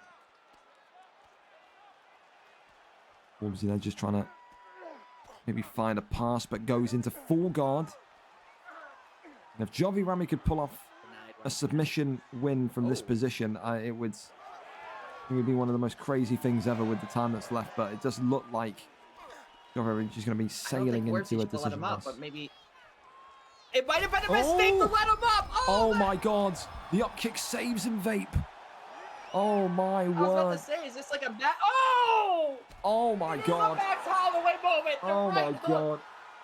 Oh my God! Oh my God! And that's, even though he won, for everyone watching, this is why you don't play with your food. This is why. Get him out of there when you can. Well, Warbsy and Jovi Rami, the rematch that took 14 months to happen, and we are absolutely glad it did. Warbsy gets his revenge and gets it in an absolutely lethal way. It's a Sugar Sean O'Malley fight of the night.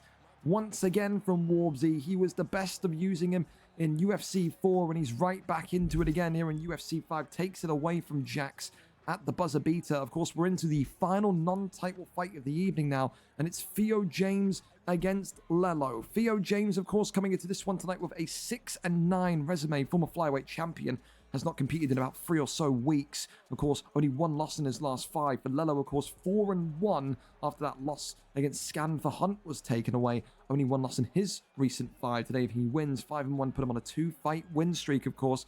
Who wins? Will it be the former flyweight champion or the once upon a time greatest of all time in Lello? Let's go over and see who gets this one done.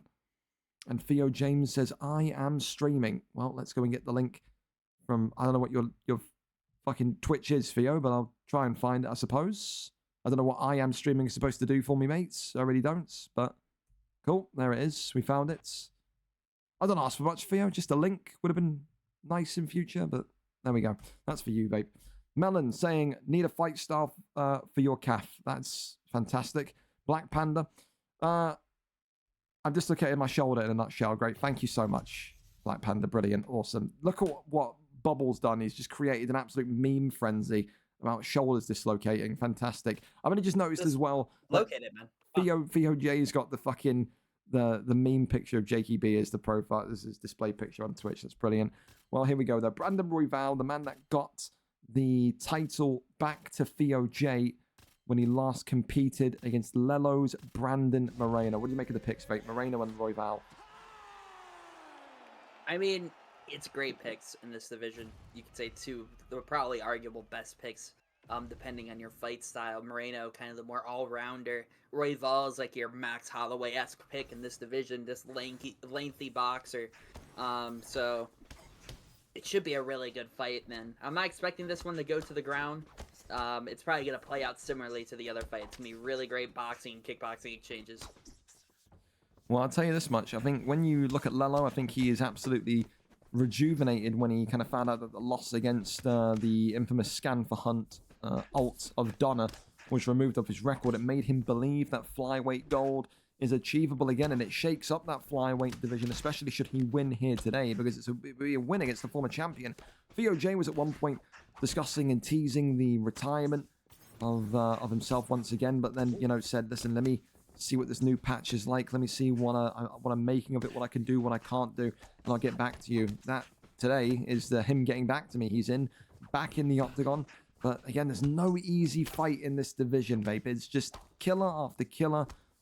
Young guy trying to make their names up like Viper Arco TTV. You've got flamboyant showman like Aussie kid with all those combinations in his arsenal. It's just a division that just you look at, and no matter who you get every week, you're going to sit there and just sigh because there's never an easy fight. No, it's no days off. Like, you're playing against the people that, you know, play the game like many hours a day, almost every single day of the week. It is your hardcore, it's your sweatiest of the sweats, it's your best of the best, and you really can't have any sort of flaws or gaps in your game when you're in bantamweight fly, because anything that someone can exploit, they will take advantage of.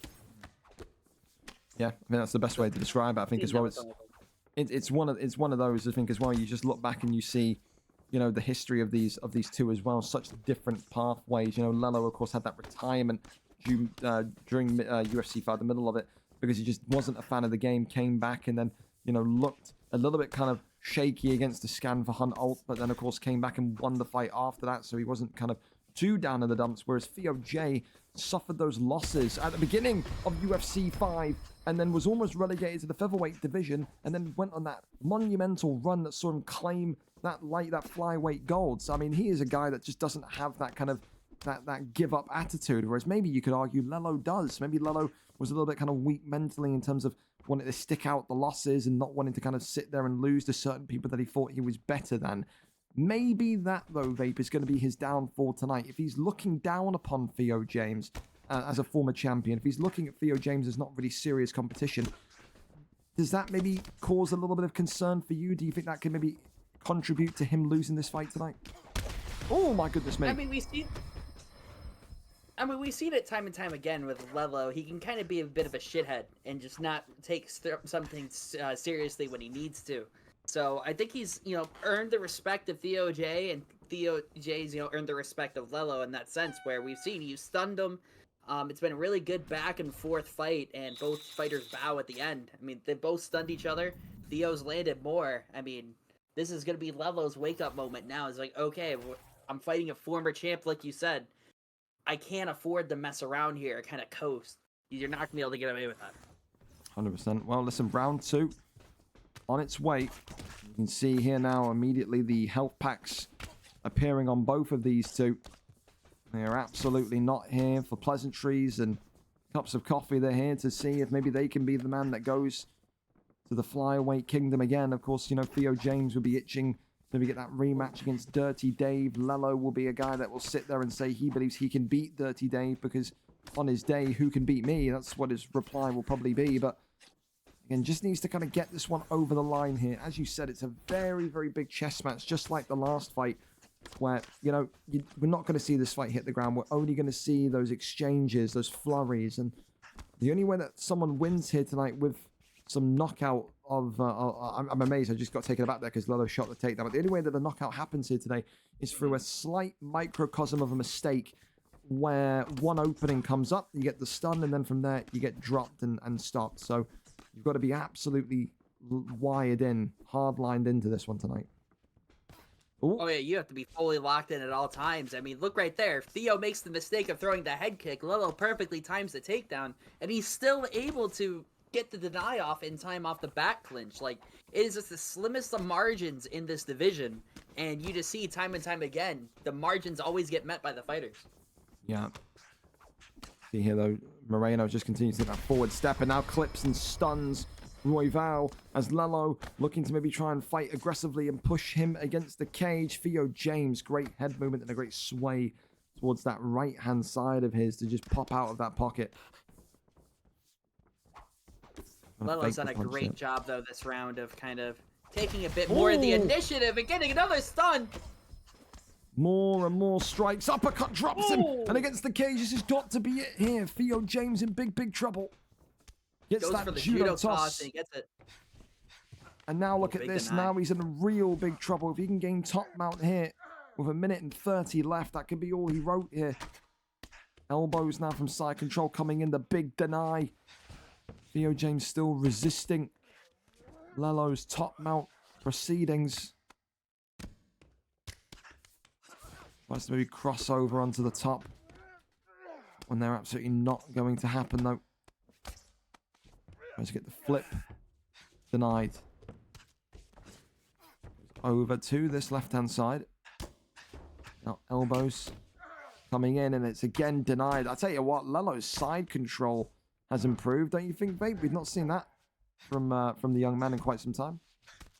Well, I don't really think you see him kind of initiate the grappling exchanges or kind of like look to try to keep it on the ground where he can. But when he has, like when he's locked in, he's always been a very excellent fighter in that sense, especially with the grappling.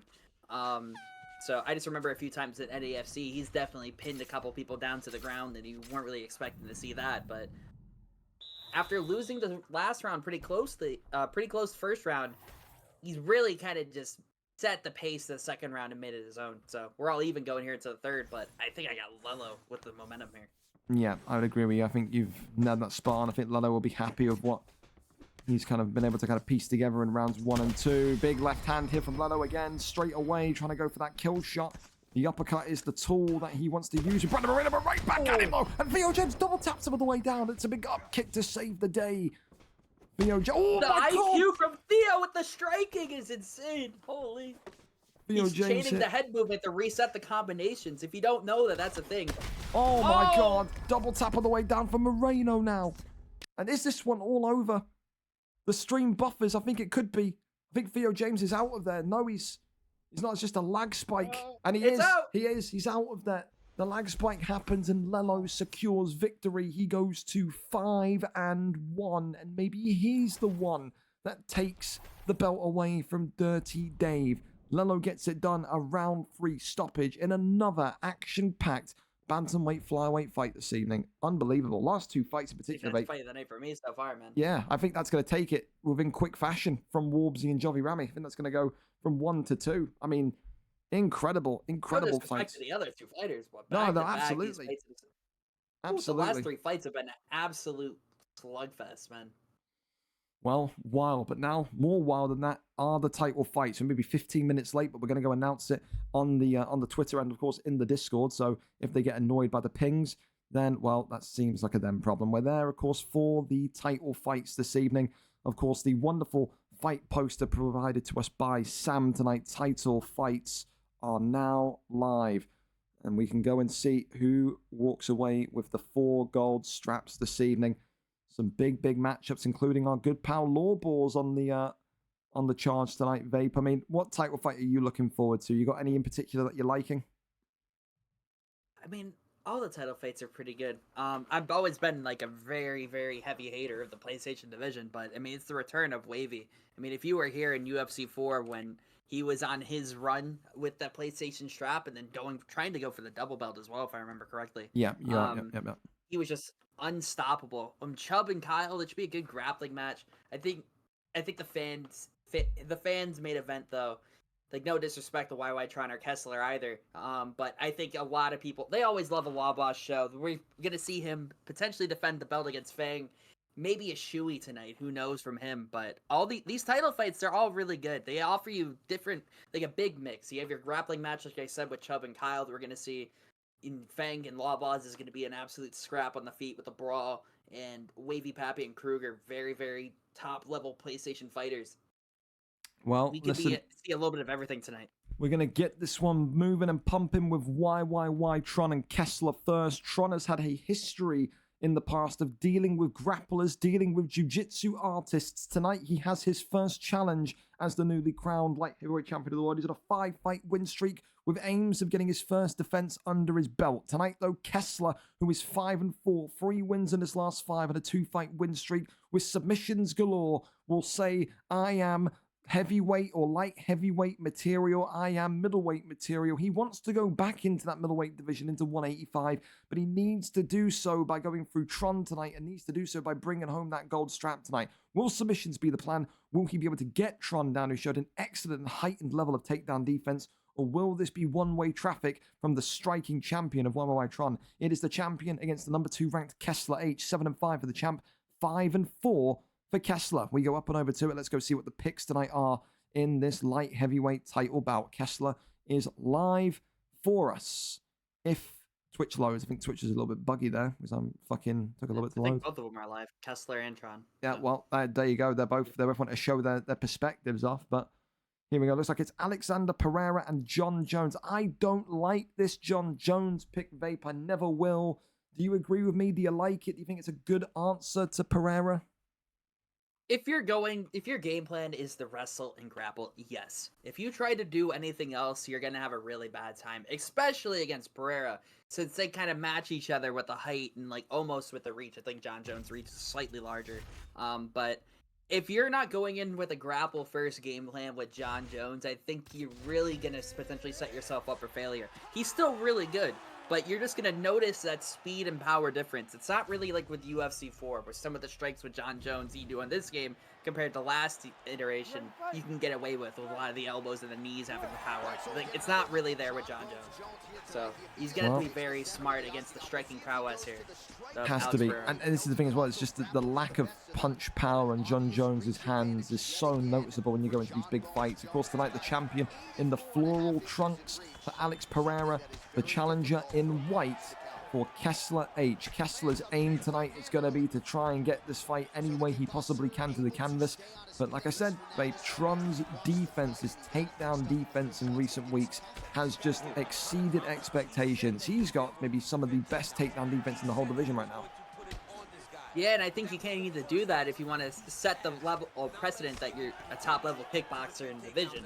You need to have the excellent takedown defense. If you can prevent the wrestlers from being able to get in their groove and get the takedowns, I mean, you can see he could just start landing these big strikes, big uppercut there. He just needs to remain calm and collected and be ready for that takedown, because he's going to know that Kessler is going to shoot again at some point. It doesn't stop at one.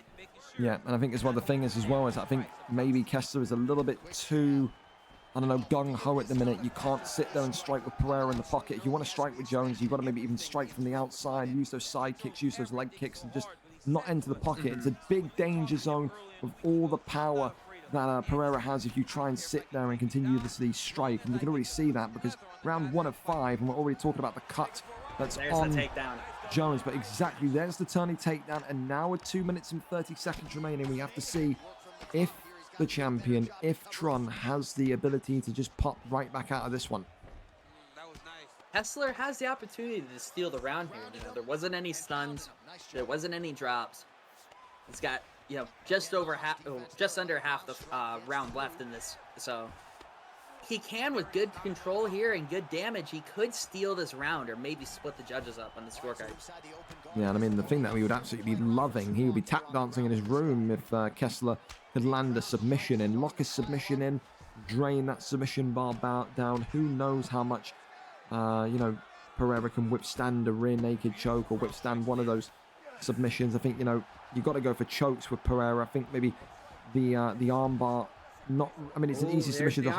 It's an easy submission to hold, but I mean, you're not going to really need to make use of that compromised block of Pereira. Tron here slowly fading as he tries to escape, and Kessler's going to lock him in, and it is going to be oh my goodness, and that is 80% of the bar gone, and Kessler, his eyes will be lighting up, Vape. He knows that he is one submission away in the next 4 rounds from claiming this light heavyweight title, and this is what people have not been able to do to Kessler because they have not been able to get him down. It's one turning takedown, and Kessler is now very much looking like he is the favorite to become the new light heavyweight champion of the world. Maybe with one kind of tweak of this one, could it be? No, this one going to be popped out there. What a round right there from Kessler coming back, the challenger. And we saw Tron was finding his groove on the feet. He found his rhythm. He found his patterns he really liked. He was really liking that front kick and then following it by the roundhouse kick to the head as well. But we saw as soon as he Kessler landed that takedown, he's able to gain control and land a massive armbar. And like you said, he has now 4 rounds left, 20 minutes to be able to land one more submission. So for right now, for Tron, it's kind of like he's getting a little towards DEFCON 2 here, getting close to 1. Not really in full panic yet, but knowing that the next grappling exchange could be your last, that worry is going to be in the back of his mind. Well, here we go then, round 2 of a potential 5, and it's the turning takedown again, mate. It seems like he's found the kryptonite of Tron. Tron has been denying those kind of straight, dry takedowns for the last couple of weeks. He's never had to consistently deny the turning takedown, and that is absolutely what's working and giving Kessler the dividends here this evening. Crosses over now into top mount position, and it's a big deny, and it could be an armbar, but Tron says no, it's not going to be one of those, and maybe he needed to think about the arm triangle. Gets up, that is big. Right back to a takedown though. Kessler not trying to waste any time, and it's a big knee inside the clinch that reopens to Clark Jones. 1-2 head kick there. Takedown again. Good defense. He fakes it. Yeah, I'm going to try to pull him into half guards here. He'll be confident he can maybe try and get him from the bottom here. Maybe one of those Kimuras would be excellent at this point, but gets right back to the feet again. Does Kessler with Pereira. Even if it does stay on the feet somewhat here, if Kessler did decide to throw the hands, the block is absolutely shattered now from Tron. So any sort of striking on the ground here too could end very quickly.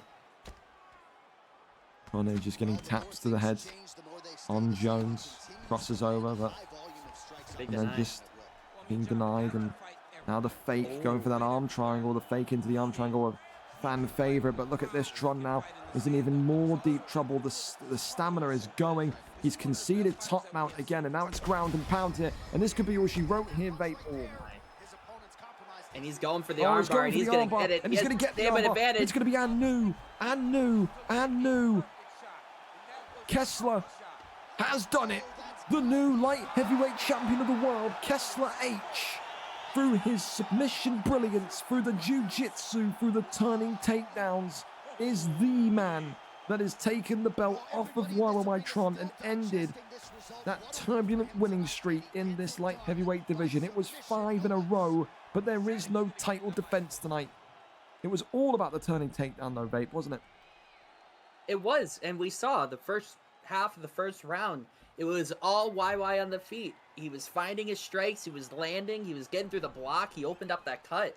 But as soon as YY shot his second takedown of the fight, and he went and turned it, and he realized, oh, I can get this. I can get it next time for next round too if it goes to that. And he gets that armbar in the first round. This momentum completely changed. YY, I think he's going to need to get into the gym a little bit with his camp if he is in one. And I think they're really going to have to drill that takedown defense and getting off of your back. Because, like you said, your takedown defense is strong, but against these best grapplers in the division, you're going to need to reach that next level. But fair play to him, and he should be able to bounce back. I agree. I think he's mentally tougher now since that relegation from heavyweight to from light heavyweight to heavyweight, and then the bounce back. I think it's going to make him stronger. And I think great coaches in his team. He's close friends with guys like Beacho and stuff. I think he could easily improve. Turning takedown defense is such an easy thing to add to the game. It's not going to be a big one, and I think he'll be itching to get that one back against Kessler. But no doubts, Kessler today, the better man, wins it and is the new light heavyweight champion of the world. Congratulations to him. Up next, though, we go over to a rematch for the middleweight title. Law Balls against TP Feng, two of the funnest scrappers that you'll find in this division, Vape. It wasn't too long ago that we had to talk about Law Balls and TP Feng. It was actually over here back at VFL 136 weeks ago. It's actually a trilogy by my big mistake as well. So it's a trilogy tonight between these two. Of course, Law Balls won the matchup at 130, won it in round 2 against TP Feng. And then before that, the first time these two fought, who came out on top? Was it TP? It was TP Feng. So that in a round 2 knockout as well, VFL 92 and UFC 4 on the 8th of August. So the trilogy tonight, Vape, they're 1-1. But now the trilogy, seemingly fittingly, is for that middleweight strap. I mean, Law Balls has strayed away from that wrestling and into that kickboxing entertainment kind of, area of fighting. TP Feng is that resolute slugger. Will he use Vitor Belfort tonight because, he's had so much success with him? Will he not? It's an interesting question, but I very much feel like tonight Lawrence will need to reform his strategy and go back to those submissions, to that wrestling, if he wants to succeed here. I just rate TP Feng's striking so highly. For Law Balls, he can get the job done striking, but it's always so kind of, it's not convincing, to say the least. It's a little bit kind of lucky in some aspects. It's wishy-washy. It's not any offense to him, but I just think TP Feng's going to have that little bit more about him on the feet. Law Balls will probably need to take this one to the ground. Listen, though, tailor the tape for this one. Law Balls tonight is 7-2 as the middleweight champion. 4 wins in a row. He has won and defended his belt. Of course, though, TP Feng, the number 1 contender, 6 wins, 4 losses, 3 wins in his last 5, 2 wins in a row. And he believes today he will be the one that wins this trilogy matchup. We go up and over to it for the middleweight strap. Let's go and see what the picks are going to be. We'll be with Law Balls for this one as well. I wonder what the picks tonight are set to be. We are there, we are set, and we are ready. Law Balls on Drickus and Vitor Belfort. Huh? Oh, well, there's Vitor. He just popped up on the screen. Yep. So just waiting for us to see what Law Balls goes with here. Thank you very much as well for the follow from Twitch SXM1. Thank you so much. Welcome aboard, man. I'm enjoying the fights tonight. Here we go, though. Alex Pereira. Okay, so he's going to keep Pereira. He's going to go with Pereira tonight, and he's going to go with the Origins Pereira, Vape. What do you make of that?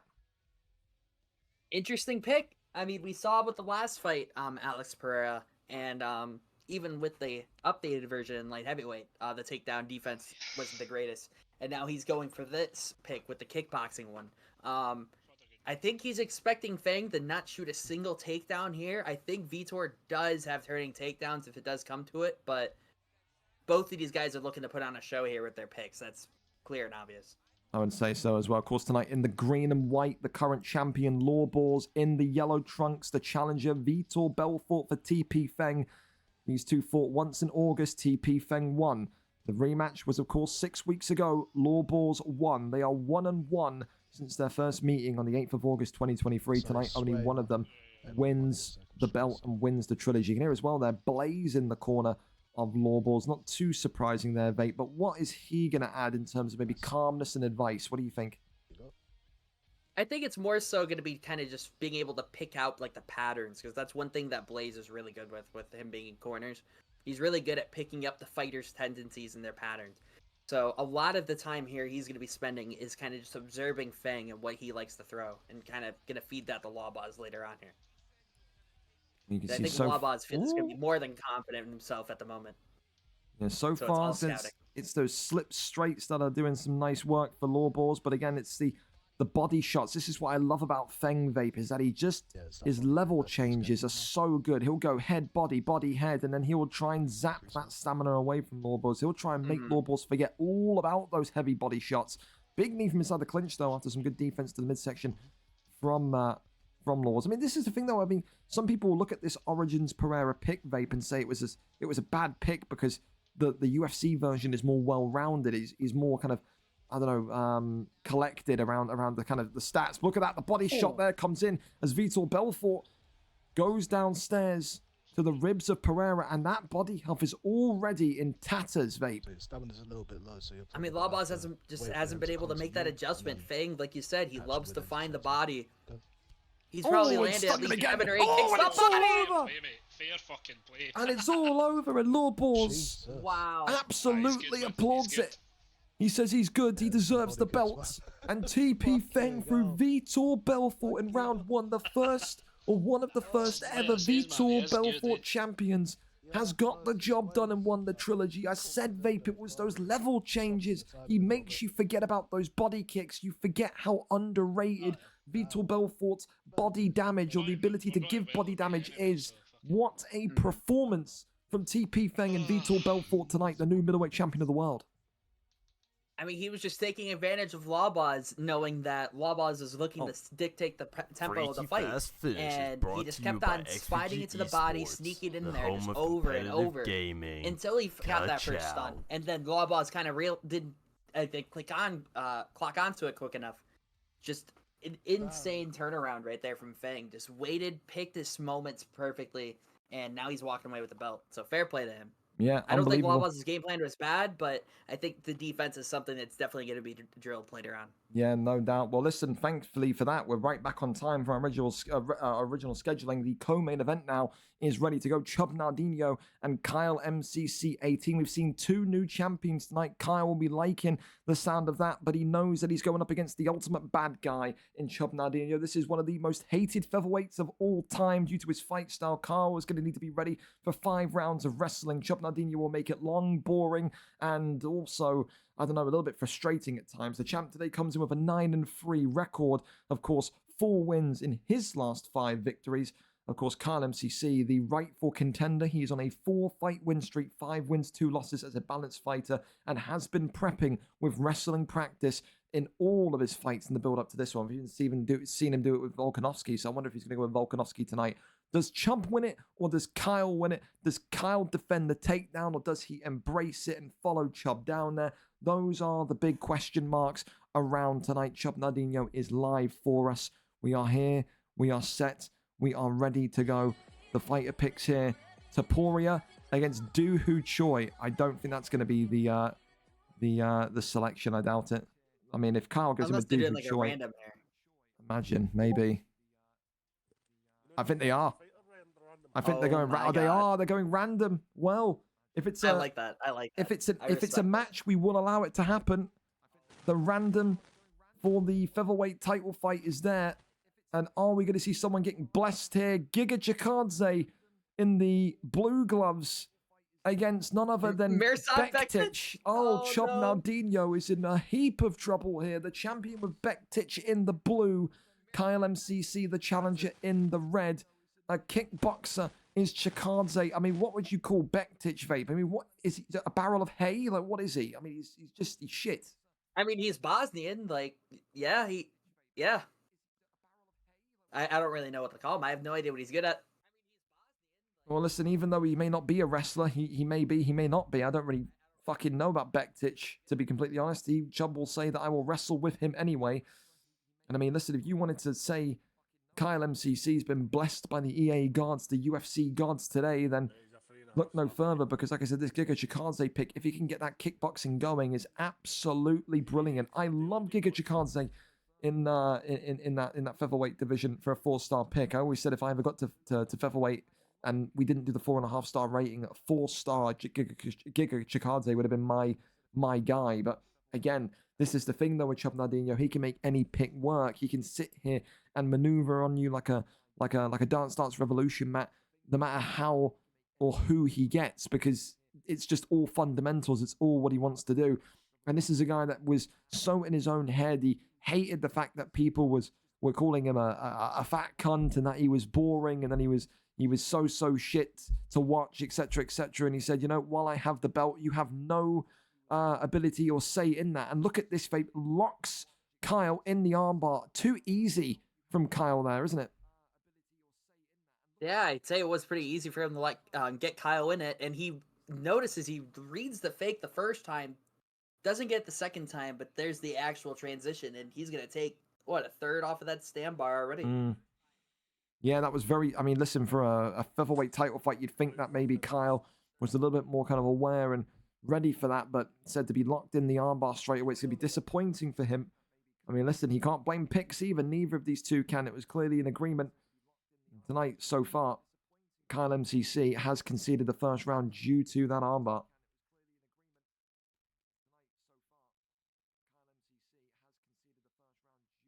Goes round into the full guard position. As Kyle MCC just tries to maybe work that GA, and now back up to the feet they go, and now he's going to be confident. No, goes back into the feet and then clinch right onto the cage. Why go back up if you just plan to take him back down? That doesn't make too much sense. But that's the Chub Nardinho way. Tries to slam him back down to the floor, but great deny by Kyle. 30 seconds remaining here in round number 1. Chub Nardinho is just going to be looking to kind of roam into the second round with the belt very much on his shoulder. And of course, again, we saw earlier on some great featherweight competitors. Who will be next for Chub Nardinho? Maybe Jack 13 could be the answer. Who knows? Who knows? But round 1 there in the books, and so far so good from the champion in Bektic. What do you think Kyle needs to do, babe? I mean, listen, it was a very sloppy armbar for him to be locked into. I mean, does he need to keep this on the feet now? Does he need to just deny? Or can he still, even with that submission locked in, embrace some of the takedowns and try and grapple with Chubb himself? I think he just kind of needs to remain calm when it does get to the ground, because now it's like with the fight that we saw earlier in light heavyweight. You don't want to let it get to your head. And then we're kind of seeing this now that Chubb knows, okay, I just need to get him to the ground again. I can land one more submission. So now he's shooting clinch after clinch, takedown after takedown. It doesn't have to be pretty from him. But Kyle's just going to need to remain locked in, because you just know these constant attempts are going to keep on coming. Takes the back here. Giga Chikadze avoiding being pulled down. Shoves that one away. Great. A little kind of uppercut there as well. I think, the one thing that I would say for Kyle is that he is someone that grows in fights. He can have bad rounds and then come back out. And look at this. That's a great right hand that splits open Bektic. There's more pressure on Chub Nardinho to get this one to the floor than there is for Kyle MCC to avoid the floor. Kyle MCC can handle himself down there. I think the armbar was a blip. It was a small mistake. But I don't think Chub Nardinho with Bektic has got any real ability to do anything on the feet. I mean, what do you make of this as well, Vape? The clinch into the cage and then taking the back. I mean, you're a wrestler. Would you regard that as maybe one of the cheesy metrics of the game? How would you view it? Would you say it's all fair? What would you say? You could look at it in both ways. There's a one perspective where people think it is cheesy because they don't do it, right? Like, they don't like being taken down that way. They think it's simple. I mean, and then there's the other side of things where you got to be a good enough grappler to chain all the clinch into the cage and get to the back and then turn it. There's a lot. He's let him into an armbar again, Vape. It's just sloppy from Kyle. I can't believe we've seen. I thought maybe the first armbar was a little bit of a mistake or whatever. But listen, I mean, and he's got that one as well. He rolled that one through. He got that one. Wow.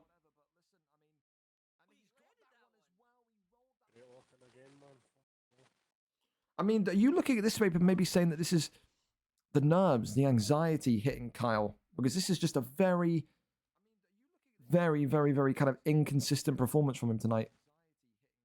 I mean, I think you could totally say this is fair. Knowing that Kyle's primarily a grappler as well, it kind of sucks that you do get Giga Chikadze and you're trying to defend someone who's just grappling you. But I don't think he was expecting this at all. I think there's maybe a chance that Kyle came into this thinking, okay, it's just Chub Nardinho. It can't be that bad. Like, I can defend against that. But we've seen he's just not been able to handle Chub Nardinho's grappling. He's doing an excellent job getting the back and mixing up these takedowns. And this could be it. The rear naked chokes in. 17 seconds left. And this is an instant deny. Chub Nardinho, can he maybe lock this one in? I think he's going to be able to get out of this one. And no. Goes over into round 3. Chub Nardinho, though, 2 rounds up to 0. And this is just looking like maybe a a Kyle MCC performance, which has not been helped by Giga Chikadze, but also not helped by nerves. Because again, how much can you really blame Giga Chikadze when you're going up against Bektic on the other side of the octagon? I think you have to be fair. Chub Nardinho has a worse pick in my eyes than Kyle MCC. 2 sloppy arm bars from Kyle, but he has to now pretty much go in and win the final 3 rounds if he wants to bring home the gold. Chubb knows he needs 1 more sub across 3 rounds, and he will bring home the featherweight belt once again and go to 10-3 in that 145 division. Yeah, I mean, if you're just seeing just sloppiness from Kyle, he's just not really in it. And Chub Nardinho, with the worst pick on paper, probably the worst fighter in the division, is making this look very, very easy. I can't honestly say the last time I've seen someone dominate Kyle this much in the grappling, and he lands his own takedown there. So maybe we can see him kind of turn this one around, but it's been a perfect performance from Chubb so far, and now he gets the back.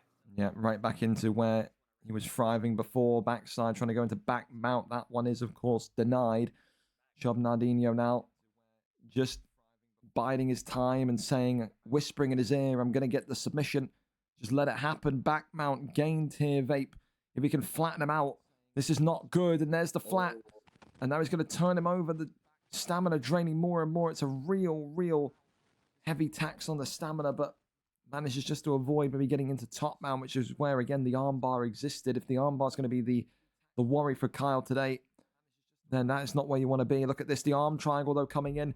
And this now could be all she wrote. Again, Bektic is low on stamina, so all Kyle's got to do is just use the train and grind hitting him with on the through. transition fakes to get the advantage. Oh my god. And Chub Nardinho is going to get it with Bektic in round number 3. 2 minutes and 13 seconds in, and he's got it done with Bektic. It doesn't have to be pretty, but it's effective. The champion has a name, and he's Chub Nardinho. He GG's him and says, better luck next time. I mean, what a performance that is from him there. What do you make of that, Vape? I mean, very dominant grappling display. We saw he got taken down at the beginning of that round, and then he said, all right, well, that's no problem, and then just took his back again. And like the IQ right there on the arm triangle, the fake, the go for it, the faking the actual submission finish, and just getting that stamina advantage back. Because when he went into that arm triangle, he had less than Kyle. And Kyle bid on the fakes and ended up suffering for it. Just dominant display from Chubb. Well, you listen, can maybe argue performance of the night. Yeah, I've given him sub so far. I've gone with sub, but I mean, if we want to give a double award, we can. I took it off of Logo Misery. Well, listen, I mean, regardless whether you like him or hate him, the self-described fattest 145er in the land is still champion 10-3. He is on to double-digit wins now. And now maybe it will be Rossetti, maybe it will be Jack 13, maybe it will be Veteran Grizz. There are so many people that are ready to try and take the belt away from him. But this is a Chub Nardinho that is fighting with the highest confidence that we have ever seen. Congratulations to Chub Nardinho. Commiserations to Kyle. But now, finally, the main event of the evening. It's Kruegerr, a man that's had Hall of Fame fights, these incredible knockouts, Vape, against the Phenom, the guy that we've dubbed as the PlayStation Undertaker, one of the greatest of all times in regards to his legacy. He never lost a PlayStation fight. He was the first PlayStation Hall of Famer. He tried to go over to Xbox and become double champion, but it's the fact he didn't fail, but he tried. He's been the only PlayStation champion close to trying. Is this an impossible task for Kruegerr today, or is this a legacy fight that Kruegerr will be licking his lips at and saying, win this here, I'm the greatest to ever do it? I've been aired tremendously. But there you go. So multiple retirement starts before we go into this. We've got Holdy and Theo James retiring. It took Holdy one loss and then he's out of there. So it's one of those again. We'll be back when the game is somewhat good. Kyle MCC also retiring there. So again, a heap of retirements this evening in the UFC Octagon. Emotions getting to the better of these people. Again, I only ask, if you retire, don't message me tomorrow and be like, oh, it was rash, I was emotional, because I will not put you back on. So I'll contact all of you to make sure that you want to do that. And then at least a month, 2 months out to spice this up. But I mean, again, it ain't for everyone. Maybe Kyle MCC's put more into Madden recently. Maybe, again, Holdy, we all know Holdy is someone that, he says that his main game is UFC, so I think Holdy is just an ego thing. I don't think Holdy could take the loss today. And I think as well for Theo James, he was teasing it before. He lost today. Obviously, he did a fight. He lost a fight. It's just one of those. He doesn't want to play. But hey, I'm not going to make anyone fight that doesn't want to fight. I'm not going to make people do what they don't want to do. So yeah, it's one of those. Zhao Hu, I don't play American boss. The lag's so bad. Well, you have no say on that. You don't make the cards. I do. I'm not. We are no strangers to love. I'm not listening to that, Lotto. Please stop. Kessler as well. Thanks as always. The core's light today from the champion. We're going to go over to Wavy Pappy here, though. So listen, for the final time, let's get the ping in the Discord ready, and then we're going to go over to the main event of this evening. Let's go and let everyone know that the greatest of all time to do it on the PlayStation console is back once again. Wavy Pappy and Kruegerr set to go.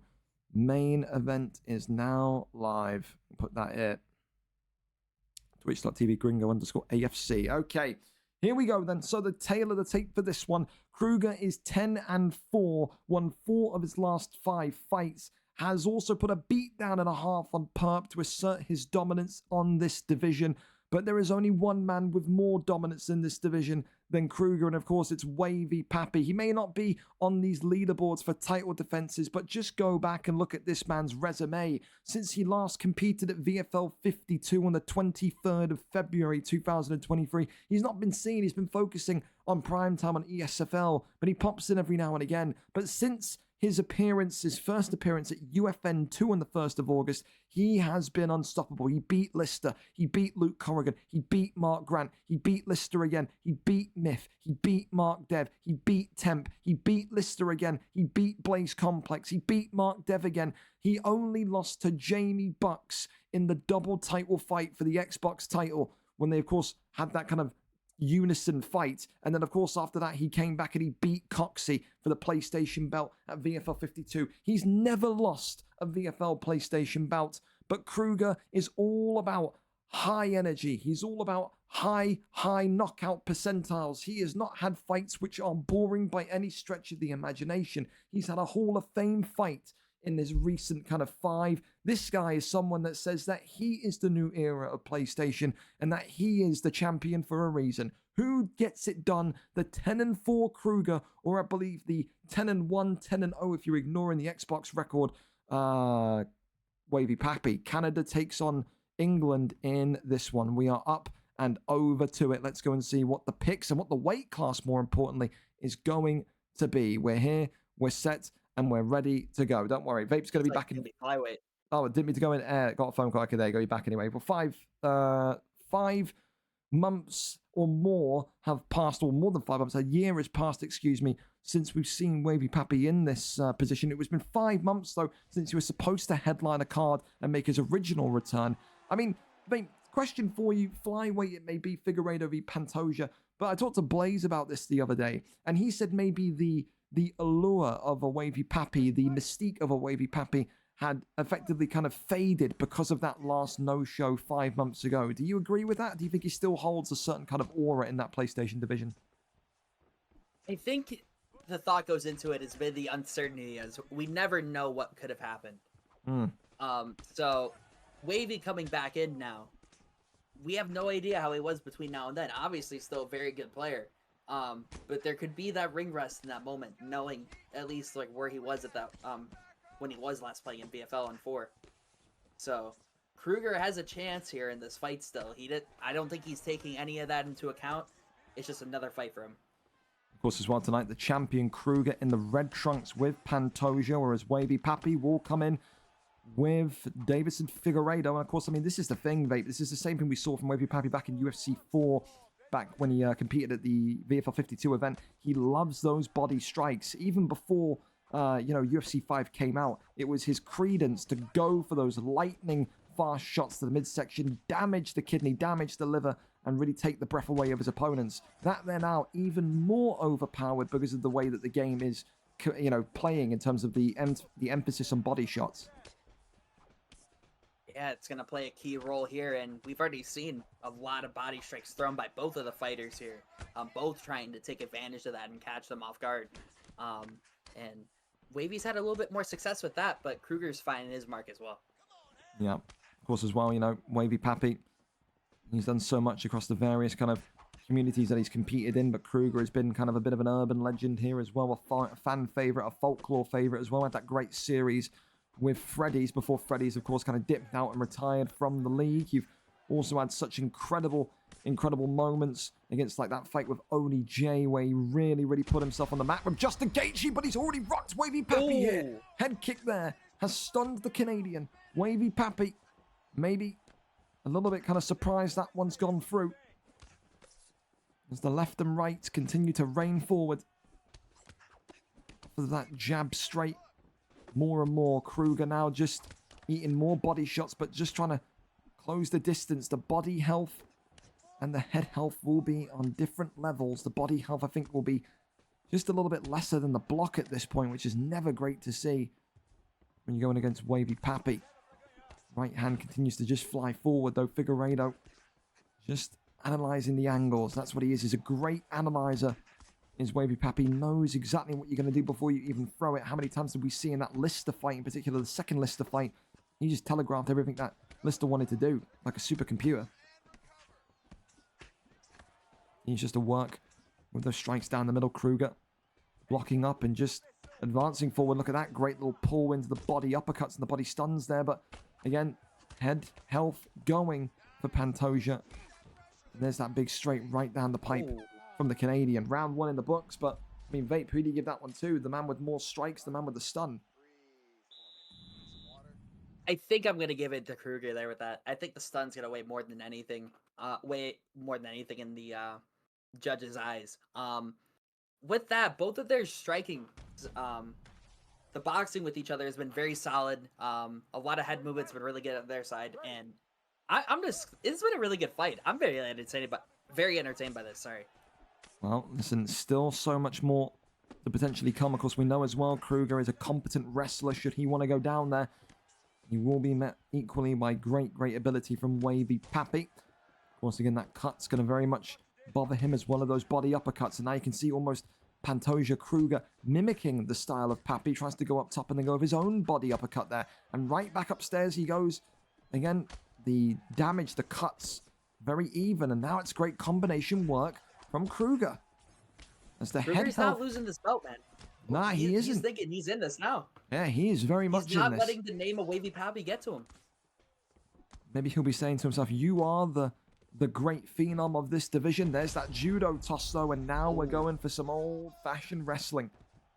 Both of these two have had victories based on the foundations of grappling. Both of these guys will be competent enough. But that there may be a little bit of a tell, Vape. You know, maybe Wavy Pappy not feeling too comfortable with the amount of damage he had taken on the feet and wanted to kind of stifle the momentum of the champ Kruegerr there. And, I mean, you can kind of understand that with the thought of this Figgy pick, knowing that the block and flyweight is very low. It was smart by him to flip him onto the ground and start this grappling.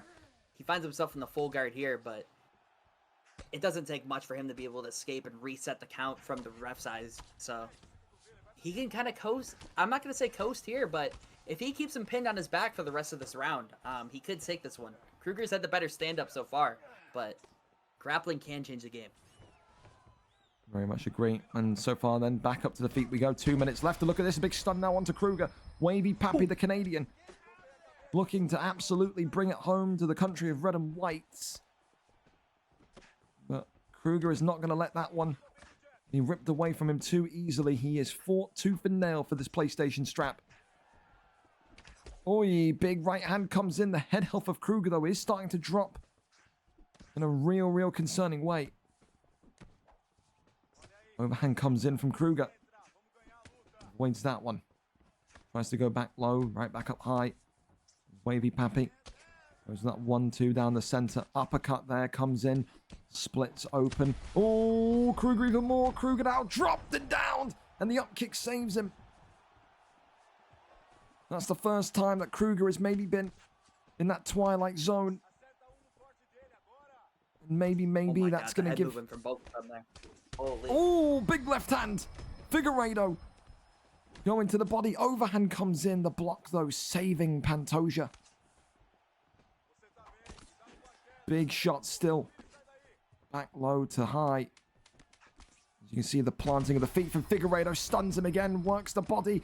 Tries to maybe get one more. And that uppercut there just avoided. He's going to go into round 3, Vape. But that there is one hell of a round of damage for the challenger. That's 1-1. Yeah, Wavy really changed the momentum of that round, getting that judo flip against the cage, and took over from there. Bunch of stuns, had a knockdown as well before that. The momentum now is on the challenger's side. It's lightning fast. God. And Wavy Papi ain't waiting around. Dives into the guard. Kruegerr in really big trouble. Gets back up to the feet though. Pantoja overhand. Oh, and it's all over. It's the return of the greatest PlayStation fighter to ever breathe. The Lord's fine air, Wavy Papi, the Canadian hitman. Back again. And with gold again. Figueiredo, 31 seconds into round number 3, has got the job done. Vape, thoughts on that performance? Hell of a comeback there, at least with how the fight started. You know, I think Kruegerr really did a good job starting strong in that fight, but we just saw Wavy just waited and waited. He found his moment and just flipped the switch, and just pure domination from there on out. He's back. That's all I can say. And I think that's going to take Vape, I think rightfully so, our performance of the night bonus. I think right at the end, that's going to steal it from Aussie Kid. I think that was a very, very, very clean performance, especially in rounds 2 and 3. Like you said, that judo toss against the cage felt like it changed everything. And once again, he is still undefeated. He is still undisputedly the best to ever grace the PlayStation controller on this side of the pond, of this side of the octagon, in the VFL octagon. Wavy Papi's extension of his win streak on PlayStation opponents continues from 10 to 11. Can anyone stop the Canadian? What a performance. Welcome back to Wavy Papi, the first time in over 12 months. He's back and with gold again. Fantastic performance from him, and commiserations to Kruegerr. We fought that head kick in the first, the flurry in the second, when you forced Wavy Papi to go for the takedown because he was feeling the pressure on the feet. Maybe that was the turning point, but it's the composure from the Hall of Famer that just makes him so, so difficult to beat. What a night, what a card, what a main event, Vape. Yeah, that main card, I think that was a lot better than a lot better than some people might have expected. It started off a bit slow, but with that Dom Cotton and Sam fight from there on out, it was just crazy fight after crazy fight. So, I mean, well done to everyone tonight. It was a good card. No, 100%. Everyone showed out tonight. 100%. Fantastic. Well, listen, don't go too far away. Spud as well. Thank you so much as well for the rate of 9. You got an ad straight away. You missed the knockout. Listen, I'm going to just turn the stream off as well. You've just come in just at a really bad time, Spud. But I'm going to be staying here, so you can stay here as well. I need to turn the stream off because we're going to go and do Thursday Night Football. We're going to go to Madden and do 2 games of Thursday Night Football in the Madden League. So obviously, I saved this VOD for YouTube, so we have like an archive of like the knockouts and stuff. So we turn the stream off, we wait for it to save on Twitch, and then I come back live with Madden. Of course, thank you tonight to Vape for joining me on comms. A quick recap on our championship performances tonight, and new PlayStation champion Wavy Papi, and still featherweight champion Chub Nardinho, and new middleweight champion TP Feng, and new light heavyweight champion Kessler H. Performance bonuses tonight. The performance of the night to the new PlayStation champion Wavy Papi. The submission of the night goes to Chub Nardinho with his Bektich performance. Of course, the knockout of the night, the fight of the night goes to Lalo and Theo James. Knockout of the night goes to Ryu K Loves Apples with Umar Nurmagomedov against Theo B. A really, really clean card. On time performance bonuses have been so difficult to pick from, but overall, a really, really nice way to end a Thursday evening. Vape, of course, we'll be seeing you in literally about 15 minutes for the NFL game. You can catch Vape playing. It's his Philadelphia Eagles against Kyle MCC's Indianapolis Colts, as well as Scarata's Seahawks taking on Jamie 29's Carolina Panthers. So a lot of action there. For now, Vape, I'm going to just disconnect off the comms and do my outro. So thank you again, Vape. You're welcome, man. Take care. All right. Well, fellas, listen, an absolute whirlwind of an event. Don't go anywhere. Like I said, we're not going to raid anyone. We're going to literally take the stream down 5 minutes. I can go to the toilet for the first time in 6 hours. I can get a drink and some crisps or whatever for the next 2 hours of Madden, and then we're going to be right back. So do not go anywhere. Mingle amongst yourselves in the chat. But a really, really, really top-class event this evening. And I must say, probably one of the best PlayStation title fights that we've seen in a long, long time. Really had everything, and that kind of mystique of Wavy Pappy coming back into the fold, and hopefully we get to see him a little bit more than maybe what we're expecting to. I don't want to have to wait another 12 months to see you, Pappy, but again, really well done. A fantastic night of action. And again, I'll see you for Madden in literally about 10 to 15 minutes. Just got to let this all save. Take care, and if I don't see you today, best of luck for VFL Season 60 tomorrow. I don't know when I'll stream FIFA again. I don't know, maybe like next week, maybe the week after for Cups. But again, VFL Season 60 is going to be the focus tomorrow and Saturday and Sunday. Maybe a late stream, maybe not. Who knows? Take care anyway. I'll see you for UFC next Thursday. Madden in 15 minutes. Take it easy.